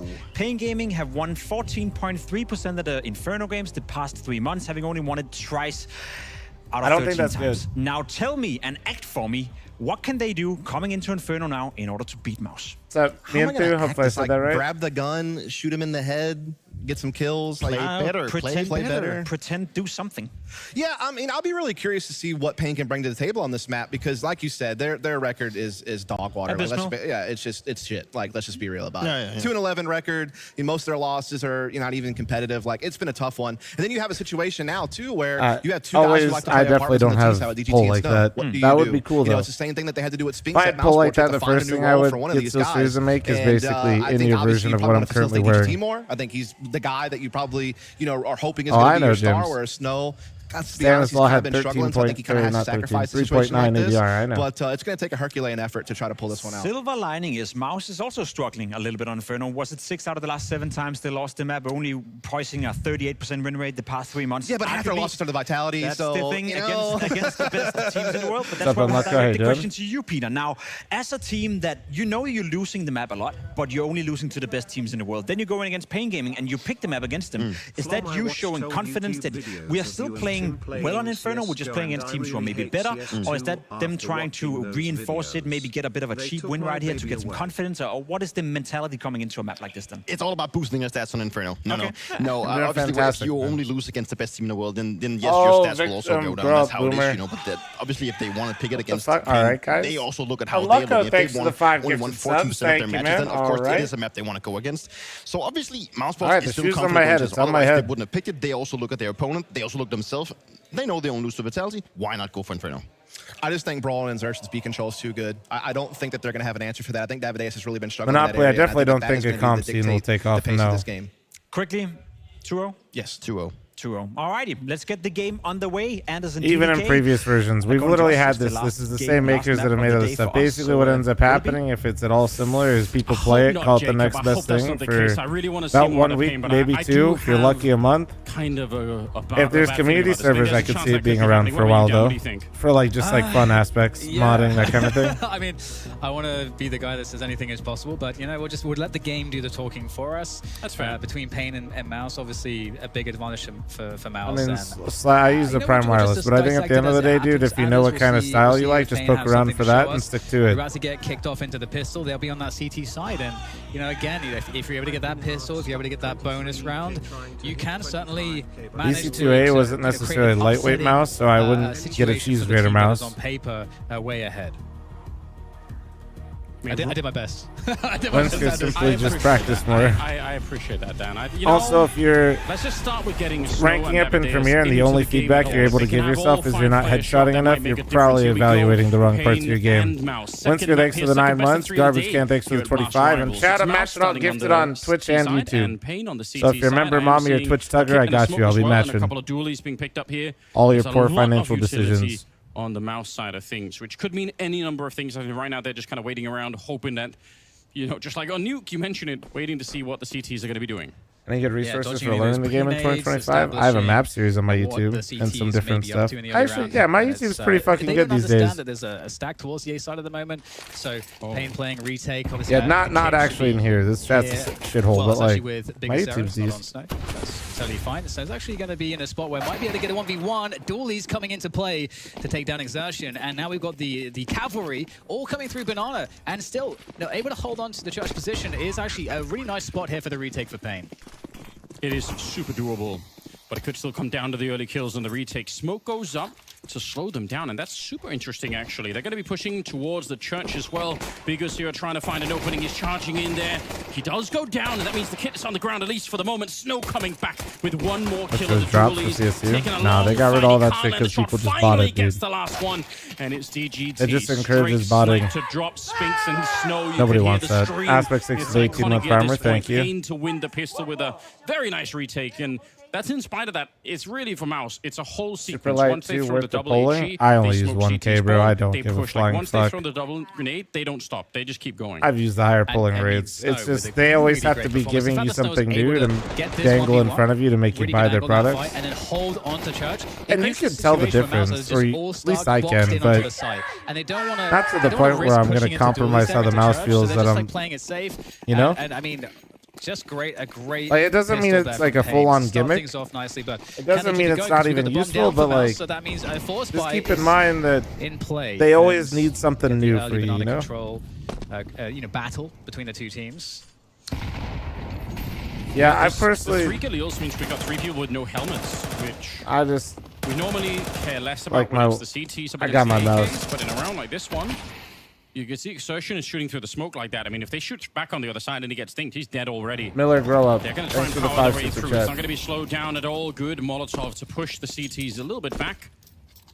And now the question becomes, how much can they force out of Pain? How much utility can they bleed out of this B-bomb side?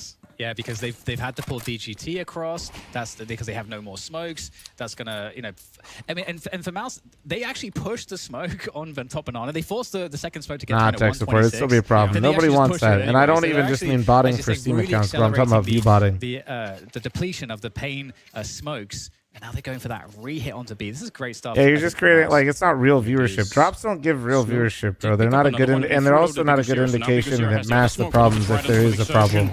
He should be pushing through. Yeah, they're not going to slow down behind this one, but look at the defense. Once again, Snow and Big Zero combining for a strong hold of the B bomb site. Finally, there's a bit of a return. They actually push through into CT spawn with 25 seconds left. They know that Snow's back here somewhere.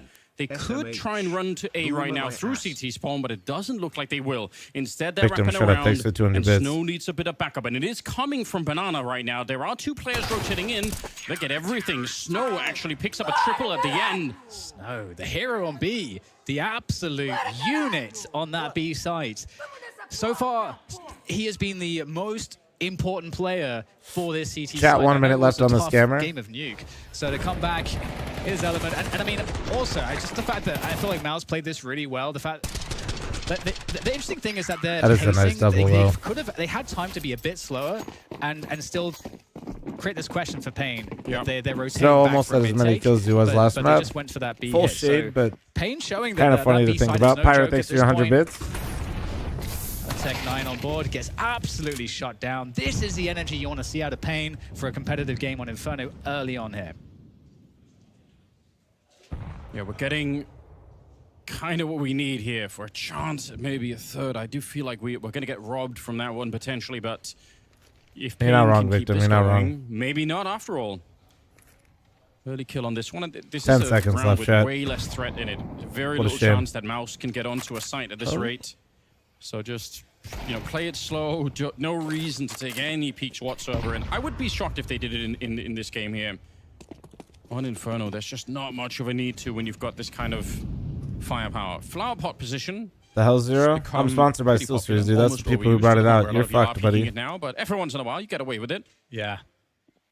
I'm both, Zero. Blockage there with that pot. The ceramic. Ceramic? I don't know what it's made of. I'll take your word for it then. That's ceramic.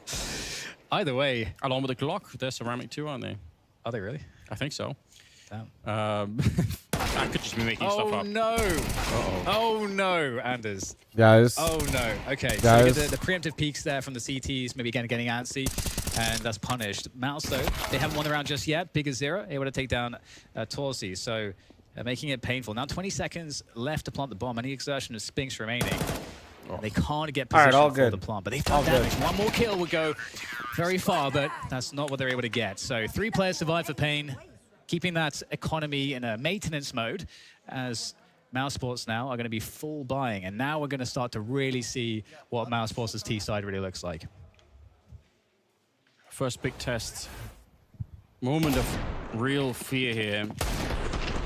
The dominoes fall pretty quick towards the arch positions. NQC and Snow, it just is, it's one little thing, and then you start to worry about the round. I will say, Anders, very quickly, that you wonder, oh, why isn't there a pop flash for the info play? Sometimes you might have someone playing anti-flash, sure, and so you get a one. So there's levels to it. Yeah. Oh, Cats back with the double HE. They bumped into each other. They managed to block each other on the CT side so that they couldn't run away fast enough. Was a Flom sub. Xerxes. And Snow, not even a chance to fight in the round. Bigo Zero, much worse for wear. I mean, that's a hard way to start a round. I actually love the gamble. I love the 3-man setup at B. You know that this is likely, maybe not already lost, but it's pushing your team a lot. So just try and see if you can make this work. And this one apartments player for a Pain is Davideus is kind of the only hope here. Yeah. It could be a huge performance or it could fall flat, but Davideus in a position to maybe get a couple, and this has to be a solo play. This has to go huge here for Davideus, making his way around the corner, takes down one, position known, gets the AK-47, pulls out, understands he didn't get the kill quickly enough for a timing. The bomb. Oh my god, it actually was. Has the bomb with him. If he knows, he's gonna know, surely calling the teammates. I mean, I agree, you could save the AK, but because of the bomb here, maybe you don't.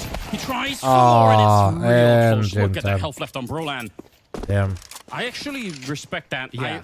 The only thing that I guess they didn't have the info. This would be fun to hear the comms. I don't think they knew about the bomb immediately. I think it took like a good 5 seconds before they understood what was going on.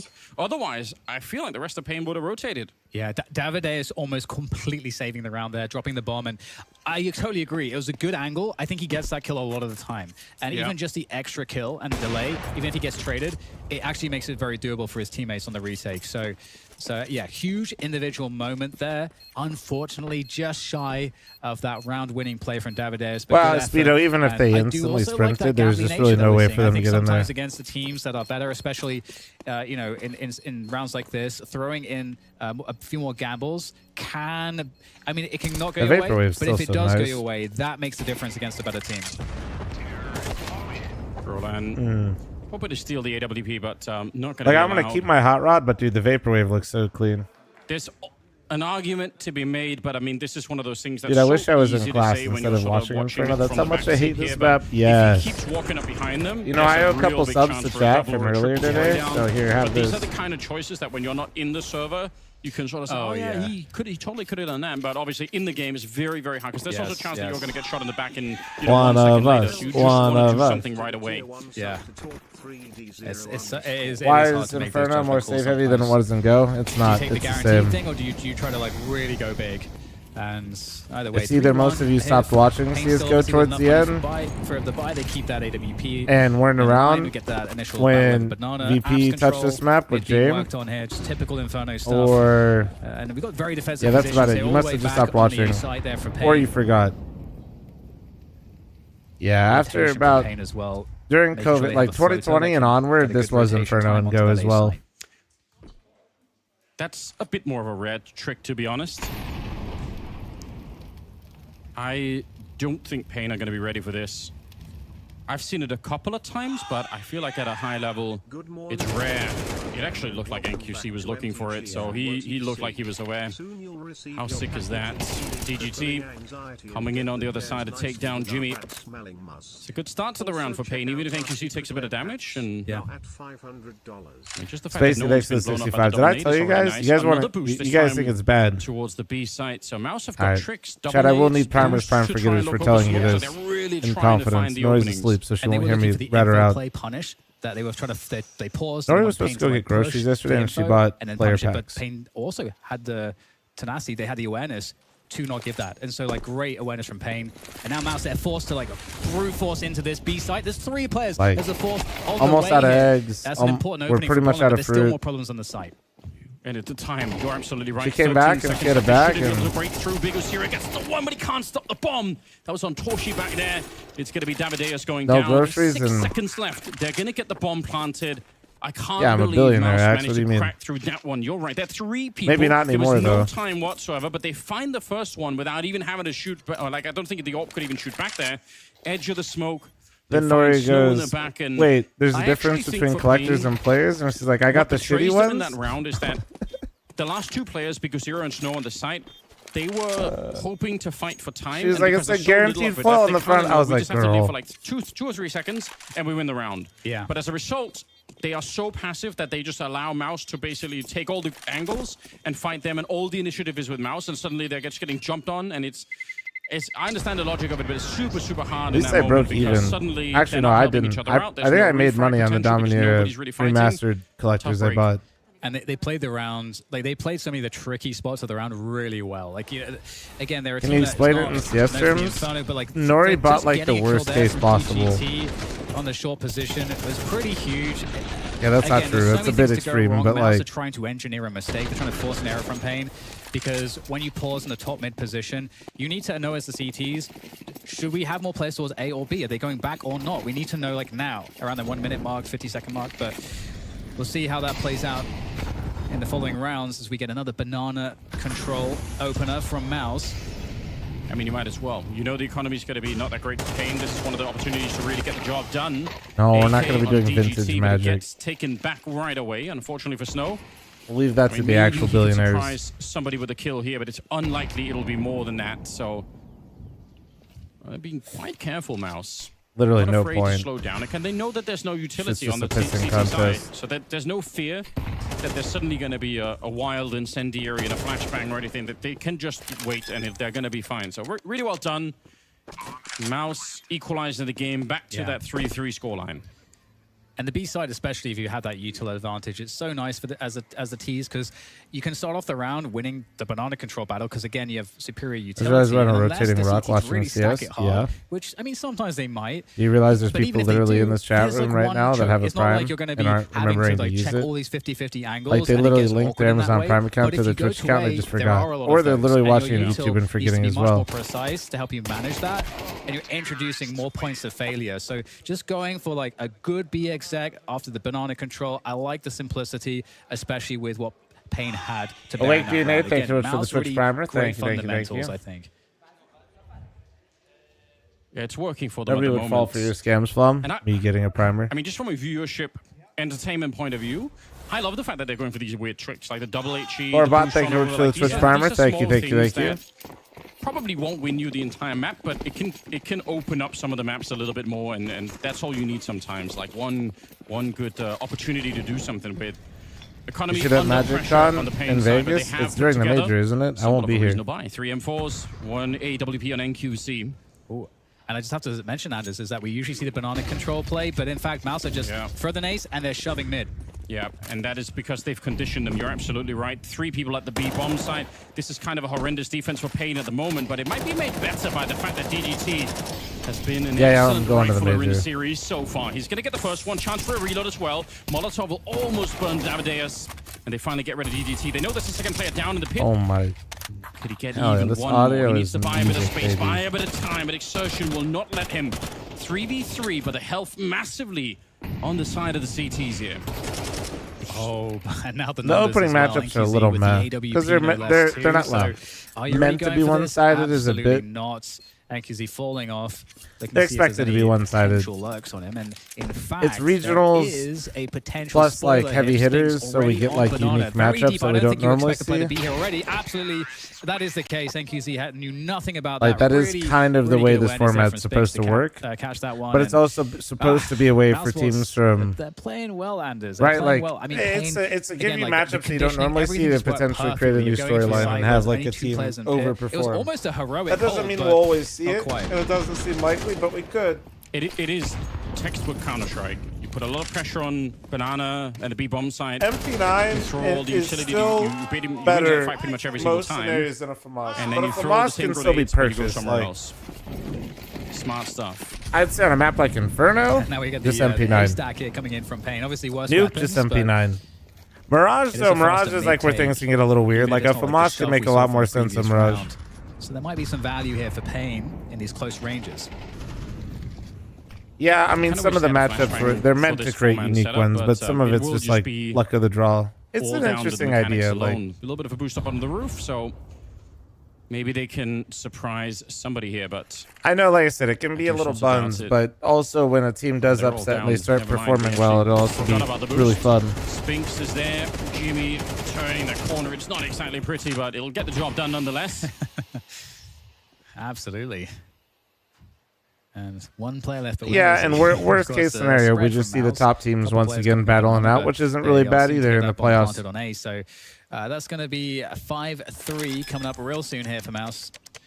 And the question is how Pain are going to respond now. There are problems with the format in VRS or whatever? What's about that? Where, okay, you kind of Not understand sure how what you're talking about, to be honest. It is just typical Inferno stuff, like you said. So no, this isn't a bounty. This is a Rivals. Do Pain want to go harder on the banana control? Do they want to have 3 players, but then also try to go deep? I mean, that's hard to do effectively. And if you spend all your util and Mouz just decide to play a slow round, now you've burned all your util and you're going to be wrecked. So it's like there's so many hard decision points here for Pain.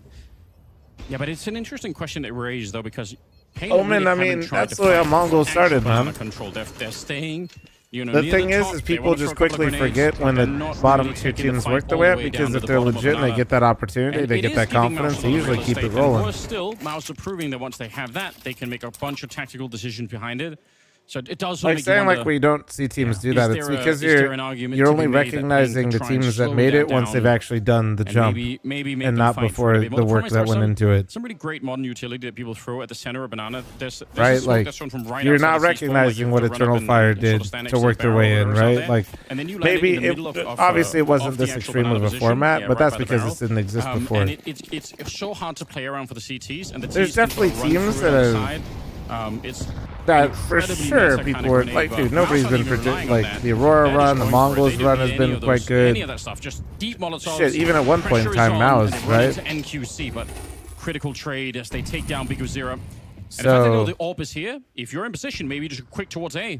I desperately need them to try to like fix this audio a little bit. I feel like it's happening so much. They're gonna have to defend against 4 as now Mouz come up mid. Torzi.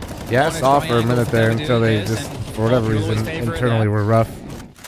And there is a clean path to the A site for that plant now. And I'm not trying to flame you though, but like any money NQC with an AWP. That's actually a metaphor for life. I saw one. If you want to get real philosophical this early in the morning, most people don't recognize any amount of work that you ever put into anything. They only recognize it when you've made it or done it. It's so strong, hitting those fast timings. Until you've actually reached the end point, they don't recognize anything that came beforehand. They're only left with one other option at that point, which is, oh, let's play for info on top mid. But if they fight for top mid, like we saw happen there, that it's just so hard to win that battle as well. So they have to figure out what is the hill they want to die on, Anders.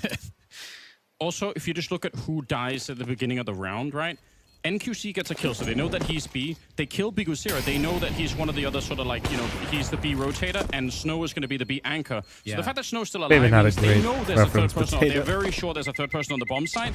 So that's why they also feel so confident going back to A. They're very, very likely only going to be 2 people there. So all of the communication, all of the logic here for Mouz is super good, and it helps them a lot that like people want to see results from unless the 1-for-1 at the top of banana into the B bomb side. They already have people really near the A-bomb site, so they can make the call. If they were further back, then making the call to go A would have been so much more risky, because it would have delayed it by even 5 seconds, which is a lot of time in Counter-Strike. Yeah, but they already had 2 people in the A apartments. Like, they were ready for that kind of trade. Yeah, it's really hard. It's very, very hard with how well Mouz are just effectively taking their map control and just not seeing Pain being in a position where maybe they get more of an equal trade on the utility around banana, maybe maintain that control top banana for like a little book, bit longer, bro. You can't read. Force Mouz to go into the mid and apartments play, have a setup in apartments or something like that. Find other ways to slow the teams down, find other ways to maybe split the push so that they can't just get the perfect pushes, because that's kind of what's happening right now is Mouz are in this position which you never want to be in when you're at the CT, where they can kind of just get the perfect split timings. You want to stagger their push to make it weaker. So that hasn't been something that Pain has been able to do yet. Blast is a rolling schedule, but there's still like 30 minutes in between really series. Has, all of the timings and everything else has been dictated by Mouz at the moment. Again, clean top banana. Blast is usually rolling chat, ESL is usually not. Top banana retakes, and there's a really common sort of smoke Molotov combination that people throw by the car. Blast only has one setup in their studio, because I feel like so they're near the spot, they just the time in between is them just like switching out the teams. So forward here, Mouz, that Pain don't actually have a chance to set up some of the normal utility. I think that's such a great call, the banana retakes. You Where don't can know I how find a many video players of you are talking waiting about for why you that, hate Inferno so because much? obviously Explain that Inferno. can become the mind game too, but at some point you kind of have to show that that's in your toolkit, and that would actually slow down Mouz because then they would try to wait to punish it and so on. You get that dynamic. So yeah, Pain playing more fundamental, not NA throwing talents? those tricks. I mean, I and now know get the they had a mid- really the rough showing, but 50 JBA second has to been 1 really minute fun to mark see mid develop take from still. Mouz. And Promise 60 one and good Knicks have kill been here great on on our Cole, side, and they're in actually. trouble, but I know they're it's kind of already in NQC. tier 1, so they're They not need like this right now, prospects Pain. They need to anymore, get back but in the game. Nice shot from Torshi. That's point blank range, and he would have died if he would have missed it. Just under yeah, 40 so many seconds. people kept asking me top hat, Torshi so looking to see if he can pave his way onto the bomb site. Davideus down in the pit. This is still a good defense. Bigosira is already rotated in. Remember, he's the first man out of the B bomb site. NQC in trouble. How is he still alive back here? Finally, they get rid of him. But Bigosira had shown up at the same time, and obviously no chance here that Torshi could do anything. So Pain will find a 4th round, but JBA, and then I was saying that Knicks and Danny are fun to watch. Those there aren't were a lot of people prospects. at the Those bomb one site. Somehow that fight felt JBA like is it on lasted so Wildcard, long, and Danny it and could Knicks have gone are wrong on. for Pain. Oh, Cole. absolutely. I mean, it was looking that way. Trying to when you think see like those, players that whiffs you or haven't pop shots, heard like of replays, that you are. start to get really afraid. But Pain actually managed to salvage the situation, and they really are trying to keep things super simple, I feel, on the CT side. As we It's said, just there's tricky all because these- there's a lot of these people I kind of know tricks that you could that I pull don't the know, bag on like the CT who's side. considered And, unknown. I mean, they've managed to get 4 rounds without going to that, and if they get 5 rounds, like Yeah, one Danny is more, 60. I feel Sorry. like they would Shit. go into a T side not feeling too bad about that. There's a lot of rounds to work with, especially if you get that pistol online. So as much as we've been struggling to Hey, what's find up, Patrick? some of the pluses Glad you're for enjoying the Pain, vibes. they have a decent amount of rounds at the moment. Glad on I the can always CT just hop on side. here and Yeah. fucking stream and. I think it's. I know I'm always not so bringing much to crazy fight for energy, but it's still. nice, dude. And Especially, do dude, I think was so there is tired something to be today, but said today's been a on really nice Inferno stream. for the fact It's that been nice waking up. playing CT side, it is, even though What we about keep Fruit Cup? saying, oh, we wish they would fight for Banana more, or I don't know, wish he was they'd just get in more here, so I don't know if information. he's lurking. It's so hard to do on Inferno. It's one of the reasons why sometimes you kind of get locked out of the CT side a bit. If you have a lot of money, it can be made easier, but obviously Pain have been struggling with that too. Crap, thanks for the 37-month resub. I That do one think was there's a good. chance that That when one Pain is gets to good. the T side themselves, then they're going to be setting the pace, and it could be a bit different. No, just that from was solid. alone. That was, dude, that was Here we actually go. the first time you guys have put something funny in a NQC resub message. Taking a peek in the second mid. They're not used to that. They're not ready for it either. Even with the flash being set up there, he's going to get the kill. They will lose Snow, unfortunately, on the other side. And all in all, for Mouz, it's fine. You know, they're going to be okay with this kind of a setup. Oh, What's this up, is dude? so How you interesting doing? for a few reasons. The CT settle What into was I two answering? two Oh, on yeah. each site setup. You know the AWP is Gavin. still on the A I side. think Gavin of the map, aims too but small. What is the decision? You go into the site where it's easy to play 2 players on, which is B, and they're going to walk I think through a the lot of smoke, NA and players it's even like traits, and now it still remains have too interesting small here goals. as I think Pain are gonna start Gavin to falls into shift that players trap a back little bit. towards B, but there is still over a minute I think left. he's so good, Mouz but could I still think go he back, could and I be think way they're gonna better. do that here. Like way better. It's the same thing that you highlighted on Nuke. Slowing down the game, making the CTs wonder. And I like that flash in, even if Bigosira is low on health. That peak is dangerous for him, but he has to know. So he it's must kind of get some tricky, like when information. you see And those even though players, it's not because like really I do looking think top he's banana, it's incredibly still better than nothing. talented It to like allows Davideus to rotate back, and he's doing to that because be of the small a bit great of info that they prospect, have. but also like But that's what they have to do right now. kind of hard The to predict question where is, somebody how much like how can they're gonna NQC do down like, here? handle They that kind of do stuff, you know. actually 2 Molotovs. I think Yeah. he's in a lot of trouble right now.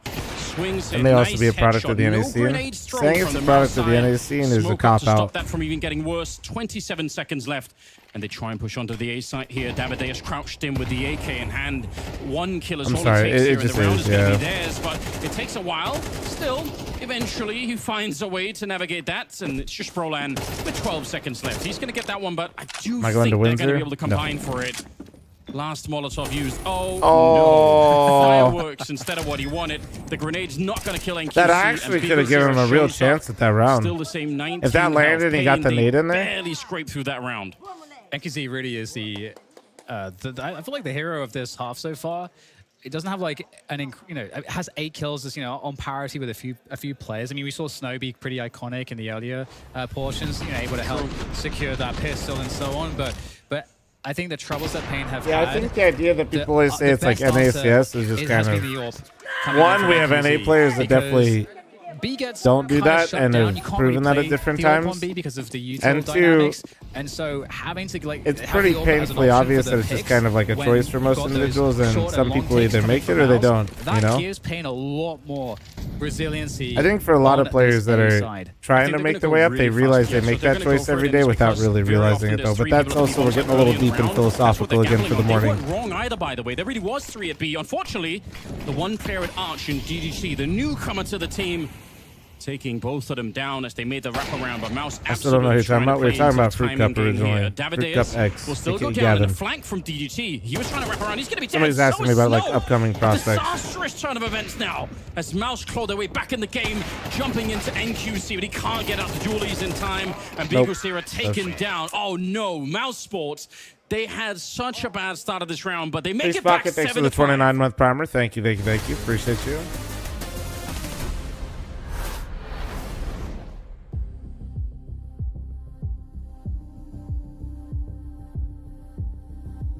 All right, chat. It's that time. Edge time. Heads up, heads up. I've answered twice now, Ath. Still no.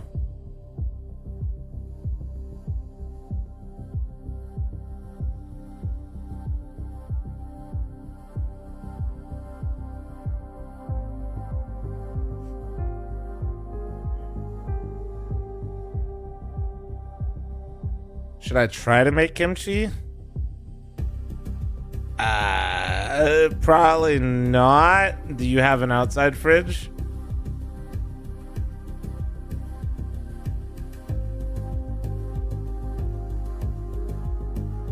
I wouldn't, because I think, don't you live in an apartment, Caseman? I think from based on previous, I wouldn't recommend it if you live in a fucking condo or an apartment. If you have a separate fridge though, like, yeah, you can. It smells bad, right? Well, it just ferments. So, like, if you're in a smaller space, I mean, having an outside slash, or even like they are known as kimchi fridges, like you can, it's nice. I mean, have you guys not heard my story? Well, I guess I haven't told this story in a while, so we can. Some of you have heard it, but the first time Nori and I came to Vegas to meet Nori. We were staying. It was her sister, in a 2-bedroom condo, and I'm visiting, and for like 2 or 3 days, there was just an awful fucking smell, like in the kitchen specifically. Like it was really like around the kitchen. I just thought some like food had gone bad, and like keep in mind, I didn't know what kimchi was at this time. Okay, just kid from Ohio, you know, figuring shit out. I'm just like, but eventually I just like asked her, I was like, what the fuck is that smell? Like I was just like, what is that? Like, I'm sorry, but like, what is going on?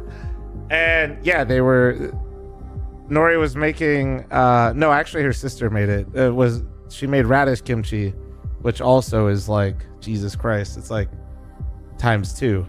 So every time we fucking open up the fridge, it was just like, holy shit. Radish kimchi's great. Dude, radish kimchi is probably my favorite, funny enough. But like, dude, holy fuck.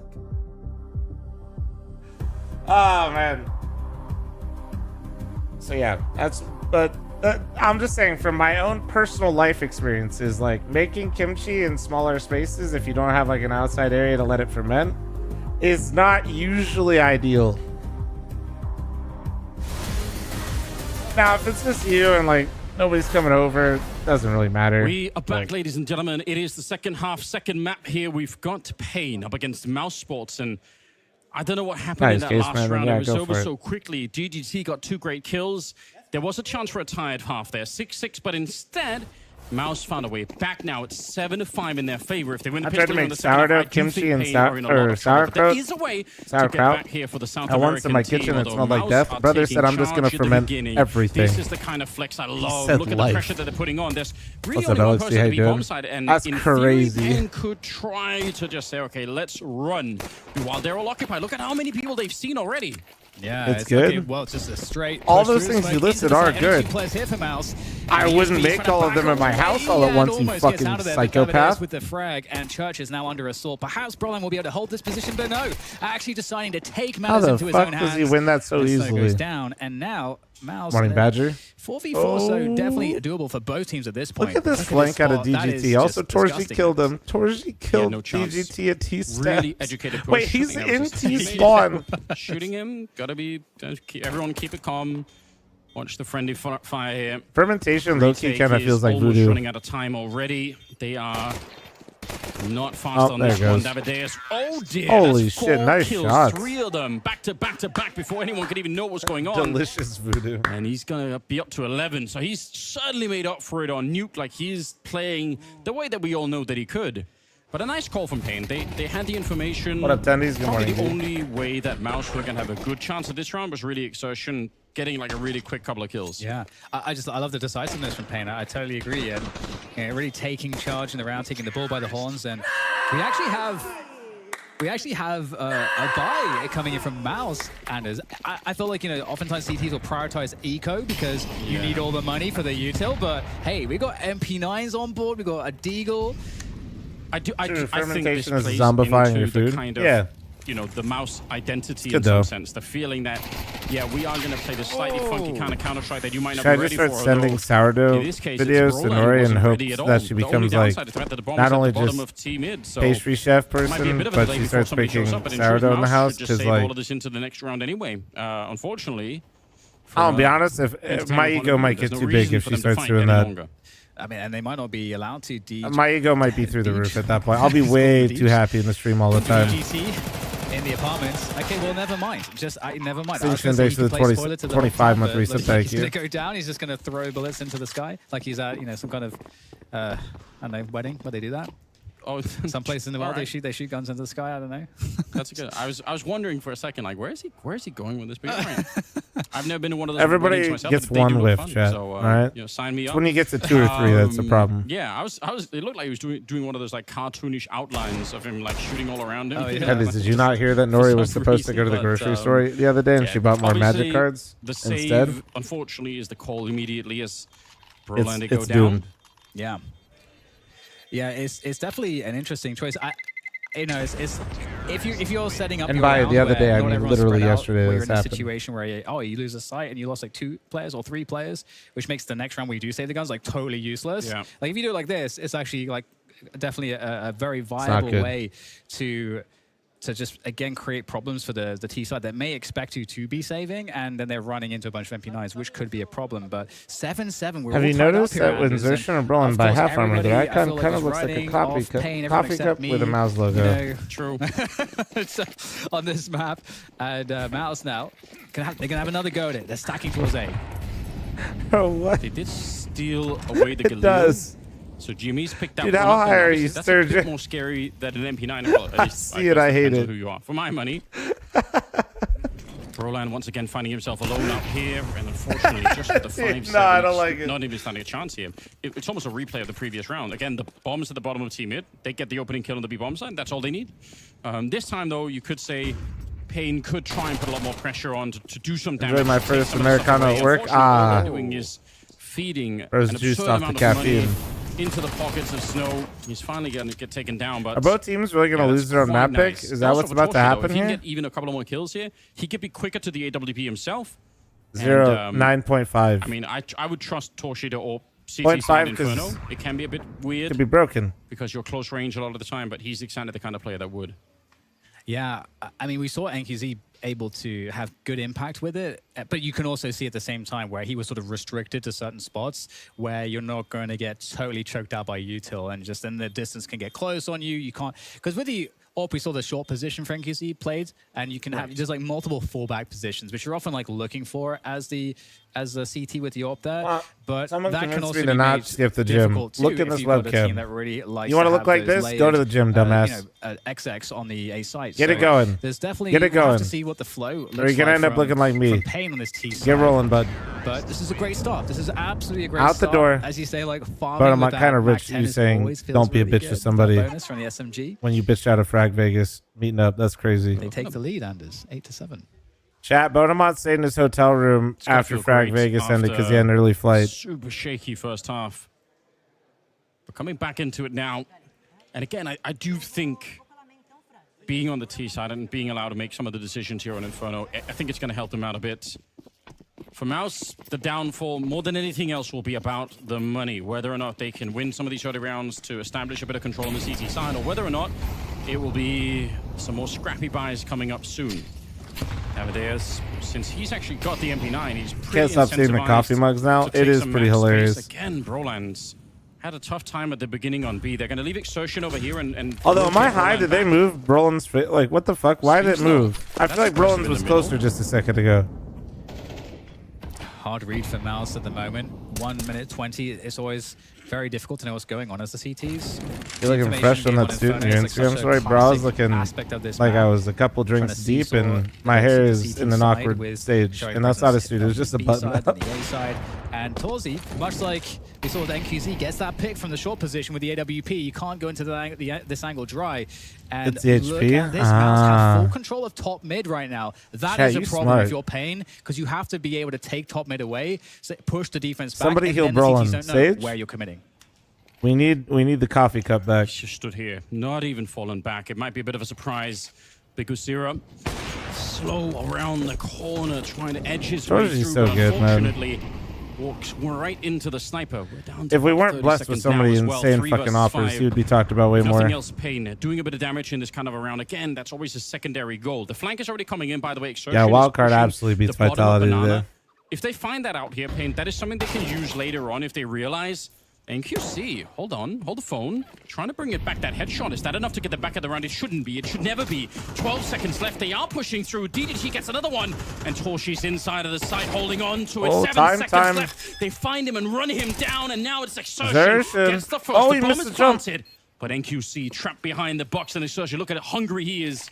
Wants to find the shot. Grenade comes out. He's almost got him. A couple of bullets left. But a headshot, taking him down. An insane clutch here. Nice fucking Triple round of kill as Xerxes he there, gets man. the flank all the way through Banana to save the A-bomb site.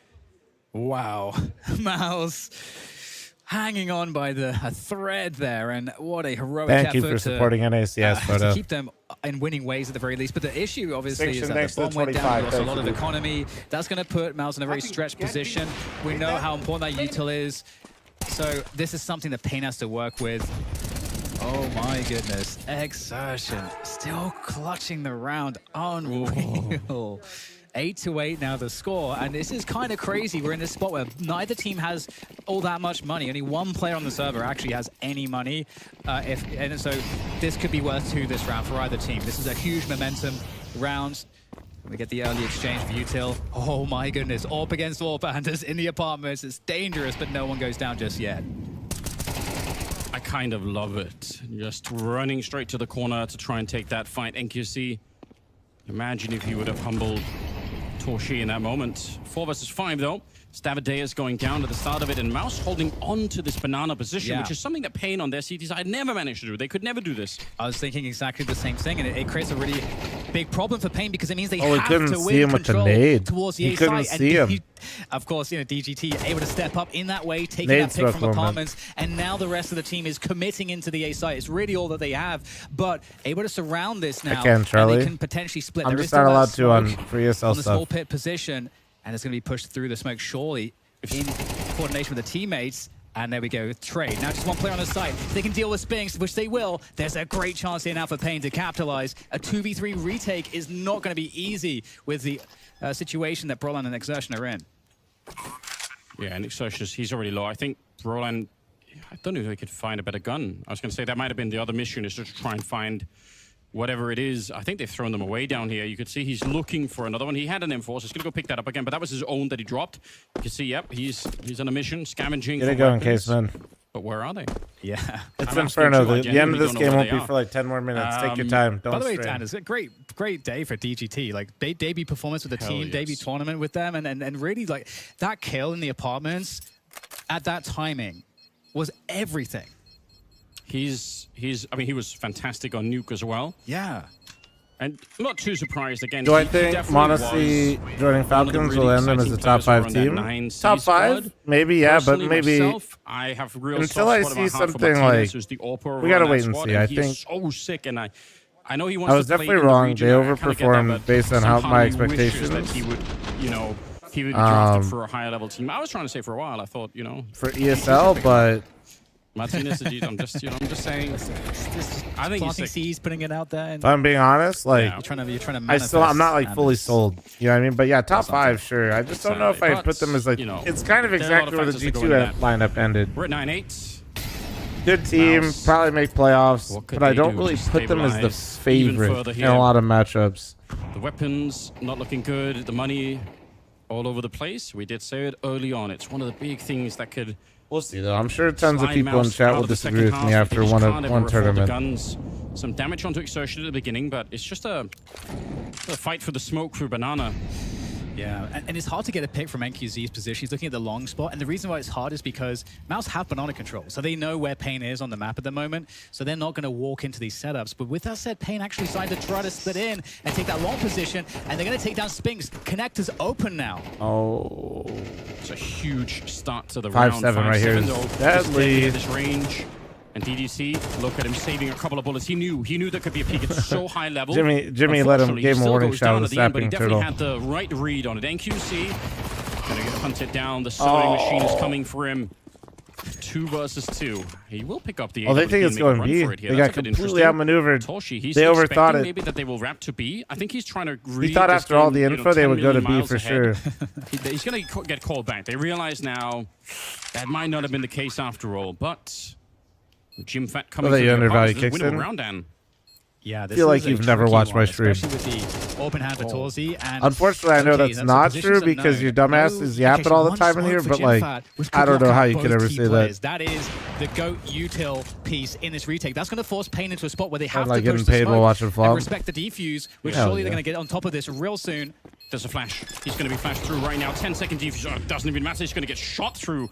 Who even needs to push through the smoke at all when you just do that?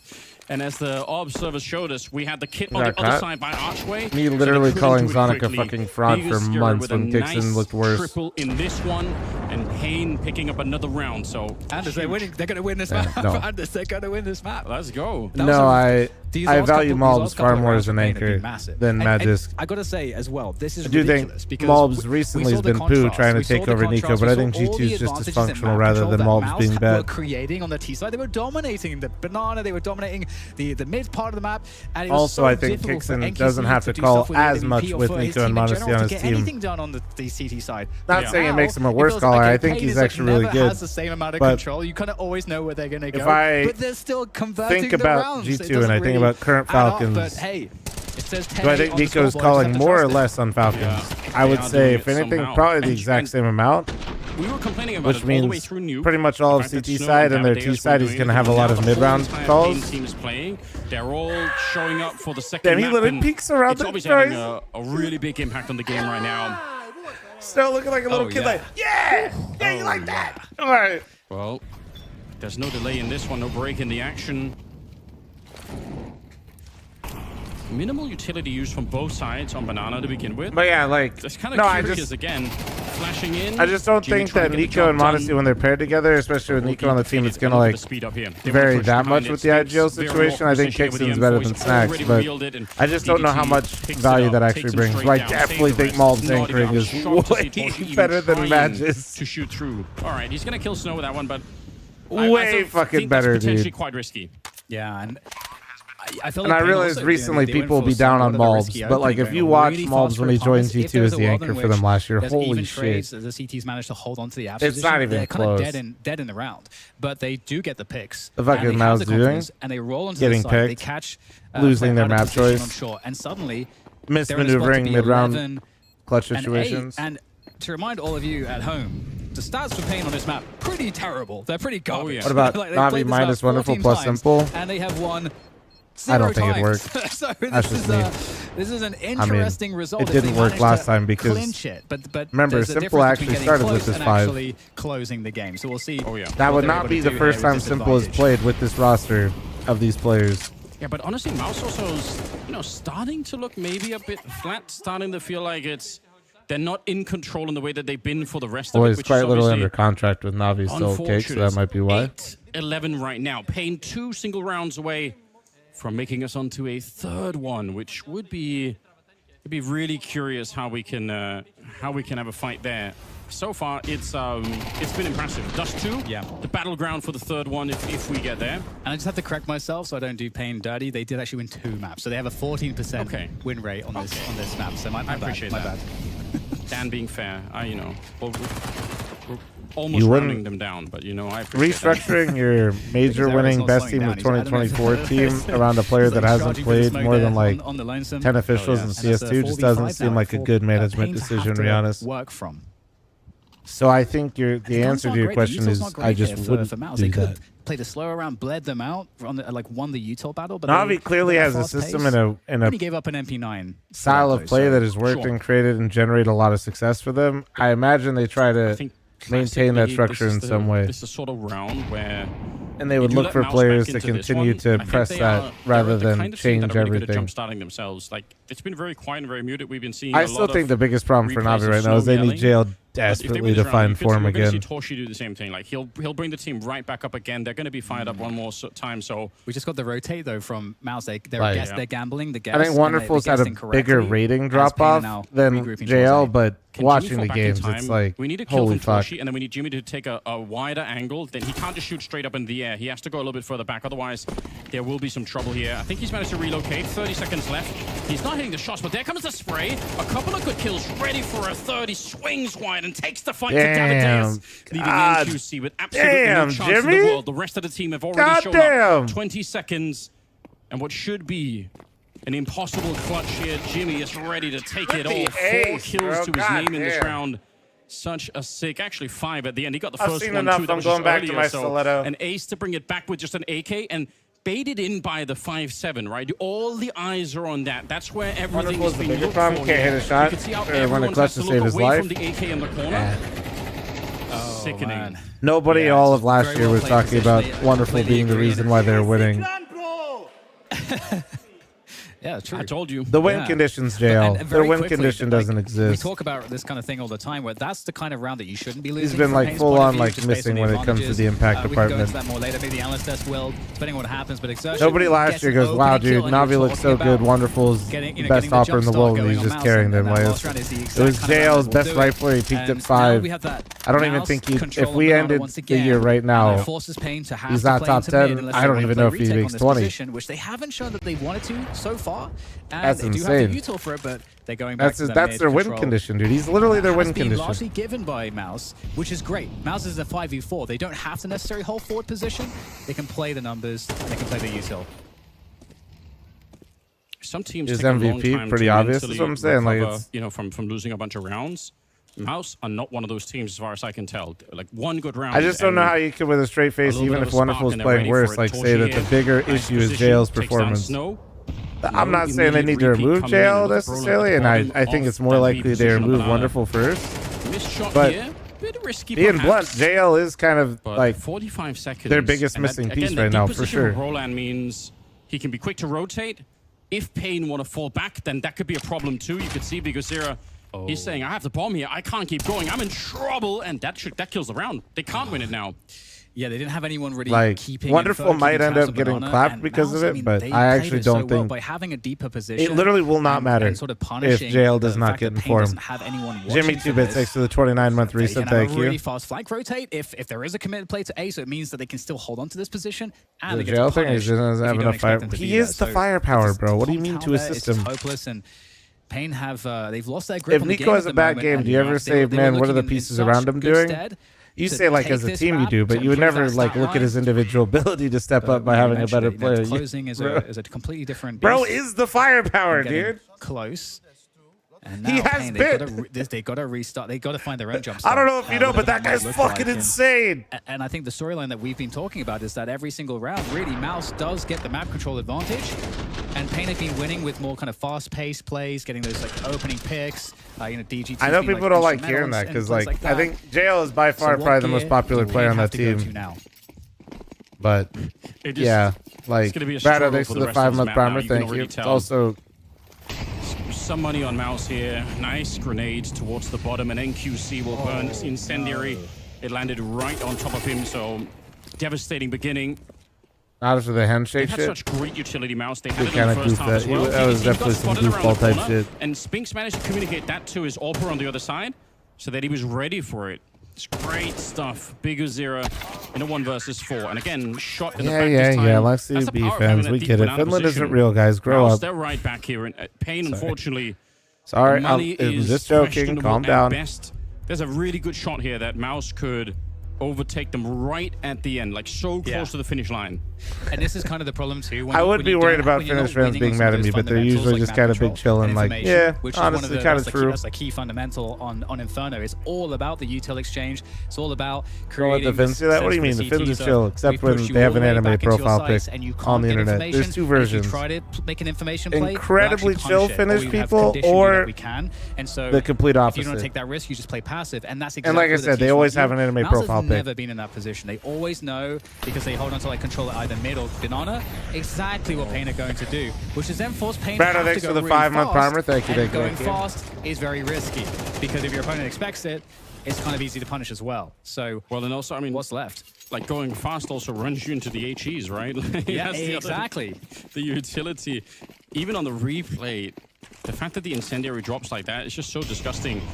Speaking of utility and aggression, this time it's through the middle. Flash is so sick. Davide is actually still getting a couple of kills. That's a banana on the other side, but Orb is pushed out.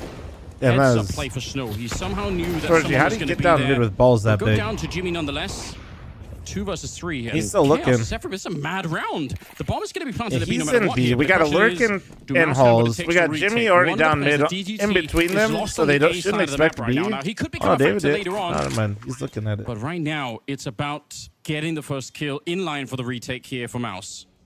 Yeah, that's a. At this that's an point, D2 is more. investment, No, D2's been that more you take out, entertaining like, in a few in years. CS2. It's Not gonna even pay off close. big, but is the timing going to work out indeed? in CS2, now Mouz are getting that's closer. They weird. may not realize that they're against that clock. Has had a and in major fact, glow up It looks like that flank because is of the gonna mechanics strike in the game. Sooner than maybe Mouz is even going to be able to Major push in here. glow up. DGT is getting so close. It still has like His teammates some holding saving up to problems his to it position, at times and there it is, with the flank B-bomb from the site. back, and that's going to be a very important kill and a very important round because now it's over for Jinfat. Has to fall off of this position to save this But, gun. nah, And D2 the has been money, sick, It is man. actually totally fine for Mouz. The smoke So, meta, no skybox, overtime and being is able to a like nade the strong smokes on different possibility things has here. really made that map a lot more fun. Yeah, I think There's that's still, another like I big said, reason there's why they definitely wanted to still go for parts the of the map I 2v3. don't It's like, just and they for had money in the HUD bank, play, like if you're absolutely playing FaZe at Premiere, Davideus, it has not changed. It's so It is not. critical that he gets both of them because again, otherwise the push. But from when the you're playing middle with a team right would now, have and when been I'm so much watching more Pro efficient CS, if, it's if pretty suddenly you're fun. missing one of those arms.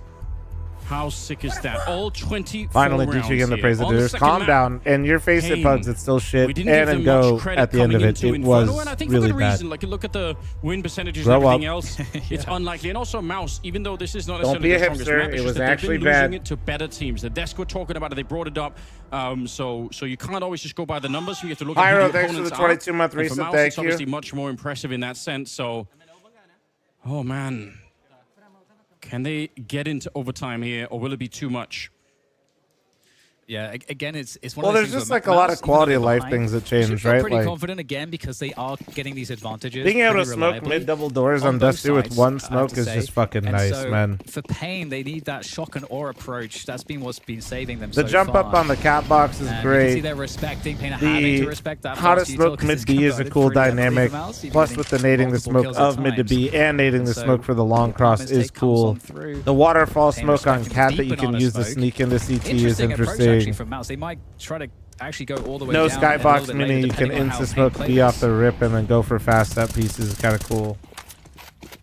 Kind of a couple of slip-ups there for Snow. A lot of those rounds actually feel Doesn't pretty cost nice now anything that more like than a weren't bit of really embarrassment, possible in perhaps. Go.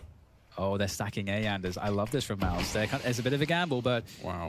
But so Pain, if they retake banana, that's like the correct thing to do here because then Mouz going to get caught really far out of position.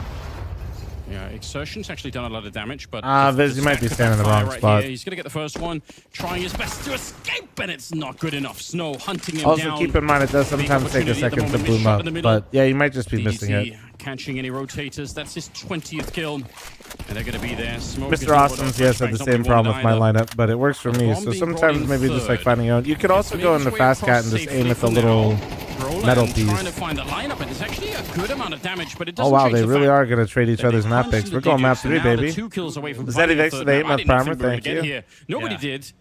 But Pain Gaming with DGT freshly on the team. 1 day of practice with the new player, and it's been working very well so far. Impressive stuff. I do feel like Mal's kind of pressed the issue a little too hard in their CT rounds. And Spinks now, the last one standing, 1v4, impossible odds, it feels like, coming into a crossfire. And in fact, there's a third player here as well, so it's not going to work out, but for Pain, it certainly will. An unexpected win, and DGT's doing good. He is. He's really good. Very unexpected. That's why a lot of people were pretty hyped for him joining this. Like the skill difference of DGT for Kawas is pretty high. And now they find themselves taking down Mouz. Peter, credit where credit is due. Pain played a good game of Counter-Strike. We go to the third map. That's what I actually, I mean, I Zeddy, thank you again. Any primers, good morning, and YouTube chat, don't forget to like the stream and subscribe to the channel. I think it was amazing. It was amazing Counter-Strike game. That was for sure. Like both teams just seemed to not be able to find better than me. I fucking hope so, dude. It just seemed like in the beginning that Mouzebot maybe were the one taking the lead, and we felt like, okay, this is actually just gonna end pretty fast. If he was not, we'd have a serious They had their individuals popping off, and by we I mean Pain. Was this Pain playing exceptionally well, or was his Mouz dropping the ball dust? As always, I think it's kind of a combination of the two. I think the big thing for Pain is that they won both pistols this time around. So in a game where CT rounds were very hard to come by for both squads, being able to at least get that jumping point off in the first half gave them a little bit more breathing room to work with. But I do really think that Pain played a fantastic T side really throughout that half. I mean, there were a couple like missed opportunities here from towards with the op in a couple situations, and you know, there's always things that you can kind of nitpick. Oh my god, I hate this question. I don't know who I'd play with and who I'd play for if I play first. I simply just wouldn't play professional Counter-Strike because I don't want to. Like, even though he's not an if I had the ability to, the impact he was having creating space and getting really big kills to help them get on the sites was massive. And Davidea stepped up. I mean, this is a guy that we've been kind of pointing at, like, hey, you're supposed to be like the star. Yeah, I played on Luminosity Gaming way back in the day. I'm so fucking old, you know, like the established in so-and-so year. I think it's only fair that we speak more about DGT. Yeah, like, as you said, coming in, I was there year one for established of 2014 Luminosity Gaming. We were signed by the founder, CEO, and Mr. Everything, because there was one person that worked there and there was a guy that started it and he paid us. So how impressive is it that the man on your screen has been able to be so impactful? Because, bro, fucking traveling the world 300 days out of the year isn't fun. Maybe not been put into all the ideas and the thought process they have inside having your livelihood dependent on so many other variables that are completely out of your control most of the time are not enjoyable either. That also brings a lot of, you know, this kind of a honeymoon period, maybe for himself, but also for the team in general. You know, they have stepped up. I realized that pretty quick. Nuke before. He's a player that also back in 9C that just seemed to be able to train rounds around by himself. He's a very strong rifler and he's very young, so obviously coming in and having the Knights getting the win last night was crazy. That OT goal. Let's say that he played against a team like, let's just use FlyQuest as an example. that you know, these are the games that he is really showing off, that he's the one to pop off. So I mean, it must be really great for him. It's also going to bring a lot of confidence for him going to the third map. Yeah, I just like that multiple mentions like that. Set him up for success. Yeah, they gave him his star role that he likes to play. The way that this guy just has timings off the apartment balcony is just so clever. He is just so good at finding those windows of opportunity to be able to slide out, find an entry on site, find an entry on pit, maybe even attack the lane player in the back whenever you have dual pressure going on at top middle. So just the ability of them to slot him into his spots right away and for him to have immediate impact from those positions. I mean, we saw in that highlight clip, how many times did that guy step out of balcony and find like such a key kill to help him open up that A bomb site? I mean, that's just exactly what you were hoping for when you bring this guy on the squad. And with only 1 day of practice, I don't even know if they practiced this map. Just kind of ravage him, but he certainly felt comfortable right away. And I think we saw that in the game. There was one highlight that I wanted to show you guys, and one round I wanted to show you guys at home as well, round 19, which to me makes sense in terms of the lack of practice. I think the way they approached the game was very simplistic, as we spoke about, limited practice, only one day. Round 19 is a great example of a round where it felt like it was super, super simple, the approach, right? You get one entry, again, Mouz playing super aggressive on the CT side, as they did. A little bit unlucky for GMFan not to get a kill right here, but that one kill just instantly, the mid-round call from Big 0 will be to push out Apps, you then catches off Spink, sorry, and at this point, the round is over. We only played for 30 seconds at this point. Yep. Was it easy to see in the game that the Pain played it simplistically? Was it easy to see that maybe lack of practice made them play a simple brand of Counter-Strike, which was super effective, or was it just me overthinking it? Yeah, I think it's one of those situations where it's not like anyone's reinventing the wheel on Inferno. No. I think over time, you do see teams eventually expand, like how many different ways they like to split A, how many numbers they like to put Arch, how many numbers they like to put Lane, if they want to do like 3 apartments player floods. Like there are variations that happen, but I think in a situation like this with Pain, you're right. Like it is just about simple reactions. Like, hey, we find an opportunity. Let's just use pace and try to, overwhelm them with that. And I think that when you're a team that hasn't developed a playbook, as you said, you're not going to have all those variations built out. You're not going to have all those protocols. Everyone's on the same page with how they want a utility, how they want to swing together. It is just about barreling through, and I think that is what makes Pain so strong, is that they have so many aggressive prone players. You spoke about how Counter-Strike has developed, that as a player now you need to be able to think more, you need to be able to communicate more, you can't just run around. When I see a round like round 19, it instantly gives me flashback to Counter-Strike in 2016, 2017. Is that also the same sentiment you're sitting with? Not really, actually. I think what they did here was actually really great. Like the understanding of what happened inside the round. Like Mouzeport is probably in a situation where they feel like, okay, we need to try and go and get like an early entry frag. That is what they try and do. The play itself is good. It's also a risky play because that flashbang they throw from Boiler is actually super hard to catch all the angles whenever you push. Yeah, he gets a little bit unlucky not getting one kill, but the fact that when they get that kill, knowing that one guy has to support this guy, they've done utility on Banana by throwing deep smoke and actually using utility. That means there's probably two guys. When you eliminate the guy pushing, you only have one guy on Boiler side that is most likely either going to fall back to side, and you maybe have a guy on long. He could also have started B. We don't actually know. But the fact that they just decide to go with the numbers and actually push into apartments and just be the guy first guy also running with Mac 10, he's like, I'm just going to take this chance. I think that's also tough for Jimmy, because normally when you slide out an apartments pick like that, you're like, there's maybe one guy here, maybe two, maybe there's like a guy jumping boost or something like that. I'm going to swing out, I'm going to find one, maybe two. There's 3 guys there. It's like, all right, man, like that's just a little bit unlucky. Now the reason I'm asking, because we can see the round one more time, is that it's very simplistic, right? The play from Mouz, not necessarily a bad play, maybe a little bit unlucky, but I see a lot of teams in this scenario in all the games where they want to drag out the pace, they want to play quote-unquote smart Counter-Strike, control Counter-Strike, they don't want to force the issue. I gotta run, but have fun. Oh, okay, I got you. Enjoy the rest of your day. Thanks for the raid, appreciate you. In that sense, yes, but that's also maybe a little bit more like CSGO-esque, where I think that CS2 has just turned into, especially with the very heavy T-sided meta, where you just want to play the numbers. And I've seen multiple times now, just obviously this was Pain, but I've seen Mouzeport the other side, and I definitely also pay attention to Vitality, that they play a lot more just based on numbers, like, because they know that if they just swing together in numbers, if they just play off that one kill, all they need to do is when they go out of with one guy taking space because he's low already. Maybe not the wake-up time, but yeah. And Inferno is just about trade fragging, because you know that the rotation is far, and when you block off people on Inferno, it's going to be super hard for them to get more help. Fair enough. We have that concluded. We have the map concluded. We're moving into a third. Now, quickly before we focus on the third map, Dust, we saw Mouz not turn up in the semi-final at IEM Melbourne. We now see Mouz in the debut game struggling a little bit to get the win here. I know they can still win. It can still be a Cinderella story, so to speak. To be fair, Paulie, I did kind of stop streaming for like 6 to 8 months. You're kind of stupid for saying sub that long. I'm also okay. I think they will clinch down those two. All right, you guys are still. You probably just forgot you were subbed to me, probably. Before we know that, before we can get into that, we will. You probably just forgot. And you're like, oh, he's back. Let's go. And Pain,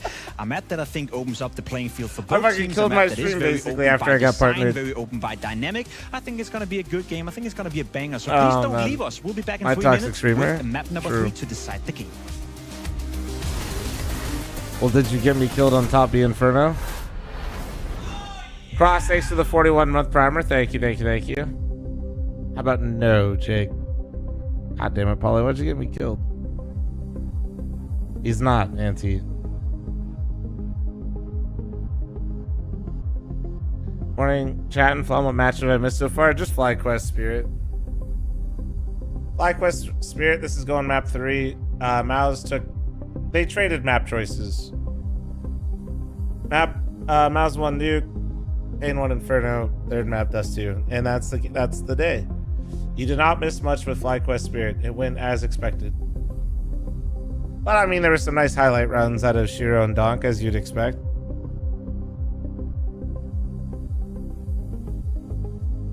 Oh, wait, I think I'm a prime forgetter. Yeah, YouTube chat, you are not allowed to be prime forgetters either. Come on, man. Oh, did you guys not get a Gamba? Let's see.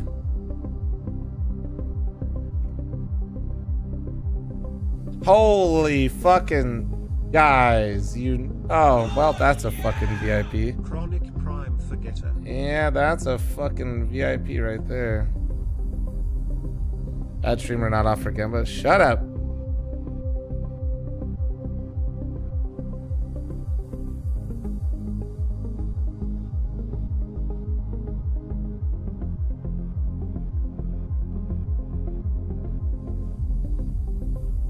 Ace of Spades, thanks for the 13-month primer. Chronic YouTube Prime Forgetter. More like Chronic YouTube Prime Remember, it looks like. Thank you, dude. Thank you, Ace. Nah, it's okay. I believe you, Jake. That's great.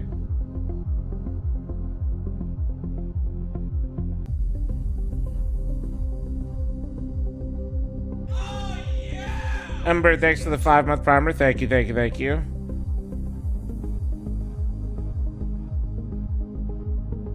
Did Mouz make a mistake picking Inferno? Well, with my expert opinion after the results of map 2, it seems like Mouz made a mistake picking Inferno.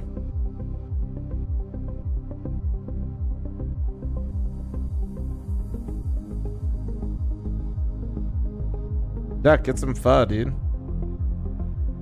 Skip the ramen, get pho. Genius analysis? Exactly, that's what I'm here for, guys.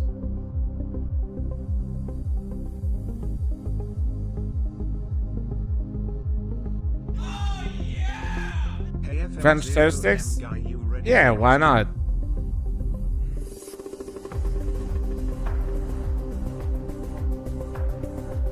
Why not, dude? Dramatic Sled, thanks for the 14-month resub. Thank you, beautiful.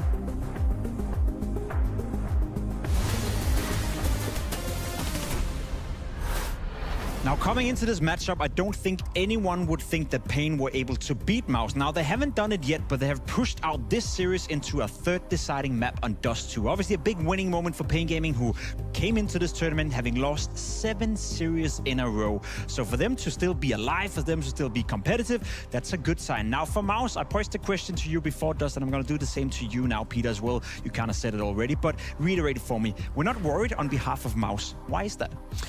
I still think Mouz is the better team overall. Sure. I think they have a deeper map pool, and obviously they've also have more sample size going into them. I think they've been playing some pretty close matchups on Dust 2 against Pain. Yeah, they've also played against some of the best teams in the world. Maybe that is also why Mouz wants to play let's go, dude. Spirit and Vitality. Yeah. So they're going up against some really good opposition. I think that the reason why Mouz is going to win is that they have the protocols more under control. I think they will be able to rely on that a lot more than what Pain does. I think that Pain has been in a situation where they maybe have to rebuild a little bit and figure things out. Not saying that Pain cannot play Dust 2, because as you've already mentioned, Dust 2 is a map that's quite open. You know, it's not a map that is like dynamically like hard to play in the sense. Sure, it's hard to master, but it's a map that everyone can play in the sense that it's very open. It doesn't require you to know like multiple smokes and anything. So I think there's a chance that it can get close, but I still believe that Mousesports' better team is going to win this one. I'm going to challenge you guys a little bit, you know, and especially you, Dust, here saying you're not worried on behalf of Mouz. You know, we gave them the leeway of, yeah, you're losing Inferno a lot lately, but it's to the best teams in the world. Now you also lost to Pain Gaming, who came into this game on Inferno, having only won it, was it twice in the last 14 games they played?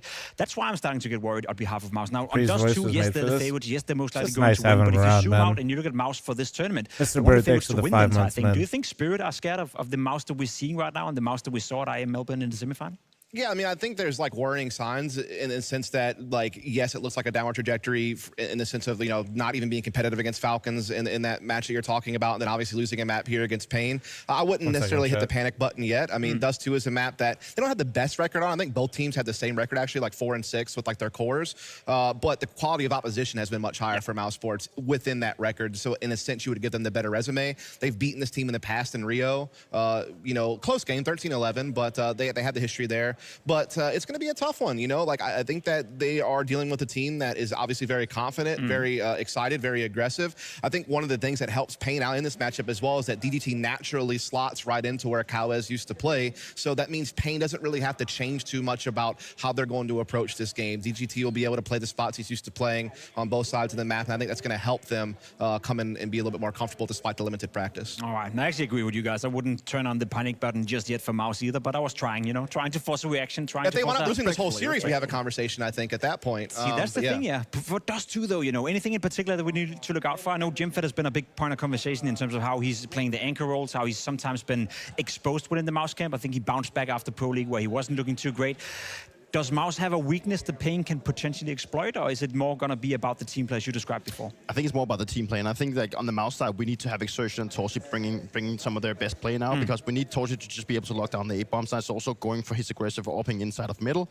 I actually also want to say Spinks to a matter. Like I've noticed, and I know that Spinks is this guy that kind of lurker that is good at rotating around and actually calling his team back to go back to the B-bomb side and actually trying to be more of a nuisance instead of just like playing it super passive. I think what Pain maybe has like in the upper hand coming into this one, obviously they just won Inferno. They are high on confidence right now. They might use that momentum, and we know that Counter-Strike is a game of momentum. Like if we don't have momentum, then we cannot, you know, play our best. And I think that Pain is coming into this game believing that they can win, and maybe that is enough to get them over the line. Pain won the knife. We just saw that on the screen. Dust, do you think that matters, and do you think they're going to choose T side or CT side? Yeah, that's going to be an interesting one for me. I mean, I think T side is probably a great place to start on Dust 2. I think it's obviously the more favored side. It's also a chance to just go ahead and get active and try to get some momentum right away. You know, that's what I'm looking forward to with this one. As far as like, you know, what to look out for, again, I think DGT is going to fit right at home. I think the long A protocols have always been really good for Pain. So him being able to slot into that right away, I'll be interested to see how Umbrella and Xerxen deal with that defensively. But then on the Mouse Sport side of the thing, you know, you mentioned Spinks, but when they play their best is when they just get Spinks in open space and execute and let them trade frag. And I think that's what I need to see them do. Just bunch up, just play out there, go out swinging, play aggressive, know that you're the better team. Don't hold back, don't play slow. Just go out there and do those mob plays that they're so well known for. I think all three of us agrees that despite Mouz struggling a little bit, despite them losing Inferno, we still believe they will take this series. Now, the question is, as we're about to start the game, do you have the same belief? Anders and DDK, will Mouz win? It's so tempting, isn't it, to say, nah, let's go for Pain. I have such a soft spot for Bigusira and the rest of them. I think objectively, Mouz still, they are the better team, but I mean, I might go for it. I could see them winning this one. I think it could be exciting.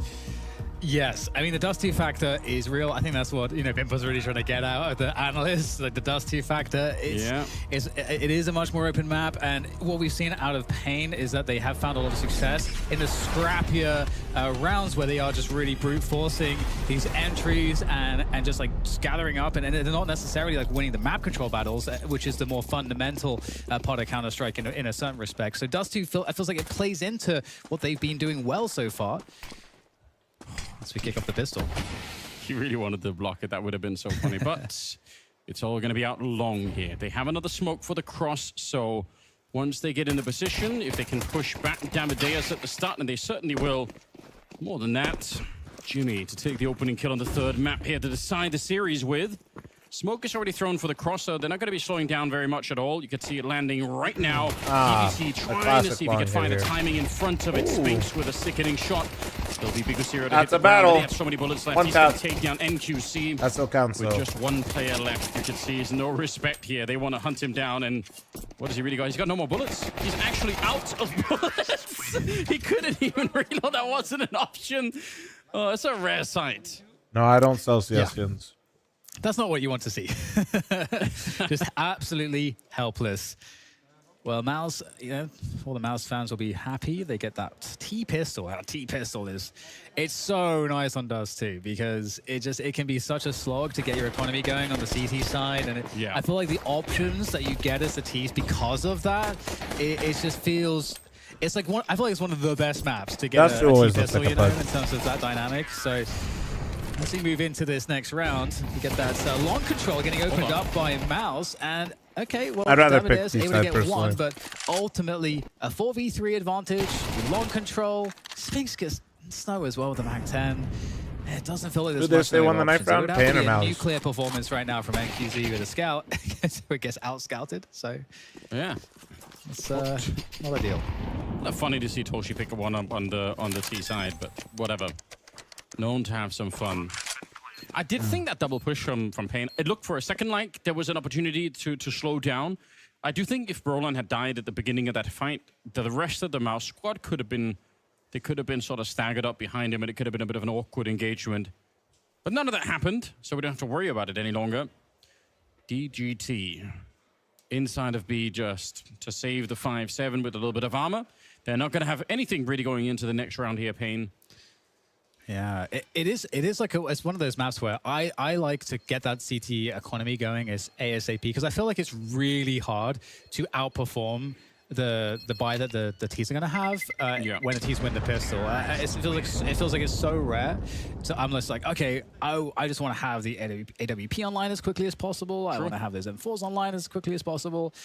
So we'll see, what Pain actually gets going here, or whether Mouse can really string together a bunch of rounds. I'm super curious how the Mouse defaults are going to look, how much they prioritize long control, just the stylistic choices for the team. Those are the people that tell you if you roll your face, you're going to grow a beard, right? Like a fucking chia pet. Have already allocated enough money for NQC to buy the early AWP, it looks like. So in that sense, they are in agreement with you, Dan. They really want the early AWP out. I think that's a reasonable choice here. But yeah, Mouse, they've not been scared of pushing a lot on their T sides, but as you've highlighted a couple of times, and they did it on Inferno 2 at times, they were also quite happy to slow the game down when they need to. 49-month primer. Okay, nice shot. It's a hard dynamic to play against, like the slow and fast in the same round kind of thing could just be very frustrating when you're on the CT side. Great grenade. They know exactly where Mouse. Mouse spotted the 2 players pushing the upper dark, and so they know there's 2 players on the A site, but they know they're getting pinched from the back as well, so it's kind of awkward, but it looks like they're handling it fairly well with the full information, and the better guns perform better. Better guns perform better, Anders. Don't you forget it. Listen, truer words have rarely been spoken, Dan. I appreciate that. I know. Listen, the analyst earlier said that, Pay needed to play better to win, so, I think we've got, Man, we only hire the smartest people.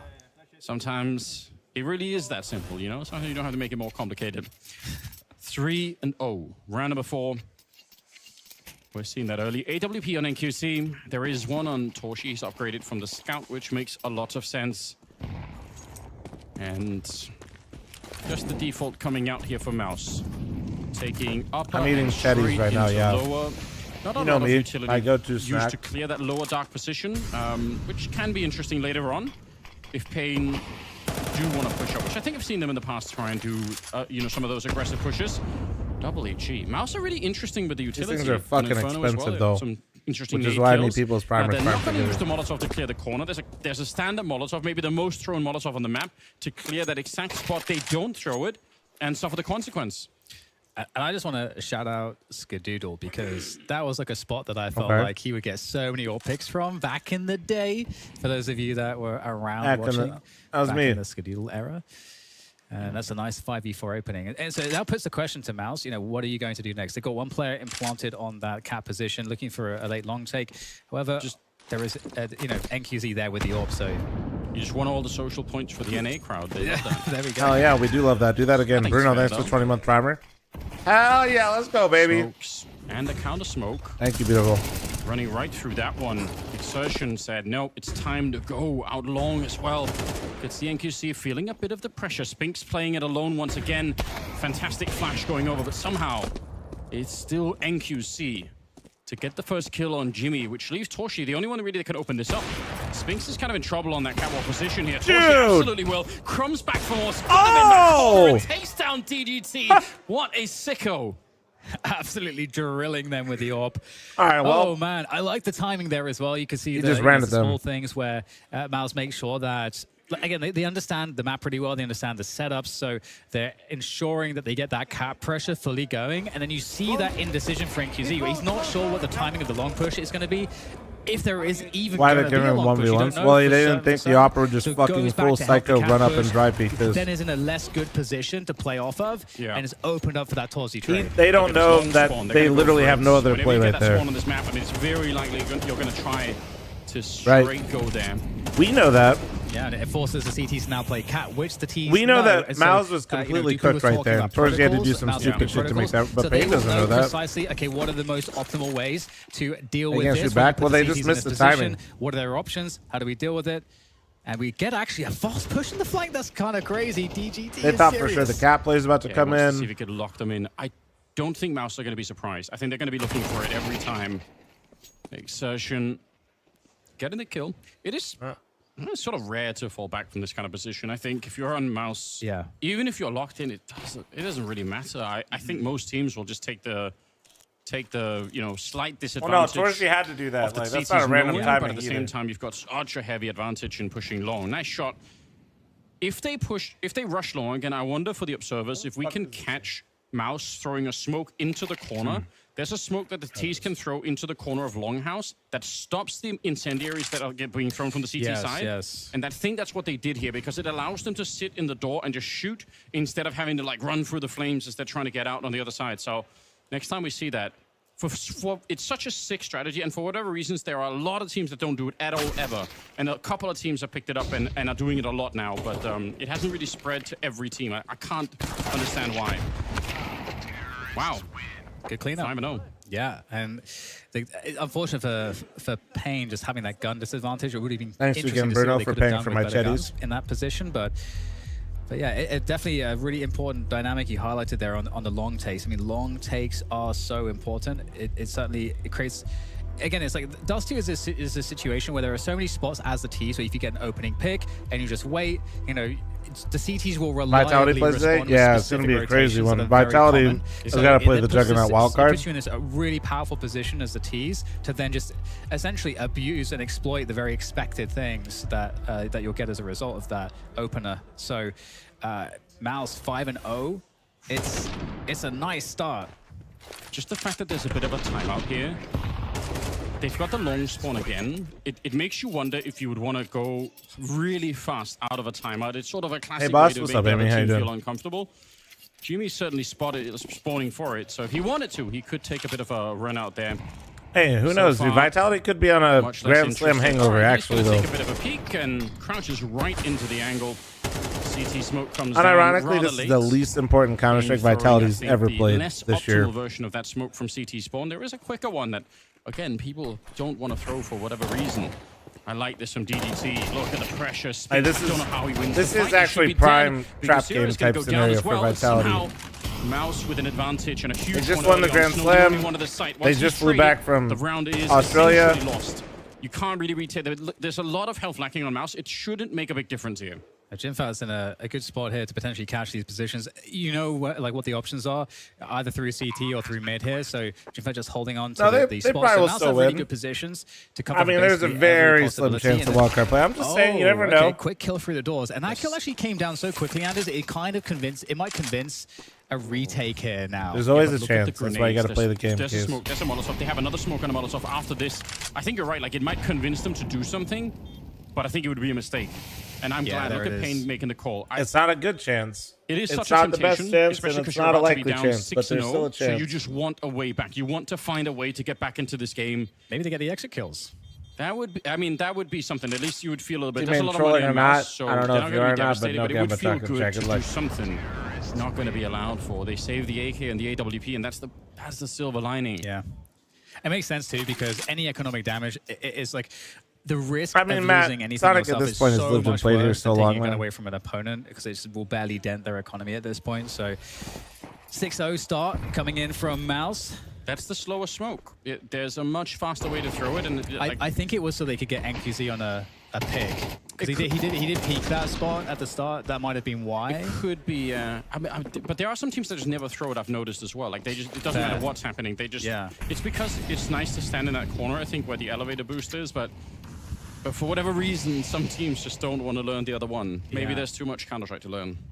And interesting, we get the very fast Molotov that would actually prevent NQZ from getting a quick pick from Cat, but is posted up on the other angle instead. So Mouz making their way through middle here, and taking some damage. Love the presence from Payne. 4 versus 2, huge advantage.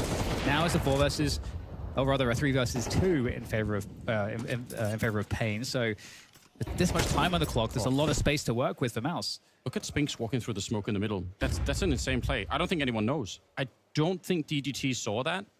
Maybe it did with the MP9 at the corner of Long, but yeah, actually, the fact that NQC's pushed up this far almost suggests that he probably does know. But where is NQ? They got to wonder, like, No, where they is know. the B player? They know. Yeah, it's real confusing, the Spinks right now. Brolan checking it nicely at the moment. Oh, his gun barrel showing, unfortunately. He still gets a shot. I can't explain that, and nobody else can either. Brolan at an insane disadvantage in that fight. Spinks already there. Oh my God, Anders. No way. That is a really crazy kill to get. And hey, what the analysts are saying about Mouz on Dust 2 looking real good right now. So 7-0 coming up, unless Big Zero can find an opening pick here and just get a lightning fast reaction shot, because you know that Mouz are not going to be giving any freebies there. So gonna just peace out with the AWP. Makes a lot of sense. You can win a round of Dust 2 with an AWP. So scary prospect for everybody. Obviously, Mouz being 7-0, but also the bigger Zero saw the slingshot stiletto, he'd be playing better. Dan, you know what happens? True. We get Mouse Snake. There's only one of him. Yeah. That's a problem. Did you have a good stream yesterday, Wolfie? Okay, well, I mean, this is again the reason Dust 2 is so hard for the CT side, especially if you have a bad eco start. It just is always so hard, unless you're a team that's like super strong on this map, and you just really know how to find these advantages out of nowhere. And I mean, this kill, Anders, like that should have been the moment. That should have been their moment, Pain. I actually love the look from him. Back in the day, probably not. He just looked skeptical. It's like he was doubting reality. Like, really? Like, MKG next to the 41 months. That's what Thank I'm you, beautiful. faced with. He saw the gun barrel. No, you're practicing law flom. Oh, the Morgan and flom thing. Long control. Was kind of funny. Nicely done. And getting active. Yeah, he's playing to get his team back in this. I think he was doing it on Nuke at 1.2. Everything wins that too. My expert analysis with Mouz being up 7-0, it seems likely Mouz can convert this and get a dub here. If he had that kill, again, the round's probably over. Like, it's almost immediately done. I mean, that is a convincing timing to hit. You know, the smoke's gone past you. They're pulling their gun back out. That's a heads-up play from Spinks, but it backfires in this particular case. We've got double AWP online here for Pain. And both the operas are still low. Look at their HP. Look at their HP. Around the T's decide to play with the util, and they're going for a quick, like a hit that's heavy through Dark here. Oh, a whiff from DGT. He's not going to get many more chances at this one as they start to get closer and closer, and it's going to be the Molotov that burns him down anyway. Oof. Oh no. And Pain are in a very difficult spot here. Fucking Torsi with his Tech 9, man. Again, probably not winnable. Certainly isn't now. With NQC going down, the missed op shot from inside of the B-bomb site there on Pain was unfortunately potentially the thing that lost them the round. Jimmy with 3 kills in that one, and you already said it. Could be a blessing or a curse with a double up setup. And yeah, as my Bulgarian friend Ted would say, either a mother or a mistress. Apparently that's their version of that saying, which I still am not 100% sure what that means. I don't know how to decode that one, but I'm sure someone kind of wild. Though, they go really hard, I must say. There's a lot of, I remember, back in the days, Janko telling me some of those, Serbian ones, and I'm like, I don't know. Unfortunately, they're like, I know exactly what you're doing. Shout out to Janko. Yeah. Well, with that said, I mean, you got to hand it to Mouz as well. Like with the AWP, double AWP in play, I'm not sure if they had the info. They probably had that read. Going for the heavier hit through the upper tons is certainly. Do we know why Mongols decline? Probably because there's just so many events going on right now. Even if they get the first shot, they become very tradable. So yeah, really well. I actually didn't know until you just told me now, but that would be my first instinct. And Panda, thanks to the 50-month primer. Thank you. Can he get an opening pick again? Can he keep doing it? I mean, as hard as it is to say, he has to, right? Like, well, his team really I got to hold needs that thought, Anders, because we get a quick push through the mid doors here, and we're going a very fast clear from Pain in the upper dark as well. So fast pace, they've got the info now. Yeah, but on the other side, Mouz are also moving at lightning speeds. They smoke as they're running and just keep on going for it. Exertion, he will go down, but nobody can rotate in time. And damn, he really transferred that? Spinks. David Deus that's how he spray transfer, but like. But Spinks is on a mission to make life very hard for Pain. They've already won 8 in a row. He's not satisfied with that. He can get one more kill here, make it a triple for himself. Bomb being planted, and Big Zero at every disadvantage you could possibly imagine. 1 versus 3 with an MP9. No, MP9 is a huge advantage, though. It's going to be Roland to find him at the end. 9 straight. Yeah, and this is what you were talking about too, with when you get that long control. You think it's because Spinks told Pimp that he would get it 2-0? To sort of back off because he wanted to have the day end early, so he's trying to make it up to him. And they're playing from cat and spawn. It's very awkward, so you can just make it work. No, I'm not a part of the hobby. If we could find the replay from the start of the round when they run up, I think Brolan was in T-spawn when the rest of them pushing long. I wonder if Brolan saw them running around middle, because then he would have known that they had just had to rush. I wonder if that was the info that they got, because normally people are a little bit more slower. Oh, there we go. And QC, he's had many great openings. Won't be this one. Torshi, though, pushing in front. Okay. He could have fallen back, but he is the kind of player that will, just go for a bit more. Just one more. Just one more, Anders. I appreciate it. Does make it a little bit more fun. DGC low on health, grenade around the corner, gonna bounce right on top of him. That is precision. And it's the surgical strike, I believe they call it. And now it's the 4v3, so, and with well over a minute to play, again, like the really good Dust 2 teams on the T side, like exactly how to play these spots. Goddamn. And based on understanding where the players play, they should be able to understand, okay, 1 on B, 2 on the A site. So interesting move actually by deciding to wrap around to long. We're actually behind schedule. I was sure Vitality match had already started. You can see that Payne is worried about I don't know what the times are scheduled and just for, thinking, oh, that was fake pressure. Yeah. But it's actually not. It's a delayed long push.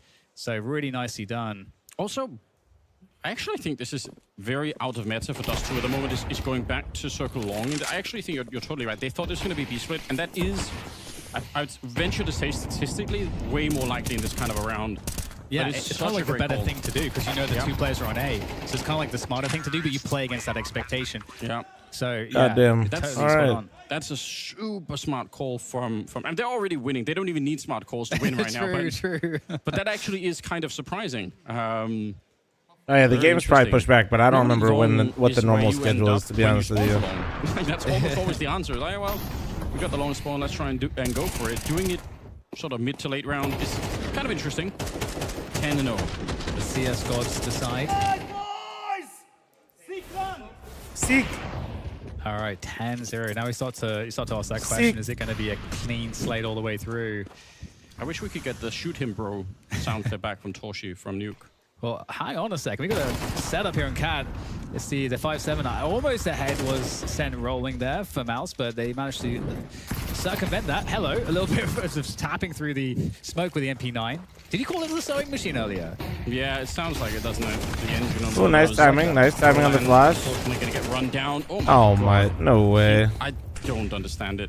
Nah. I think he's just AD spraying, even though nobody could see anything from the debris, and he still just lands 2 kills. Like, it was absolutely nothing. He's just predicting that, but like, that's so crazy. The flames are on top of him, but Counter-Strike is funny like that sometimes. There's another one to make absolutely sure. They are such bastards, aren't they, Mouz? They're already winning, but they're just making double and triple sure that no one's in the corner. Yeah. I mean, it's great professionalism to really check those positions, but yes. You might have just assumed, we were Molotov, it's probably fine, Well, this is to like wipe. This is like to wipe the slate clean of those last 2 maps. Sure. Where like to already finish. They say that you only remember the start and the beginning of things. And wait, sorry, the start and the end. The start and the beginning are the same things, but the beginning and the end is what you kind of remember about experiences. And so yeah, they can Baco, I don't feel like babysitting. Forget about that Inferno. Yeah, figure it out for me. Thank you. What could be a 13-0. This comeback's gonna hit different. True. Y'all ain't ready for this Payne comeback right now. Big high from winning the Inferno You game. were here, Chad. You were here. Even if they were, it's been some cold water and their faces double Spinks up is and hopping the both cross. tag Snow. Both the shots connecting. We too. need to see side by side both those clips on top of production. Get on it. I don't care how much it takes, how many resources we have to spend. That's hitting one of those shots is hard enough. Hitting both at the same time. It even made that when you shoot 2 ops at once, you get that weird reverb sound sometimes. I don't know how the game does it, but you can sort of hear it. I'm pretty sure that's what just happened. Snow is 2-12. Not that anybody else on the server is doing anything for Payne right now. I guess in that sense, there's a sense of camaraderie. that we just all are getting We're all blown up shit together. together. Yeah, we're all shit together. Such a classic maneuver as well. Again, it's like kind of reminiscent of the overkill of that kind of, what was it, like the Fnatic moment? Where they just blasting the doors. Yeah. Well, there we go. Exertion opening up through mid doors, able to take down NQZ. More so audio. the hope is dwindling rapidly. Exertion spotting the long barrel of that M4A1. Takes the kill, keeps it spraying. Dude. The DGC is going to get blown up here, and nobody really God cares damn. where Big Lucira is. It's not a factor in the round any longer. Is this like an entry for AGDQ right now? Awesome games done quick. I a little bit late in the year for that. I might. Jesus. I don't understand. Lawless thanks to the 99 12-0, fucking ladies and months, gentlemen, dude. for the Welcome first back. half. Thank you, thank you, thank you.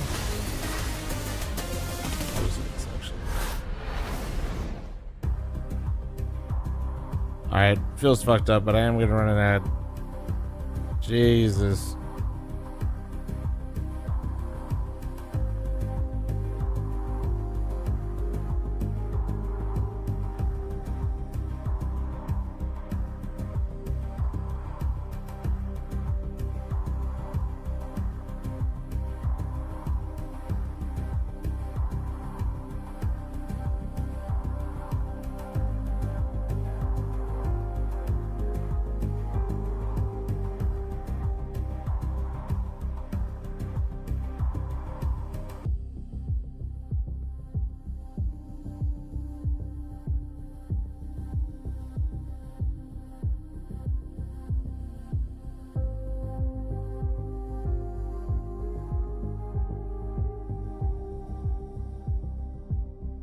One second, guys. Sorry.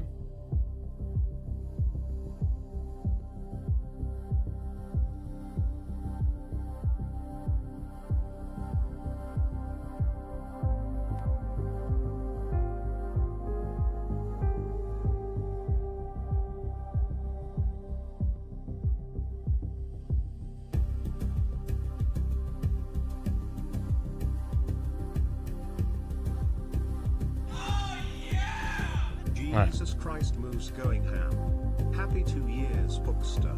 Oh yeah, Nimrod, they're going crazy right now. Thanks for the 25-month primer, thank you. Yeah. Honestly, I think this is it though. This is gonna be the greatest comeback we've ever seen in CS, literally right here.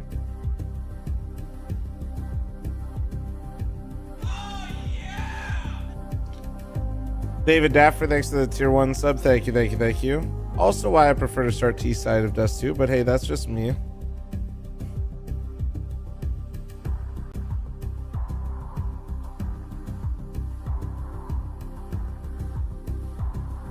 Got back into CS after 4 years and found out C9 is gone.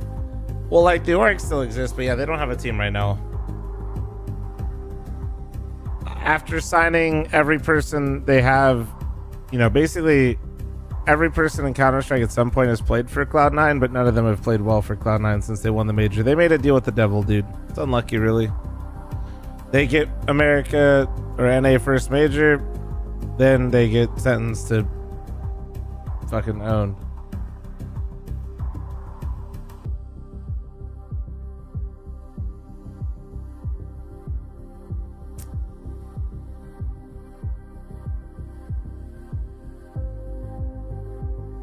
Ten ads is fucked up. Nah, I run a group of 3 minutes of ads at one time. I'd rather do it like that and rip it off like a band-aid. An absolutely grotesque first half as Mouz Sports claimed 12 in a row, losing nothing in the first half. And there are many examples of how absurd things were. Should my celebration be at 50? Was the 2 connected shots down the middle, both open. Here's Spinks with 1, and we have the other A one new pair of behind pants, the dude. camera here. Exact same time on that shot. Look at him even looking to the side. Just they can't even believe what's happening. Be super dead. Oh no. All right, well, hear me out, Anders. Okay, so Pain are going to come back 12-12. All right. Force overtime, and then they're going to lose. Listen, if they do that, it actually would be. I feel like that would be the script for it. I'll see it first, then. Even if I see it like that, I'll believe it. To be honest, there just should be no way. If they do it, obviously, it's a historic, once in a decade kind of comeback. I don't think it's gonna happen. But you know what? Let's enjoy and see if they can win the pistol. If nothing else here, it'd also be a 13-0, in which case Mouz Those are rare I personally don't get ads from Fun because and not make it's any still mistakes. $6 a month for me. Down the middle, there's no casualties yet. They're going to be flashing their way through the smoke just as it fades. Really nice timing, but there's nobody there. It's good info, and you expect a rotation for Mouz behind this. They've just figured it out. Now, I think Pain, they hear the flashbang, so they are also kind of aware that, oh, like, this feels awkward. If we go somewhere else now, we could be playing right into their hands. So Big O0 Did we see the 13-0 chat? What do you guys think? Right now. And that smoke is going to fade shortly. Bit of info gathering there in the mid position, but also the pressure on Cat. So yeah, it definitely feels a little awkward for Mouz at the moment, but they don't have to force anything. They've got, you know, good positions in a 2-1-2. It could just be Catwalk, or it could... All right, they are going to go for it. Fair enough. Exertion, nice shot. Big O0 the first to go down. 45 seconds. Nice Molotov to put pressure on the captain of Mouz. Jimmy has picked up Snow in the meantime. They're sort of fumbling a bit. They're running back. They are not sure that they want to attack. Are they going to go back instead? Now it's NQC holding on to try and stop the 13-0. You were here. Mouz looking to humble Pain, and they most certainly will. He's down to 7 health. It's a good shot, but the bomb is lost. There is, again, unfortunately, nothing that they could do here. Pain Gaming just shocked and stunned as Mouz showed up more prepared, a better utility, better shot. We will be uploading this to YouTube Shorts later. Congratulations, Mouz.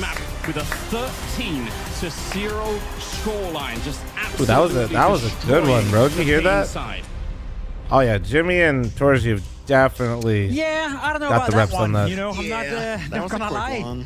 No, I was so impressed by Pain Gaming on Inferno. They really came alive, really played some good Counter-Strike, and then for it to fall apart like this gives me a bit of a bittersweet It's taste. a giant tease, let's be honest. It's just the biggest tease of all time. Like, just, you know, straight into a 13-0. You hate to see it. I will say this. Miller, thanks for the 100 bits. Thank you. Pain did every single round try something different defensively. It was always aggressive in nature. They were doing head stacks on Cat, head stacks at double doors. They were changing whether it was DGT pushing B tunnels or whether it was Davideus doing it. They were trying to play forward on long A. Like, they did really give it every go, but just none of it worked. Peter, you said it in the green room. We're watching the game together, and you said everything works. It doesn't matter what they do, doesn't matter what they think, doesn't matter why they go into X, Y, and Z duel. Everything just works. That's the thing that does touched upon. Like, when you are playing against a team and you just try different things all the time, but you just constantly lose, they keep making plays by getting entries long, they get the entries in mid, they get the entries in B. Like, no matter what you do, you just end up losing, and you feel like, well, what more can we do? And then, you know, losing 13-0, it's not really that fun. We have exertion bias at the desk. Congratulations on winning the series 2-1. That was a quick one on Dust 2. Yeah, Mouz, I see you, bro. Thankfully it was, yeah. Why was it so quick? Why was it so easy for you guys? Well, to be honest, I think that the first 2 maps were kind of a clusterfuck from us, to be honest. I feel like we didn't show our level at all. We didn't really come to the game, it felt like, and we really couldn't win any scenarios, it felt like. So I'm just happy that we finally woke up, and I feel like that was the result on Dust 2. Well, I'm glad you brought that up. You know, Inferno's second map, I think all 3 of us agreed here that it was not a great showing by you guys as well. You shared that same sentiment. What exactly went wrong? What exactly was it you guys couldn't figure out against Penn? Well, I mean, in this team, we hate excuses. We never blame it. But of course, we traveled yesterday. It was really rough. It's also rough for many more teams coming from the last tournament. But yeah, I feel like today we were just really, really shaky and also super unaware at times. I think we got caught on Neon Inferno a lot of times. And in general, in our voice, we were not confident. So yeah, I just think we were not really prepared for the game mentally, maybe. How did the switch flip then on Dust 2? Like, what happened there kind of between Inferno and Dust 2 to where you just kicked it into gear and dominated? I mean, to be honest, even after Nuke, when we went outside, I said, I have to be honest, I don't think we're playing good CS, to be honest, in this moment. We need to step up. On Inferno, it showed. I said that if we keep playing this messy, we're going to lose, and we did. So, yeah, I think that we had good leadership outside from the coach, from me, from Lude, that we kind of need to step up for the third map, and I feel like I'm happy we did it, at least. And going back to Melbourne, where you feel like you didn't play your game and you ended up losing like with a pretty big margin to Falcons, what do you think went wrong for you there? And also, do you think that did you take that kind of a loss with you into this tournament, and how do you also cope with going forward? Because I know that you've said that now going to playoffs is not more the goal. Like, you also want to go for the trophies now. You feel like you have the level and also the capabilities of doing so. My bad, dude. Of course, when you get 9 rounds in a best of 3, you're getting absolutely smashed. So, yeah, I feel like we didn't show up at all in that semi-final. I think it was all mental more than the game itself. But obviously, they also played really well. But yeah, I mean, for us, I don't know, for me especially, like, I was super disappointed after the semi-final. Like, I want to win tournaments. I also want to do it on stage this year. It's really important for me. Of course, we won PGL Bucharest, but I want to win the big ones as well. And everyone in the team shares the same sentiment. So for us, it's just about improving and learning from that. So I'm going to ask kind of a broad question here, but obviously a lot of people had concerns about this team after Shuhei left and Brolin took the IGL slot and kind of wondered would the team fall off in some sort of way tactically. Doesn't seem like you guys have. You guys are still playing very good Counter-Strike on average. We've also seen individuals like yourself and Torzy look improved from last year. Not that you were bad last year, but you looked improved. What do you think you owe this to? Well, I feel like it's just a new system, it's fresh. Obviously, Luda is a different color than Camel was. Both of them have their strengths, both of them have their weaknesses. But at the end of the day, I feel like we're just renewed. And obviously, Lotan coming in with his experience helped us a lot. But I think overall, we're just improving. Every player improves year to year. And for me and Adam, it's super steady growth, as you say. And yeah, I mean, obviously, I think this year we're not playing as good, actually. Individually, both of us, we can play better. But yeah, I mean, of course, we're improving game to game. I mean, a big storyline for us when we talk Mouz, when we talk Vitality, is obviously that matchup you guys have against each other. And odds are this tournament that you're going to face against each other one more time. Are you getting tired of that whole narrative between you and Vitality? Is it more so you want to win trophies and you don't care whether that's against Vitality or anyone else? I mean, I think at this moment, there's not really a narrative. Obviously, they're by far the best team in the world. Like, sure. I feel like they... right now proving it event and event that they are just the best. They just won the Grand Slam. Like, well, you've been very close beating them a couple of times now. Yeah, for sure. We have been growing to beat them. It was sad that we didn't get a rematch in Melbourne. It's something we really wanted. But for me, we're not really focused on these headlines. I think we got ahead of ourselves in Melbourne a bit. Okay. And we just need to focus on game by game. There's a lot of good teams in this tournament.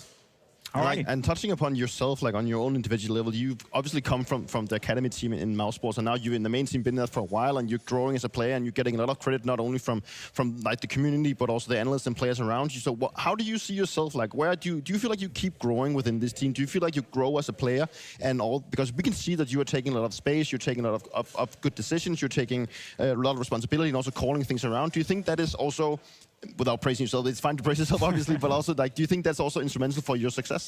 Yeah, of course. I've always been a pretty self player, I would say. Like, I call my own moves most of the time, and that's something I need to work on. I think in the past I was a bit too aggressive. Something I worked closely with Zipnix. I feel like he helped me a lot in this. But yeah, obviously game to game, I'm always looking at what I did before. What can I outplay my opponents? Sometimes I'm good at it. Some games it's a disaster, as you know. But yeah, this year it's really important for me that I improve my consistency as well. And yeah, obviously game by game we take it. And yeah, I'm happy with my growth at this moment. With your permission, I'll make the next call for you, and that is to leave the desk so you can go and rest and get fresh again next session. Thanks for joining us here, and congratulations with the win. Thank you, guys. Thank you. There we go. Mouz obviously taking down Pain 2-1. It was a, I wouldn't say close game, but at least it was a game. 1.5 XP, now everybody on that desk is just a yapper, dude. I think it's an interesting concept that you kind of got from the interview, was like the idea of limit testing. And I think that's kind of what Xerxen's doing. Like, he's kind of figuring out, like, what are my limits? Like, what do I need to, how far can I push it, so to speak? And I think that just comes with reps, and we're certainly seeing the growth. Alrighty.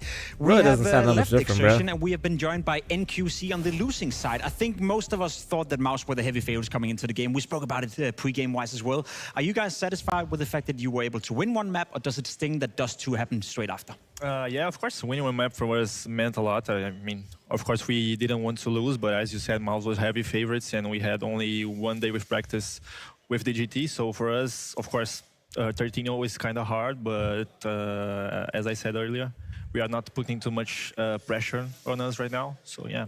Speaking of the map you won, Inferno, what exactly went down? Why do you think you performed so well against Mouz? Wildcard will dominate Vitality. JB is about to humble Mouz on Inferno, I think, all the times that we played against them. So basically on the anti-strat, we spoke about things that we already knew. So we were kind of already expecting how they wanted to play. So for me and for the whole team, playing Inferno against them is a very usual thing. So yeah. And then on the opposite side, what went wrong on Dust 2? How did you end up losing 13-0? Because we saw that you guys tried different kind of approaches to get rounds, but it never really seemed to pay off. You can't say everything. Yeah, I wanted to say it. But I don't know, I think the game didn't click for us. I mean, we had a lot of options to play the on the beginning of the rounds, but nothing clicked for us. And even when we got the first kill, we were down two people after the first kill. So I think they exploited really well, and that's about, I think, momentum in the match. So when they started to win rounds that they shouldn't, they play more faster, and everything starts to work for them. So I don't really have an answer for the Dust 2, but maybe I think we practice only one Dust 2, and it's a map with a lot of rotations, a lot of space control. So yeah, we have to figure it out. Yeah, obviously we need to talk about DGT. He's the new member of the team. Not new to you. Obviously, you played with him in the past on 9Z. Nobody's going to an event not to win the whole thing. Well. How was he able to have brother in Christ? Pain is not coming to this event thinking they're winning the whole thing. When DGT just got here, Big Azure is recovering from basically being deaf. I think in our region, DGT is one of the best lurkers, if not the best. So for us, it's right now. When you get into the match, you assume you can beat whoever's in front of you. But adapting him in our team, and he's a guy that's goals are important. Wise, not aim wise, but also aim wise. Yeah. But he's a very intelligent Mr. guy. Puffins. So for us, it was really natural. No, you haven't been anything too crazy. Also, yeah, when there's he was definitely quiet, expectations. We knew that he was doing something on the map. So for us, it's really their goal really, is not to win this tournament. Chill in that sense. So another question I wanted to ask was obviously on a couple of maps. Domination tournament primer. Thank you. That Snow usually played for you. So how are you guys able to kind of compromise that coming into this new lineup? Basically for us, when DGT arrived, we wanted to put him in all the positions, T-side speaking, all the positions that he played, because he's a heavy lurker, so Snow was really 7TV dead again. He wanted to do it, you know. Snow is a guy that wants to learn things all day, so for him, he just said, I can change whatever roles you guys need, because I want to DGT to play on his roles. Nice. And how do you feel like going forward now? You're a young team. Like obviously you have Big Azure, who's the oldest guy on the team, and the rest of the guys are young. But what do you think is the best and most important thing for you to work on, like going forward? Is because you've picked up a lot of players, a lot of prospects that we've seen that can play really good Counter-Strike, but it still seems that we need to find that solution that clicks out. What do you think is the most important thing for you to work on? That's tough to say. I'll have to say because every match that we play, we face different situations. And for us, as you said, we are a young team, so we haven't faced all those situations. So I think right now for us, it's just playing and going through the situations and learning what to do best on the next time that we face the same situation. So yeah, for me, we have to work mainly on this. NQC, thank you so much for joining us, and congratulations at least with one map win, and we look forward to see you guys play some more. Seems like you're still pretty confident about the entire thing. Get out of here, get some sleep. It's been a long travel from IEM Melbourne. We'll move on swiftly with this show so we can figure out what's coming up next. Obviously, Pain taking an L to Mouz. Not too big of a surprise, but for them to win a map and for them to play well on Inferno with only 1 day of practice, I think something... I don't really have any... That's something they should be proud of. Yeah, it's an interesting concept there, because, you know, when we had NQZ there in the interview, we kind of talked about how there's just a lot of situations we haven't faced yet. You combine that with the fact that you have a lot of moving parts in this team, the Snow acquisition for Nissa, the Davideus acquisition for Lux. Now we have DGT coming for Cowes. It's like you're facing two battles at the same time where you're constantly pivoting, which in a good way, like I think you could argue that all the roster upgrades based on, you know, where they're at and where they are now. I'm seeing the other but it's side also that about he's talking dealing too much, with the experience level as well at the same time that you're doing that. I think that is just like a tough piece of chemistry there. Oh, man. And I think they showed that they can play good Counter-Strike, you know. Yeah, and they maybe need to leave the Dust 2-1 behind, losing 30-0. You know, it's not really that fun. Not gonna learn anything from that. No, definitely. But they, as you also said in the interview, like they've only played like a very limited practice games. He's very new to the team. They're still young. They need to learn basically a lot of things about each other, about the game. Maybe also a little bit of the map pool, but overall they just need to like put in more hours into the game. And you know, that's only the one thing they can do moving forward. So just to wrap it up, I sense you guys are still positive on behalf of Pain Gaming. I honestly think that they had situations, where they had some blunders. Like everyone does that. Even the best teams in the world have that, you know. But overall, I think they played decent if you just look apart from the Dusty one. I think they're just kind of in the same spot that they have been, which is like they're like hovering right around the top 15, and at times they can get great results, but at times they don't, and it's just a consistency issue. And I think that again, when you add the constant roster changes, I don't know how those. Did you just combine two completely random thoughts into one sentence, they can kind of stabilize with this 5, get those reps in, and hopefully you can see that progressive growth, because I really do think this team has the potential. The in-game medals are for majors. With the skills they have to be tournaments that are advanced is good, so that way people can avoid each other. So that way we can play in a better that does calendar conclude throughout the the first year. 2 games we had at the day here at the Blast Rivals in You think you can Copenhagen, still which gives us compete? Group A, a new updated right now, situation. Of course, probably we see not, the no. tournament unfolding in front of our eyes. We see teams winning, we see teams losing. That means that Mouz obviously moves into the winners match, whereas for Pain, they will go down to the elimination match. Now, they'll face either Vitality or Wildcard, and without spoiling anything, that's a game we have later on. Safe to say that Wildcard will probably take on Pain in that elimination game. Is that a game Whoa, that Pain Gaming says can win? you do. 100%. Yeah, I think they are the favorites in that one. I think it could be quite equal. Honestly, I don't think Wildcard is like necessarily like the underdog or the worst team in that situation. Maybe I think you could get very close. I think it's hard to call out who's going to win this one, actually. All right, and then for Mouz, potentially versus Vitality, we don't want to, spill the beans just yet, but it's most likely going to happen. Are you looking forward to another rematch between those two? I am. I mean, that matchup has progressed nicely. They started out by getting blown out by Vitality in the first grand finals they played them in. So the next time around, they actually pushed it all 5 matches. So we see that progression as they learn more and more how to play against that opponent. And so it will be cool to see if they can actually keep that trend in that right direction. Well, let's see. Who knows? Maybe Wildcard will pull up an upset, and what we talked about right here won't even be relevant anyway. Group B as well has been updated. We already had one game take place in that group, which gives us this very standing. Now we have FlyQuest dropping down to the elimination match. Not too big of a surprise. They were owned by Shiro. They were owned by Dunk. And then we have FaZe Falcons late on. When you look at this group and you look at the quality, it's clear to me that one team sticks out. But with FaZe struggling, with Falcons playing as well as they are, it's a pretty exciting group, isn't it? It definitely is. And I think Falcons coming from a really great grand final tournament overall in Melbourne, coming into this one, going to get up hopefully against the likes of Spirit if they can beat FaZe. FaZe looks in shambles, like they are definitely not playing great Counter-Strike. And I think that Falcons, they definitely have shown that they can play really good. So I think that we are going to see a Spirit versus Falcons. And let's pretend that FlyQuest will face FaZe in that lower bracket game, or Falcons for that matter. Do you think they have it in them to maybe stay alive or win a map at this tournament? Unfortunately not. I think this is too soon with Netic. I just don't think they have the reps in with ends at the IGL slot, and Netic coming in as like a new player at this level. I think they still have some growing pains to kind of work through. So unfortunately, I don't see them being able to pull that one out. But as FaZe, if they go drop down there, I mean, they've had their struggles. I think there's a chance they at least get a map against them. All right, we kind of opened the conversation already, the discussion already. So let's look ahead what we have for the rest of the day. There's still 2 more quality Counter-Strike games taking place here in Copenhagen. Obviously, the first couple have been concluded. FlyQuest took a big L versus Spirit 2-0. Pain were able to win 1 map against Mouz, and then the next one coming up, Vitality versus Wildcard, followed up by Falcons versus FaZe. First and foremost, we already said it already, Vitality versus Wildcard. Is there any chance whatsoever Vitality is not winning that one? No, I don't think so. I mean, no. Is that the clearest? Literally, the only thing you could try is the jet lag excuse, which I just don't think works. Like, Vitality is going to be just fine. I think they could turn off one of their monitors and they still win. What about 2 monitors?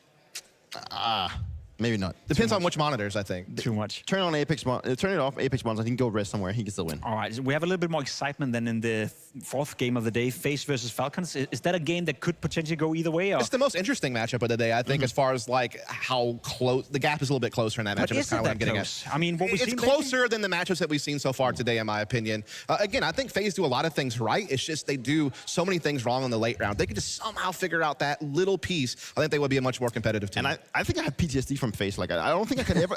I can never write FaZe off. I think it's like a damage I've gotten throughout my career. Like every time you go up against FaZe and you say, but FaZe is in a bad situation. They don't know how to play anything. Then they always show up or try to find something or start playing good. A character makes like an insane call and they start winning. And FaZe is always a danger.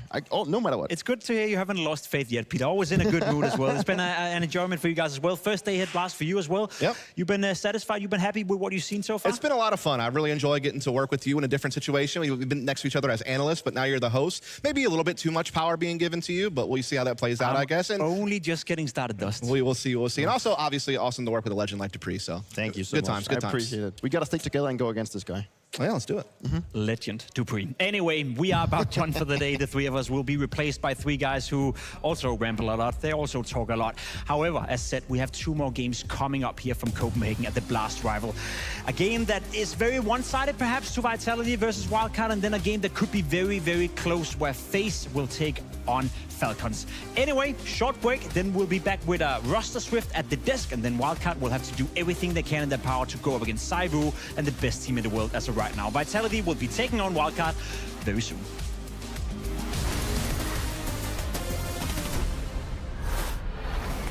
Here we go. Oh, Counter-Strike. We're gonna play it, and we're gonna be focused for that. Time for some Counter-Strike, yeah? I think I'm gonna try with. So he's not, but someone with a lot of major. This guy, okay, a lot of information now. Okay, I will start with Mr. Ilya Monesi. Major appearances more, not the same nationality, not the same team. I don't know why. I will try Provsky. I'm stupid because he's not for me up. Let's do Fallen then. I mean, I shouldn't do Opera because there is no op, okay. Let's try with Twists. Okay, it's close to 25, so it could be 26, 27. Bialy. Oh, closer, okay. Yeah, maybe Summer. Or just Summer. I don't know how old he is. He's 27 for major. So he's between 5, 6, 7 major. Maybe. I don't know how old is he. Okay. Exit. He's Brazil, 28. Strike beat. Okay, Navi, rifler. FNX. I don't know how old is he. There's only 4 major? What's in the Navi? Ukrainian flag.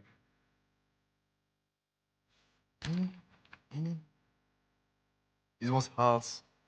Obviously, it was hard. Now it's feeling obvious, but it's fine. I will go for my second chance because I need to get better for this one. Ah, maybe it's the new Navi actually.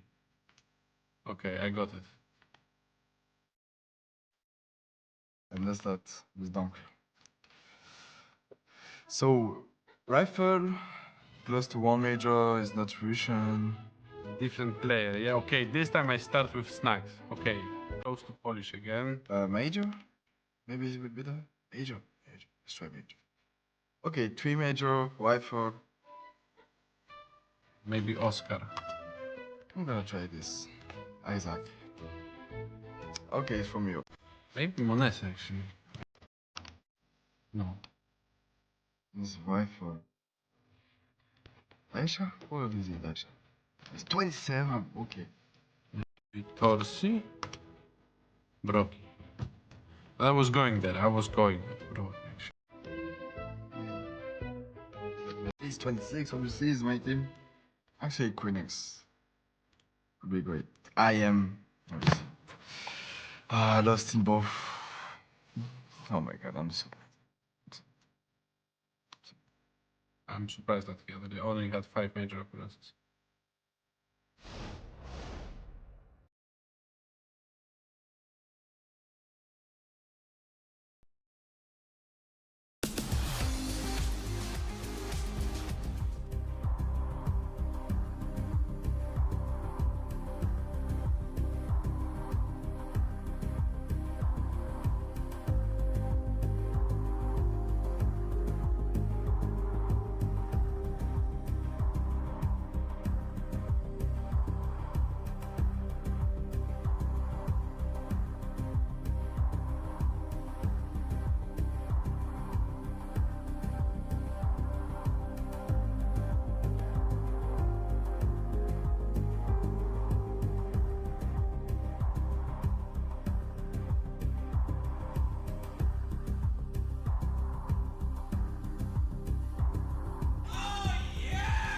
Subscribed while at work so I don't get caught watching ads.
Hello, gamers.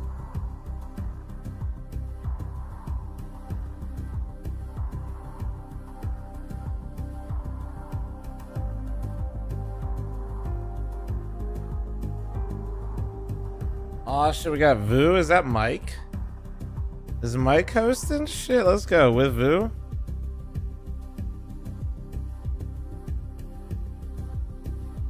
Who's the third?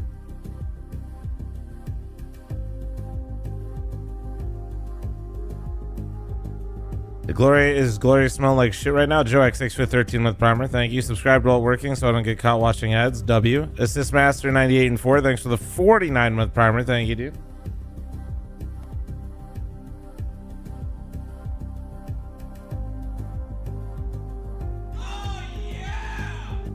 Oh yeah, there we go. There's Maui. Nice.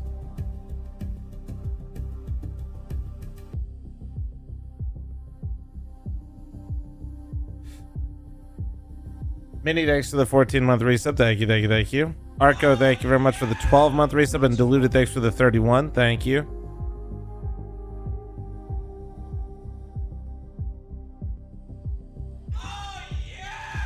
I turned 30 last month. FL0M. WTF.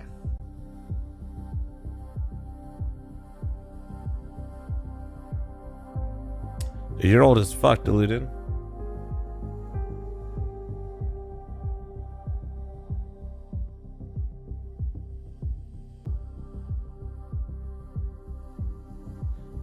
Ooh, the makeup. Gotta get it just right.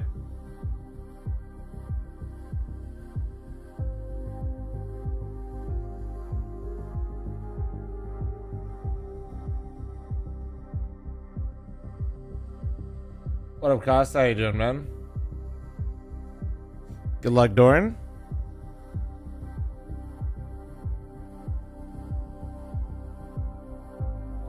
Bet Flom was getting pampered on set. I don't know the last time I even got makeup done on a set. I'm trying to think. Definitely have, right? I think it was in Sweden.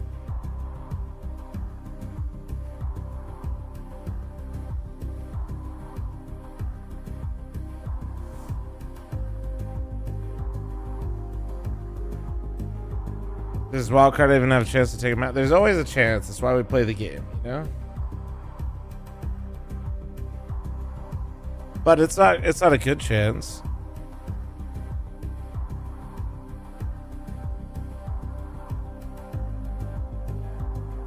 Yeah, I'm about let's wait for some maps first. You know, I know you guys are degenerates, but like let's wait a little bit.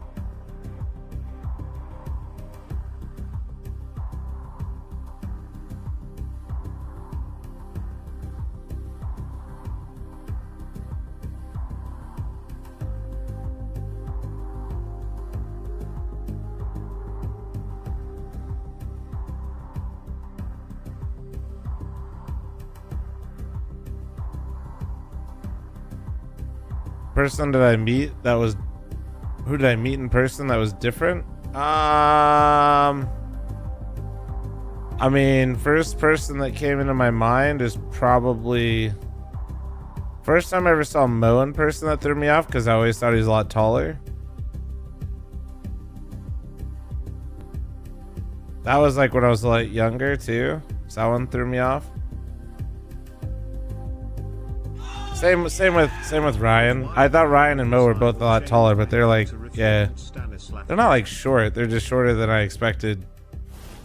We're here with the Blast Rivals face-off with Connor, Scrawny, Gervin representing Vitality, and Mike, Darth Mike, Winnick representing Wildcard. So we'll start first with the reigning champions of the most recent Blast event in Team Vitality. Scrawny, why are they going to be taking this matchup? You say the most recent Blast event, you also just mean the most recent event, and I'll say the most recent year. Vitality are 2025 when it comes to Counter-Strike. The win streak is not looking like it's going to stop anytime soon. The resilience that was shown on Map 5 in Australia is a testament to what Vitality have to offer. There are few teams who have ever been that close to a loss and can still come back with that much pressure. And if you think that they walk into this event that wasn't in Copenhagen insane final game, you're a fool. Real original, Connor. Real original. Oh, you're rooting for the team that's been winning everything? I bet that took a lot of mental fortitude. I bet that took a lot of strength. Well, I'm sorry that you're confused and think that you're French, but they don't have anything for you. I bet you're rooting for the Yankees. I bet you're rooting for the Pats. But Get his ass, Mike. You think I'm not Get his ass. Gorilla wins This hands is down French right. Vitality roster. Look, that's Apex, Zywoo, Xtaz, Shox, Masuda, Kyojin, Scrawny. Okay, one of 7 in existence. And what this represents is the heart and soul that goes into Vitality. The years in the making of this level of greatness, Mike, this isn't some overnight shenanigan, okay? This Victim, they sit 300 bits. Apex and greatness intertwined. 2025 is his year. He's conquered everything. Kato, Cologne, Intel Grand Slam.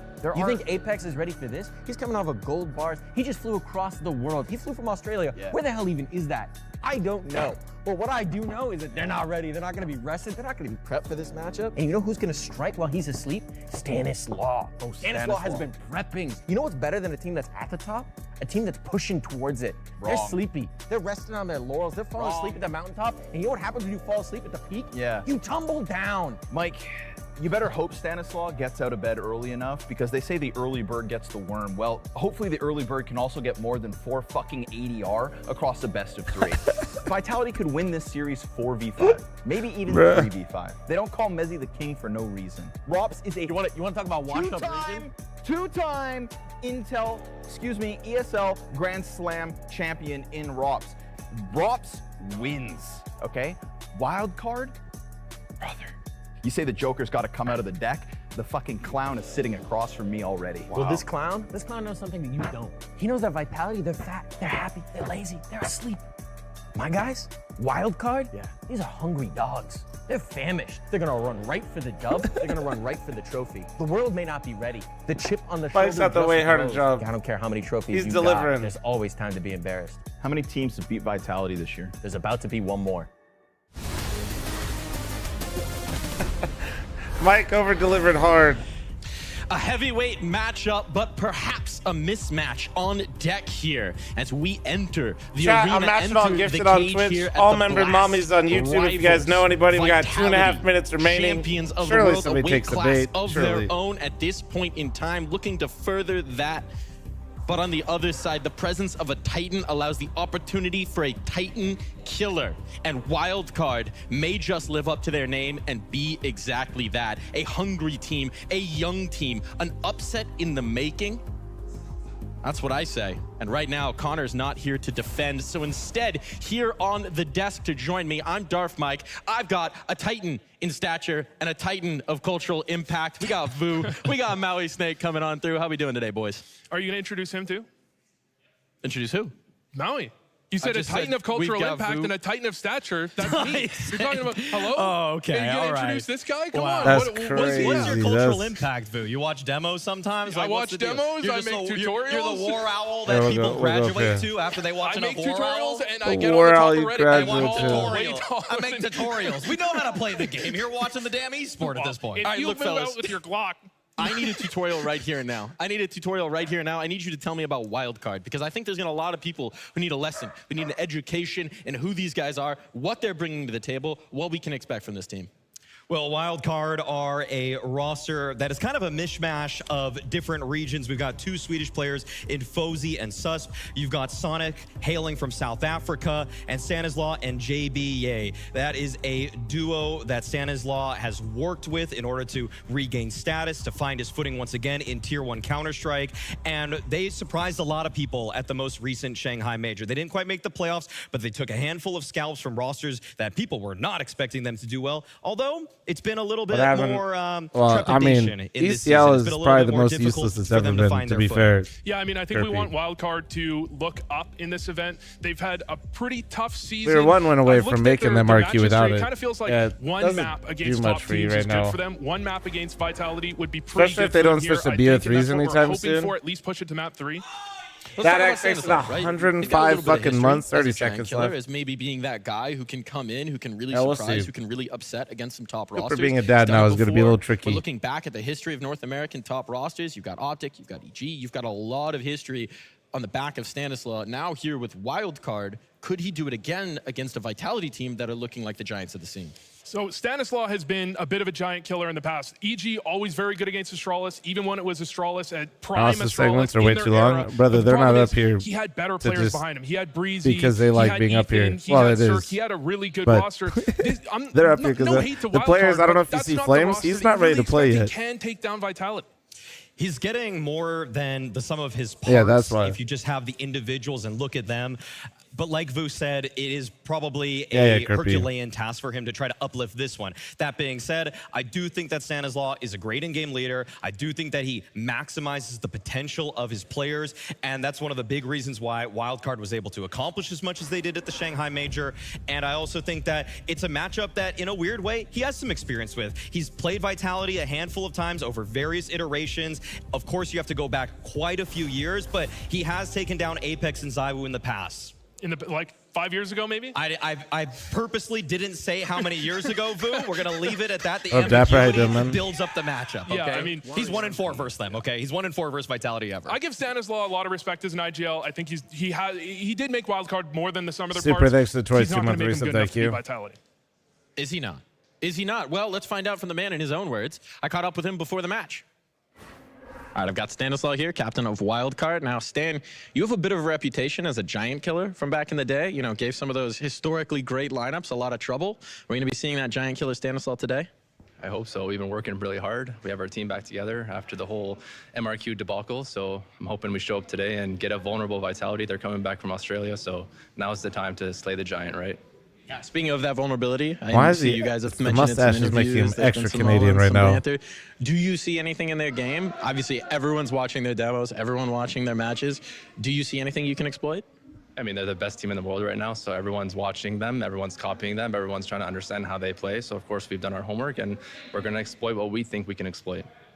Now, talking a little bit about your own team, specifically your young protege, JBA. You guys have been together for 2-ish years now at this point. How have you seen him grow and develop and change as a player? I think the most development that I've seen from him has been since China, since the last major. Since then, he's really come into his own. He's a lot more comfortable on LAN. He's helping the team more with his communication. He's taking care of himself outside of the server in terms of like nutrition and sleep and all of these other important things. So yeah, I'm really happy with his growth, and I hope he can continue on here at Blast. Growth. That's what it's all about for a young team like this. Stanislaw 8 the man ADR? to bring No, that it's growth, 3.9, the teacher, guys, the on father Dust 2. Get it figure, right. The leader here in the scene. Is that growth going to be enough here? It's obviously difficult to say that they have more than a puncher's chance against this Vitality, but I love enough of Stanislaw's calling to say that there are opportunities that he's going to try to create for him and his roster. The tempo shifts in particular, where he can go for a fast rush one round, then slow the pace down tremendously. Like the way that they like to re-clear space at times is it just feels like watching Stanislaw Friendly from Fob Days for 35 month farmer. Thank you, thank you, 2018, thank when he you. was at the apex of his powers, where he really was the puppet master of those rosters. The problem is still, of course, that those rosters that Vu's already mentioned with Breeze and Cirque, for example, they had a lot more firepower. They had more reps. So now it's just like making perfect calls to combat Vitality, which is near impervious. Yeah, you say you love his calling. I'm not as much of a fan of his calling. I feel like it reminds me a little bit of Cadian on Astralis. Ooh. And I'm not. Wow, that hurt. I actually kind of liked Cadian on Astralis, but when it comes to Stanislaw, what has he done on a roster that wasn't built by Daps? Oh. Well, everything he's done with Wildcard. No, that's crazy. Yeah, that's true. Yeah, he has I'm sorry, what has he done? Oh, he made the major. Okay. All right, I'll give you that. Two He majors didn't make now. the major. He made 2 majors now. Okay. Went through a round at the major. All right, I'll give you that. That's not bad. He's actually done quite well with That's not Wildcard. bad. I'll give him All right. that, especially with the skill they have. They don't have the greatest players. Making the major is actually a pretty big feat. I'll admit it. So we've talked about the general. We focused on him a lot. Let's talk about one of his foot soldiers, Vu JBA. feeling right? real This is a extra young right now. North American talent. After he young dunked on player, Maui has in the been coming first up 5 and developing seconds. His career. What do you see in JBA? He wants to keep it rolling. JBA has been, I've heard JBA is the next up from all my North American CS friends for 2-3 years now, and he's done well. I think he shows flashes of brilliance, but he's struggle to find the consistency, and that's what we really need if they have any chance of winning this series. It's been pretty strange watching JBA. It feels like every kind of jump up he has in competition, he needs to just be humbled first. When he played the first ESL Pro League that I watched him play, first foray into Tier 1 Counter-Strike, it was pretty bad for him. But once he got his sea legs in that sort of environment, he was able thanks to the 11-month primer. Thank you. Show a little bit more in terms of his late round decision making, the way that he's able to just kind of work out. Thank you, guys. Any other primers, prime forgetters? Remember, mommy's out there while we're chilling. When you have late round closer lurker types, it's really up to the team to make some kind of space or make a round winnable. This guy talks shit for it. Bro never touched the stage his life. Bro should stick to YouTube. No, he's doing exactly what he's supposed to. You're engaged in typing about him. He literally just did his job. Out for JB, Congratulations. What he can do, maybe as the pieces on this team get better, or maybe they get upgraded. It's not. It isn't Don't always even up need to to him jump to to try dunk to on win Maui. the That's game, fucked up. but he can have some pivotal impact in late round situations. Now, we do have some information from him because I talked to him before this game. Let's hear from JBA. JBA, dad you've been now, called many things over the years. Some have said the So NA with- ROPS. no You're gonna be timeline playing when he's back. The actual ROPS. How's that going to go today? We'll see. I'm really excited. I think the team's really excited. It'll be a hard one, tough one, but we got confidence. We have nothing to lose, so excited. Excited indeed. I talked to Stan a little bit earlier. He talked about your growth and development. You know, you guys have been together for 2 years now. What's that like for you, having that long-term relationship with your IGL, with your captain, having been with him for a couple of years? What is that relationship like on your end? It's like father and son. We've been together for 2 years, as you said. We've grown a lot, him as well as me. There's been some rough patches lately with my say like performance or like getting comfortable and like stagnant in my improvement, but we're figuring things out and I got my hunger back now. I'm ready to improve, take this as a learning lesson and just sell from here. Is that hunger going to be enough to take down Vitality? We'll see. I am very confident in the team's ability to win and we'll see. We will indeed. He's hungry. And hungry dogs, they run a little faster. Ericu, thanks for the 3-month primer. Thank you. The prime breed. Flamingos, thanks for the Twitch primer. Thank you, beautiful. You're hoping as much. I actually think both interviews gave us some pretty good insight. Stan talking about finding holes, finding flaws. JBA talking about he's still on the road to improvement. This Whenever he is another starts step playing on that again, road. that'll If help. he can have at least maybe even one map No where rush he for pops him. off and carries his team to a victory, I think that's great. And I do think Vitality are a little But susceptible. with limited practice, having a stand-in is pretty rough, I won't lie. Falcons had a read on a lot of their anti-eco plays and a lot of their eco plays. And if they can pop off and pull out one anti-eco victory, they could absolutely topple Vitality. The expectation for this game is pretty clear-cut in that Wildcard are the massive underdogs here. There is simply a lot of footage, though, that they can work with. That's probably the one saving grace when you talk to Stanislaw about the fact that he can anti-strat them. Yeah. Just talking about the plays that Mouz brought up at this point. That's where Stanislaw's expertise as an in-game leader, where he's anti-stratted some of the best rosters in Counter-Strike's history, will come into play. But it's up to the players to execute those ideas. And Vitality, they have a wealth of players that can execute a multitude of the ideas on the fly. They got a wealth of ideas, they got a wealth of winnings, they got a wealth of gold bars at this point, but when you're wearing that crown, everyone is coming to knock it off your head. Vitality, though, have so far been able to fend off all pretenders. What is this Vitality squad doing this year? I mean, they're hopefully winning the major, I guess. If you're asking them, I mean, they're doing everything right. The only problem is how many tournaments they're playing back to back to back to back to back. And you can see it in some teams are starting to figure out small bits, but Vitality is so much more than just strategy. There's so much more than just tactics that they can give up a round because, oh, well, Falcons figured out the exact way they're going to play this anti-eco, but that doesn't mean they're going to lose the series. The only thing that they have as a weakness right now is that they're coming off of a Melbourne travel day, so that's maybe 30 hours of JK, being in thanks for the planes, 52-month primer. Thank you. Uncomfortable, and then the fact that it's, what, a 9-10 hour difference in Nah, terms of time JK, zone. he's got to make sure he's got your money every first. other metric you could possibly look at in terms of results, in terms of player personnel, all of that points in the favor of Vitality. But Stanislaw knows that there's Maybe that at the one start, weakness. I mean, they he can't was even fill on the that leaderboard jet anymore, lag bro. EG roster too, so he knows what it's like to be in the server Also after saying the having problem to with fly NACS is they rely on motivation rather than discipline. Don't those two go hand in hand? They do. They do. They know that experience. And somebody who has a lot of experience as well. As if you have no motivation, it's hard to usually have discipline. They usually go pretty hand in hand. Now, discipline helps when you lack motivation. Heavy travel day.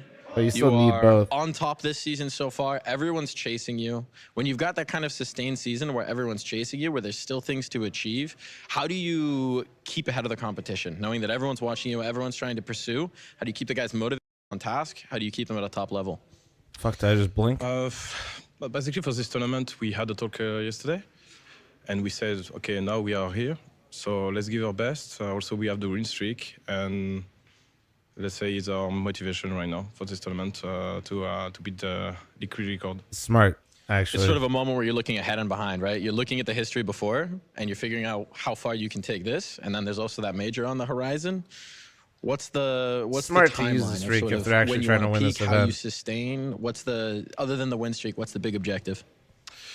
I think we start the preparation of the major after this tournament. So after Blast Rival, we'll take one week off. Of course, we have Dallas, but 1 week practice just before, and we will do a boot camp as well just before the Blast Austin major. So for us, right now, this tournament doesn't count for the major, for the preparation, just to try at least to improve things. We didn't have time, to be honest, with the huge travel we had, but it's kind of like that we will do. A little bit. It's a Okay. problem many have Keeping tried to me up. solve Kibbs, over thanks the for the years, 109 many months. iterations of the calendar, many iterations of the You top never teams. How do did you have anything sustain? funny, How Kibbs. best do you keep your soldiers ready, fed, rested, and hungry for that next win? It's a question that I'm sure Exaz is trying to figure out, because it's not like he's captained too many rosters that have had sustained success. I mean, when Vitality were, I guess you would say, at their prime in 2023, it was Zonic at the helm for them as their coach. So Exaz has to ask his team a lot of questions about how to peak. Okay, that's Kibbs, something that and your Vitality reset messages talked are about predictable. in that What else? 23, that they didn't want to peak too early. The ramp up into the major showed a great face. I think it was at the IEM Rio event at 2023, and then they were able to just kind of transition that Come on, right man. into the major. But for whatever reason, I mean, if Putting they're the on one this there kind of just because streak you're trying that to they're on bait. right now, if they're I on know a you really 21 think they're game going match to 2-0. streak, maybe you don't need to actually peak at a certain time. You just ride the high forever. I haven't seen that done before, but maybe they could be the first to do it, because they're just seemingly setting records right before our very eyes. The problem is you can only find out about the sustainability once they see a little bit of pushback. You guys Once ready they for lose the a ad? series or two, once they're having troubles, then you talk about how they can turn this into an era when you see that fight back, and we need to see them lose Are you first. ready? They're just too good for too long. Now, there is something that they have, right? Something that they have that not many other teams in history have had, which is access to a player who is pushing to establish themselves as potentially the greatest ever doing. That's a big push. I mean, he's got to fight against Simple, and if we're going to talk about CSGO, Simple has to have had it. If we're talking about CS2, it's Donk. I'm sorry, it's Donk. So Zywoo's great. Zywoo's great, but he's no Donk, he's no Simple. It's Zywoo finds himself in a weird position right now if you want to just have He's the in the GOAT device conversation, because obviously Simple does own it in CSGO. In CS2, the major champion Zywoo's getting the and device MVP, treatment. world #1 of last year was Donk, so you'd have to give it to him in that regard too. And for Zywoo, it's almost just the total career. The totality of what he has done is pushing him into that upper echelon right now. And there is even a case right now that he is the best Counter-Strike player that has ever lived. But I'm going to say that if he wins the Awesome Major, has a great run in the playoffs, beating top teams, not no Cupcake Paris run. If he's able to actually accomplish that and win an MVP, the trophy cabinet's there. He's got more MVP medals than Simple at this point. He's got more MVP medals at big events. He's got more MVP medals on LAN at this point. You can no longer use the argument against him that it was mostly all of his work was online. That's just not the case. He has actually a bigger resume, a longer resume than Simple. He just really needs to cement it with some massive hardware in the form of maybe an Austin trophy. You can list all the trophies you want, Do I got a but mod if that could do a Device isn't prediction? your CSGO GOAT, then it falls on deaf ears here. Is Device your CSGO GOAT? He's not. He's not. Simple is my But he won GOAT. 4 majors. It's the level of carry that that Simple did over Device would still make Simple my GOAT over him, even with What's the just first one map? major I don't know. trophy. Keep an eye on it. I gotta let out my dog out. It's like a rings argument, okay? And the thing is, all the respect in the world to Dupree. He's not my GOAT either, even though he has the most majors right now. Yeah, I mean, I'll give Zywoo credit. He is close to the GOAT debate. I'm not a huge fan of seeing the tournament wins as this huge metric that we're seeing currently. Well, gentlemen, I do have to cut you off there. We'll save that conversation for a different time, because it's time to find out for the veto.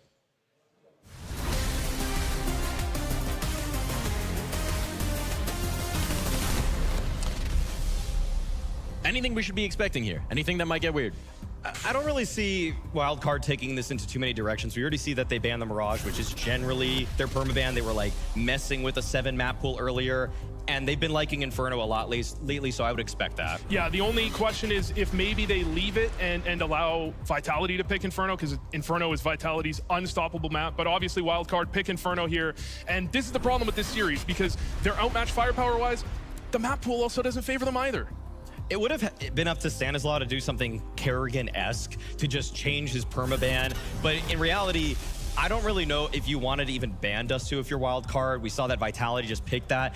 And I still feel like that's a map where if you're an underdog, you're okay with seeing that, even though Vitality are so good.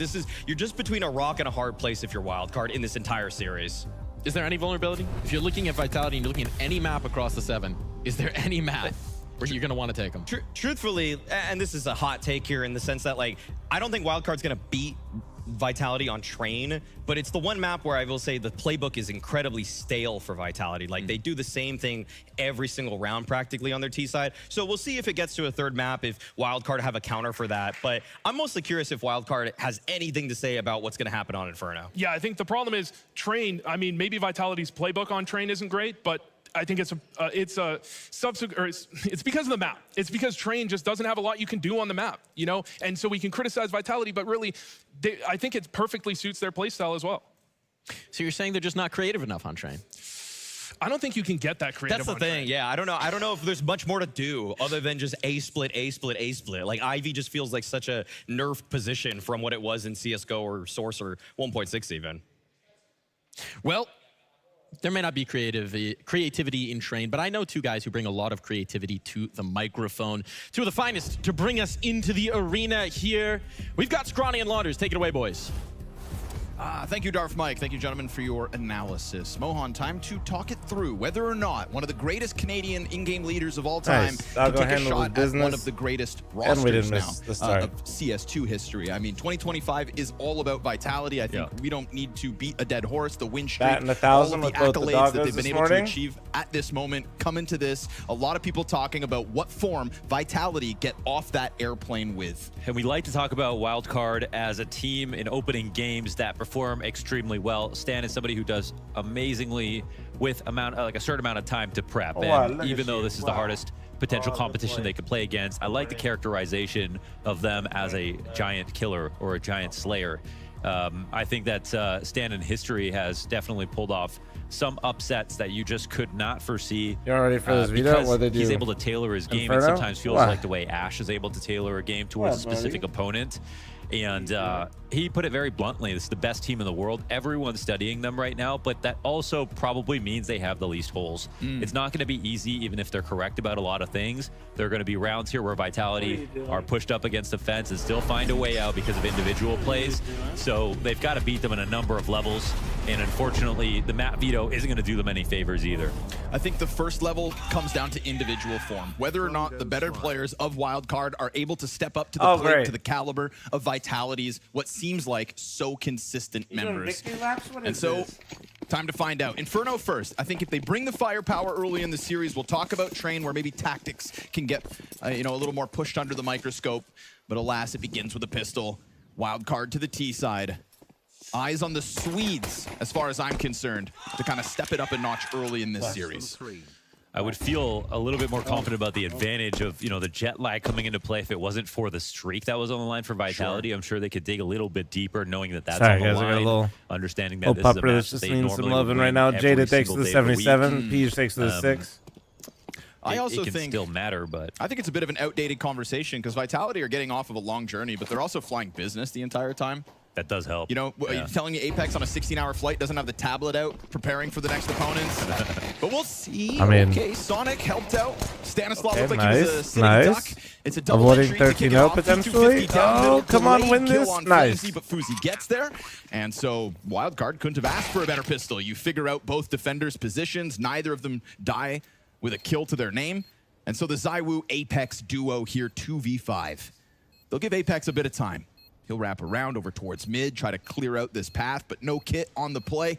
And so Vitality just... Well, YOLO Swag, if you don't know, Wildcard did recently get 13-0. Fight down mid, that was the key one, where there was almost no chance of any retake coming to fruition. Ever fuck with a P2K anymore? Happy to Nah. take fights, but so are Wildcard. They come out of this round with only 1 death. It's an amazing pistol here with the Halls pop. And yeah, I think they're also a team that individually they're so round one of many for Wildcard. The 5 of them. You see the upward potential of players like Jaba, but you can't always count on him. But again, in matches like this, there's something specifically. Honestly, good it's not. No, I don't disagree with you, Gibbs. Like switching between they can catch you off guard on day one. P2K, USB can feel good.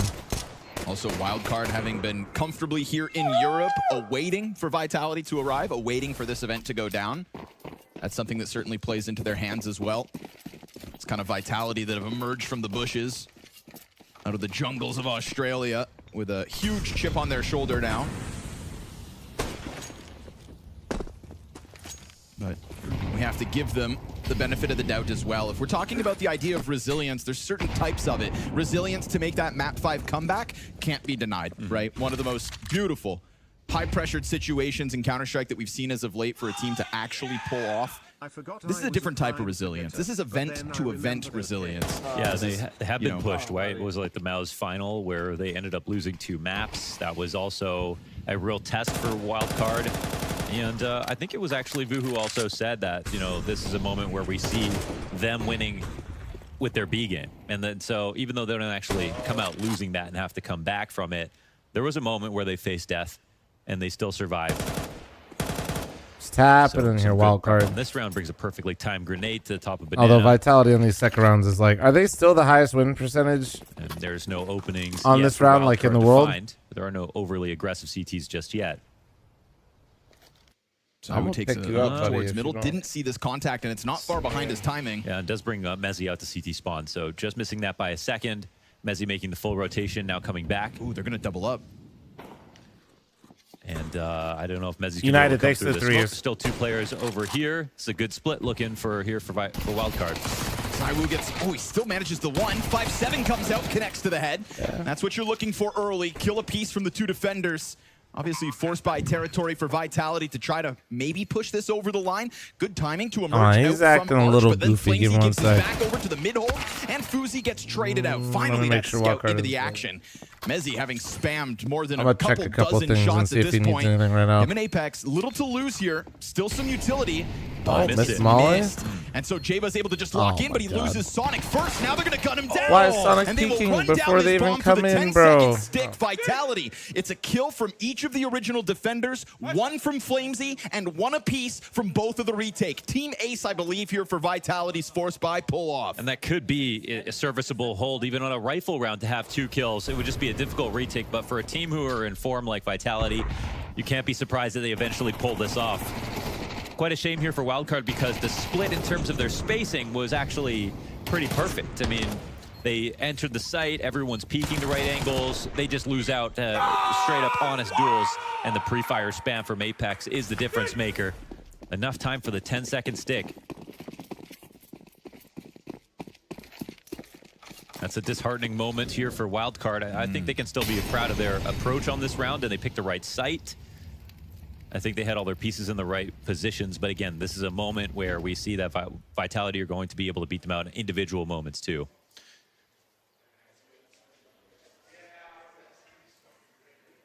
Flamesy looking to get traded out by Mezzi again, but Mezzi holds the line first. There's the activation from the corner.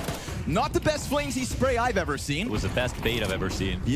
Brings the others inbound. They try to get around that half wall. Sonic just still sat back, Tech 9 in hand, utility to get them out of here. Still further damage done to Flamesy, and he still manages to stand on that site. 16 health. 2 members on Banana for the attackers. Smoked off at a minute. Just in time so Stanislaw just watch Vitality clutch out that 2v2 and then immediately followed up and fully break Wildcard's money. They continue to dwindle, whether that's health and positioning.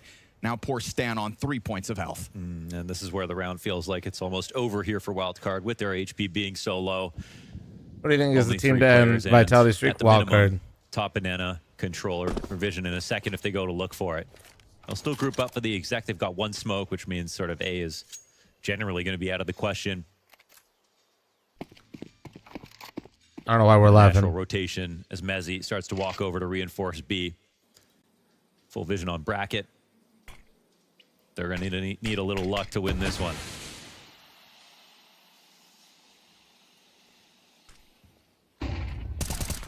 Clean one from Flamesy, and the follow-up as well. The fact he still gets 2 kills at the end Maybe of this not round. Wildcard. It's a full house between him and Mezzy. And so Mezzy steps forth as the most impactful Vitality member thus far. And Mezzy has been good, man. Very, very good. And like looking at the team, when you look at all 5 players' faces, you try to say like, who's the guy who might not show up today? It's pretty much impossible to find one now. Damn, that's a crazy fruit. That's the first thing that dude wanted to say. As he's come onto the team, That's crazy. He's basically just been exactly what Vitality needed. Why you gotta go wildcard like this, bro? As we could see, he was exactly what FaZe needed in a lot of ways. Rob's really showing how important he is as an individual, how versatile, and how consistent. Really my favorite ripple effect of this Rops to Spinks trade out. Not only has Rops matched, if not bettered, Spinks' impact, but then you get this new version of Mezzy that just looks more comfortable than ever. So clearly the move pays off in the after effects of Rops' inclusion. Rops slowly turning into another one of these like most winning Counter-Strike players in history. The double Grand Slam, only something done previously by Twists. And if you look at the amount of days it took as well for each of them to pull that off, Rops has actually bettered Twist in that regard. Yeah, it's more than impressive. Rops' career overall, and looks to only get better. Easy one for Rops to pick up. Him and Mezzy on the crossfire towards brackets. It's a slaughterhouse on the hold. Backs exposed, Glocks in hand, no footing whatsoever. Very comfortable 3-1 start for Vitality. This is a wildcard pick, of course, because they're trying to play to their strengths. They know Vitality are going to want and be ready. It's definitely going to be wildcard, wildcard, guys. It's not just an open punish. If this was a series where, you know, a team has an 11-0 win streak, but then they've got a 20% win streak Crazy or how win Rob's rate on goes each, to then this you go there even if you're the a little entire weak. year But last year, and in now this it's just case, cooking. it doesn't really New matter too team. much. You just got to hope Frozen, that eventually despite they what get a people little will lazy, say, a like I little said, the sloppy. FaZe roster last year didn't work. It's why Rob's left. Frozen and Rob shouldn't have been on the same team. Well, then just play to your strengths in that moment. Frozen individually was a really good pickup for FaZe, but it also wasn't really the right fit. Down for the first, man advantage, Wildcard in a gun round nonetheless. So real chance to maybe bottle back that momentum they had lost, but Apex will waste no time with that front B peek, takes Susp's head off and finds nobody really behind him. Very fast clear on Banana here from Vitality as they still had that half smoke that they've just put back down. He's not opens push up the through 'cause he rotate. knows. Rocks. Smoke fades while he's in it. Jesus Christ. And then we suddenly have this big pack of Wildcard Whenever players Rops does all coming anything, out I this just arch assume side. he's... Catches Mezzy off guard. They're going to throw Zywoo into the site. He's doing some shit that I don't know From about. the other end. Dangerous game from Mezzy. Down, empty-handed. And so 4v2 Wildcard really controlling this fast rotate. And they're playing from a position of power. They don't want to blow this advantage by rushing too quickly. Sonic will phase the smoke, however. That cost him his life, and Zywoo has already made it to A. 3 players. They hold. Good presence of mind there from Fuzi to make sure he kept an eye for the peak. The activation from site gets caught off. And I will say Stan has put the pieces in the perfect places all around. All right. Yeah, they know that Apex is over here, but go that in there, also boys. it would have Let's made go. sense to just go A right off the bat. So Apex is gambling, hoping that they are going Apex's to wait face and on then the minimap re-attack makes him the A look site, extra but French. No, the call is better here from Stanislaw. B site's wide open, and it'll most likely be a well-fought round and a victory Doesn't it, here for though? Wildcard. Am I These are the crazy? sorts of rounds, Mohan, that I was looking forward to when the head-to-head was It's announced. 'cause, like, The I fact think, that Stan like, and Apex get a chance to go for these when his mustache squirrely is a little mid-round less calls, where defined, we get these packs of players moving it looks both a little bit directions. more like, Very I don't fast even know how to banana describe clear it, like off of that trade out the from French look, Apex over dude. towards B. You see this chunk of players come up arch side to just get He into looks the face extra of Library. French, dude. What do you Look how want from awkward of me? a hold that felt for the Library players on defense. I really did love the move from Mezzy. I think he got unlucky getting spammed, but it was also wise of Wildcard to test. That's what I'm that saying. What do you smoke call while they had that nothing when the else to do. mustache does that? But if you look at it, that molly cut off. Because like in the high def, it clearly goes down, but like in the low def or like in the smaller part, it could have been an escape swooping up. route. You couldn't see him in that smoke. And if they hadn't spammed it, there would have been 2 players on A and more space for Apex to what's come it in. called. And I think the round would have still been live. And also still cautious enough to disengage back to that B site rotation. No, like I'm talking the mustache specifically, the styling. Vizium, thanks for the 5-month armor. Thank you. Found out looking a bit foolish. Ooh, right on the edge of it, eh? 2 players in the corner. If not, that smoke would have covered, I think, the whole thing. But the fact that they're so deep in that cubby already, we end up finding Mezzy caught out. Yeah, I guess he was spotted there. Maybe if you waited an extra second, but from his perspective, it looked like it that was round was luck. Yeah, whatever, fully buddy. cover him. Wildcard about to fucking Great dominate them. damage. Yeah. Wildcard with a fast response here. We'd already seen that early util damage go the other way.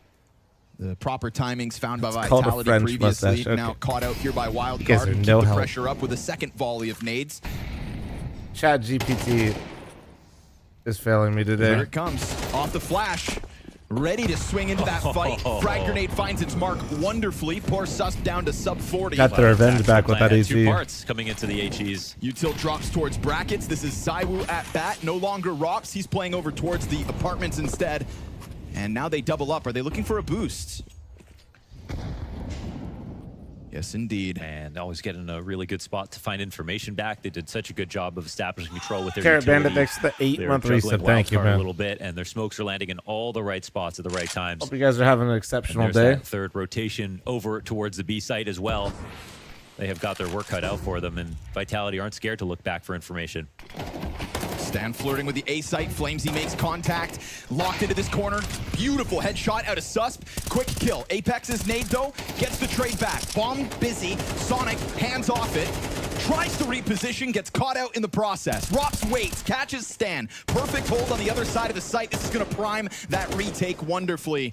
JBA backside smoke fade CT. Fuzi could replenish it, buys a little bit of extra time by holding off, and eventually we're gonna get that Rob's banana flank. When that comes through, Fuzi's gonna feel exposed, but you've still got JBA holding on. Nice. Fuzi catching off Messi, doesn't react over to the Rob's retake, Empty. and so Vitality come in layered so nicely. Man, there's so many good things about this round out of Vitality that it's hard to just boil it down to one move, but we've got everything from Rop standing up on top of the roof to how they approached that even 3v1 at the very end. I mean, there was no way to win that round from the perspective Pencil of or Grill. Chevron They had to style? push Yeah, through yeah, yeah. CT smoke, a player coming up super late Is that on what it's Banana. called? It was a Guess matter it of kinda time makes before his sense. aim was displaced, and that round was a guarantee. So great utility damage. Can perfect I hate on rotations once again. Wildcard? Vitality fan. That's the thing about Vitality. They aren't winning just on Yeah, game just don't alone. go main chat. Like, I don't mind if people ever like It's actually an interesting nade kill cheer on for the Sus, team 'cause or he even wasn't like the tease the other one, front but like site I or just don't flank. want my He was front chat to be orange like box. main It looked to me chat. like the That's Apex nade was destined for the bomb planter, like you'd usually expect, right? Soften up the guy trying to put it down. Yeah, it's gonna be Sus looked full like he couldn't studio. believe it. Like, how did I, of all people, die to that nade? So definitely queued up the retake as well. Apex's pressure, well worth it.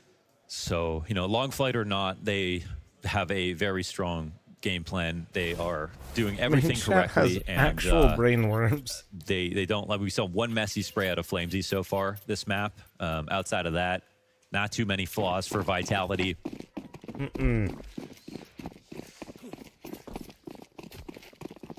I mean, appreciate the way that Wildcard are working the map. They're looking for openings. They're finding some duels that look possible.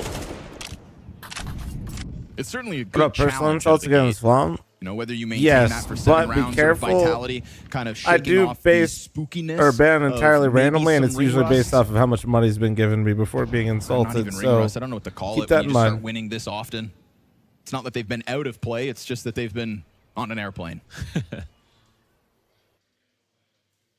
Little altitude Pay to win sickness, chat, maybe. exactly. You actually don't get altitude sickness in business class. Oh. That costs so much. I wouldn't know. Bro, immediately prime sub. Flash well timed here. He's They like, don't holy get shit, the in that trade case, frag hold back, on. So Sus keeps his head down. Good to He crouch said, and hold on, dodge I the forgot about my engagement. prime. It's an Hold early on one 5v4, sec. and they decide to take it up a tempo. Yeah, right. They've played slower rounds. Not 38, this time. thanks to the 28 Messi month prime. awkwardly Thank you, dude. blinded They're not Rob, clearing him. same thing, but nobody actually else comes around that corner from well. sight. No way they recover this so easily. Okay, They just look okay. back one player. They killed them all without losing any of their A defense. It's a shame because obviously Robs ate that full flash and he didn't freak out and decide to drop into Is mini Suspend pick eight? instead. Nah, He stayed Swedish. there, waited. His teammates were fighting over from Arch, and because this round, unfortunately, even though it was a Fuzzy 5v4, Swedish, Susp is they Swedish. did have a couple tech Sus nines. brother It is, wasn't low buy. They were what's his missing the face? smoke Fuck, here that on would've been Metas. great on Moto. What stalls the rest of the team? Donuts, Because donuts, nobody thanks for the even 7 month comes around the primer. sight corner. Manny, Even thanks for the Robs are 20 not. There's or the nobody 2 past month the primer. truck Thank except you. for the guy pushing Grave. Yeah, Adam B, Adam B. That's like the most disjointed moment I think we've had Flem, from thanks for the Wildcard 2 month yet. primer. Thank you. It looked like they were trying to fight through the middle of default, and because no one shot them, you know, the guy who crossed the graveyard, Yeah, just they keeps just going. like maybe no one's there. Right. Hopefully. Yeah, it was a fingers crossed situation. Apex going to leave Flamesy hanging out here for a second. There's a looming threat on the other side of the smoke. Oh, goodness me. Stanislaus crossed over, gets sprayed down, and ZywOo clips Sonic. 99. Literally His one, bro. survivability has been quite something. Yeah. That 2K from backside on 16 health. This 1 HP situation. Apex now, just a P2K, will just kind of goad them into following up Banana. Actually, Weenie over there. Yeah, we're seeing competitive rounds, but this is going to turn into a massive lead quickly if Wildcard don't get ahead of this next round. You know, my favorite thing about this matchup is everybody. Imagine being so good, the only weakness you have is jet lag. Does that mean NA teams are the GOAT every time they come to get you? I haven't heard Vitality mention it once. Rez, thanks for the Twitch primer. Bacon, thanks for the 15-month primer. Thank you. Xtaz saying, you know, telling the guys, we're here now. So kind of identifying that it's tiring. They have to play all the way to the finals and then fly over if they're one team that have an excuse. But you're right, they aren't using it. Maybe if they lose. Sure. Then we'll hear about it.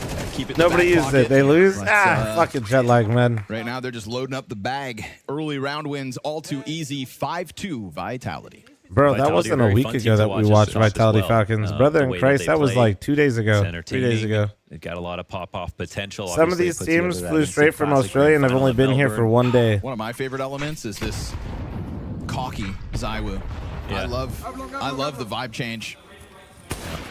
And also saying, like, I don't care if I'm better and beating other people's records. It's still just this competition with myself. Feeny, shut the fuck up. Also, this one looks like it's going to be buns, best too. year so far as a player because he showed more X factor. He took rounds into control more often. Fast, man. But also now gone. I don't know. Speaking of getting tested as well, I mean, that grand finals. Was actually I don't know what it is. I don't know if it's the cast or the directors or what, but map 5 comeback without seeing, maybe it's just because the previous ones, but road back. Not really. Grand Slam on the line, and bar is not high. Also looming. Connoisseur, thanks for the 8-month reset. Thank There's you. not even many teams who have ever been in such a high pressure Connoisseur. spot. You could only argue the difference would have been like the pressure of a major is the only thing that beats that. But at the same time, Grand Slams are actually rarer. Yeah, even Stewie, somebody asked him, would you appreciate more, winning Boston or the Grand Slam when he was on Liquid, of course. And he said, oh, he couldn't see him. I'm going to say the Grand Slam. He fucking naded him so well he couldn't see him. More tournaments, more S It's actually so frustrating when that happens. You throw such a good HE grenade, you just blind yourself, basically. Apex off, dude, here we go. Or in Liquid's case, 3. Yeah. Was it 83 days? Yeah, it's a quick one. God. All time? I don't know, looking man. a little understaffed as this I kind of get tired of the conversation. rifle round from Wildcard comes just barreling on short side. No surprise, really, he gets traded You know what out it based is? on It's because sheer it's numbers. ongoing. It's And also the fact that they whittle this down to no real utility. thing. It's Just, 5 members of I Wildcard don't running know, man. with guns out. He's really Nobody's gonna be fucking found good. out on awkward timings. This is just an unfortunately for One of Vitality, the best to ever do understaffed it. site. Yeah, that round requires another look. This is the first time Vitality have been late to a site. Drawn towards that B That was site. a nice call Like a indeed. moth to the flame. With Flames, he's actually going to walk away from this. So 3 players with money left over, but not enough to buy out for the rest of the half. I don't know. I just got to, a like, little bit more this damage. doesn't really feel like it has a definitive end. Down, and Apex will still also Some conversations hang out fine, to see but if he can some catch of an them just exit. kind of, yeah. But you will. Yeah. And potentially We're a so second early as on in Stan the has to run for CS2, the man. hills. Let's give it some time before we start Very talking much shit costly like that. situation now for Wildcard, but a round win. So I thought it was so nonetheless. stupid that There it is. we're mentioning First Ghosts, instance which is of a little of jet all lag. time for CS2, and Finally, yeah, CS2 big has excuse. been like a year, bro. Forgot to rotate. Saying GOAT of CS2 is dog is like fine, They're but it's rotating so in the wrong time fucking zone. dumb. So that's what it is. So you mean he's been good for Also, a you know, year? Mezzy dies at Like, 50 seconds left in the okay. round. We see it happen top brackets. Like, it's actually, I Lost gets actually hit got with so, that's what I'm 30, like. It's you know, actually so 25 to annoying. 30 left, so there was a chunk of time there where Vitality. Oh my just god! ended up Like, heading to the okay, wrong yeah, side. yeah. No, he Xtaz was wants the best in. player last year, but When you have 5, you saying can GOAT fight for when we're information not a lot more even 2 easily. You can years see into that a in fucking each sort of, game is crazy. section of the round in terms of time. Vitality are understanding how to use that advantage. When they've got a low HP player, they boost them. When they're up 5, they search on both sides of the map. When they go down to 4, they gamble, and that's sort of what you're supposed to do.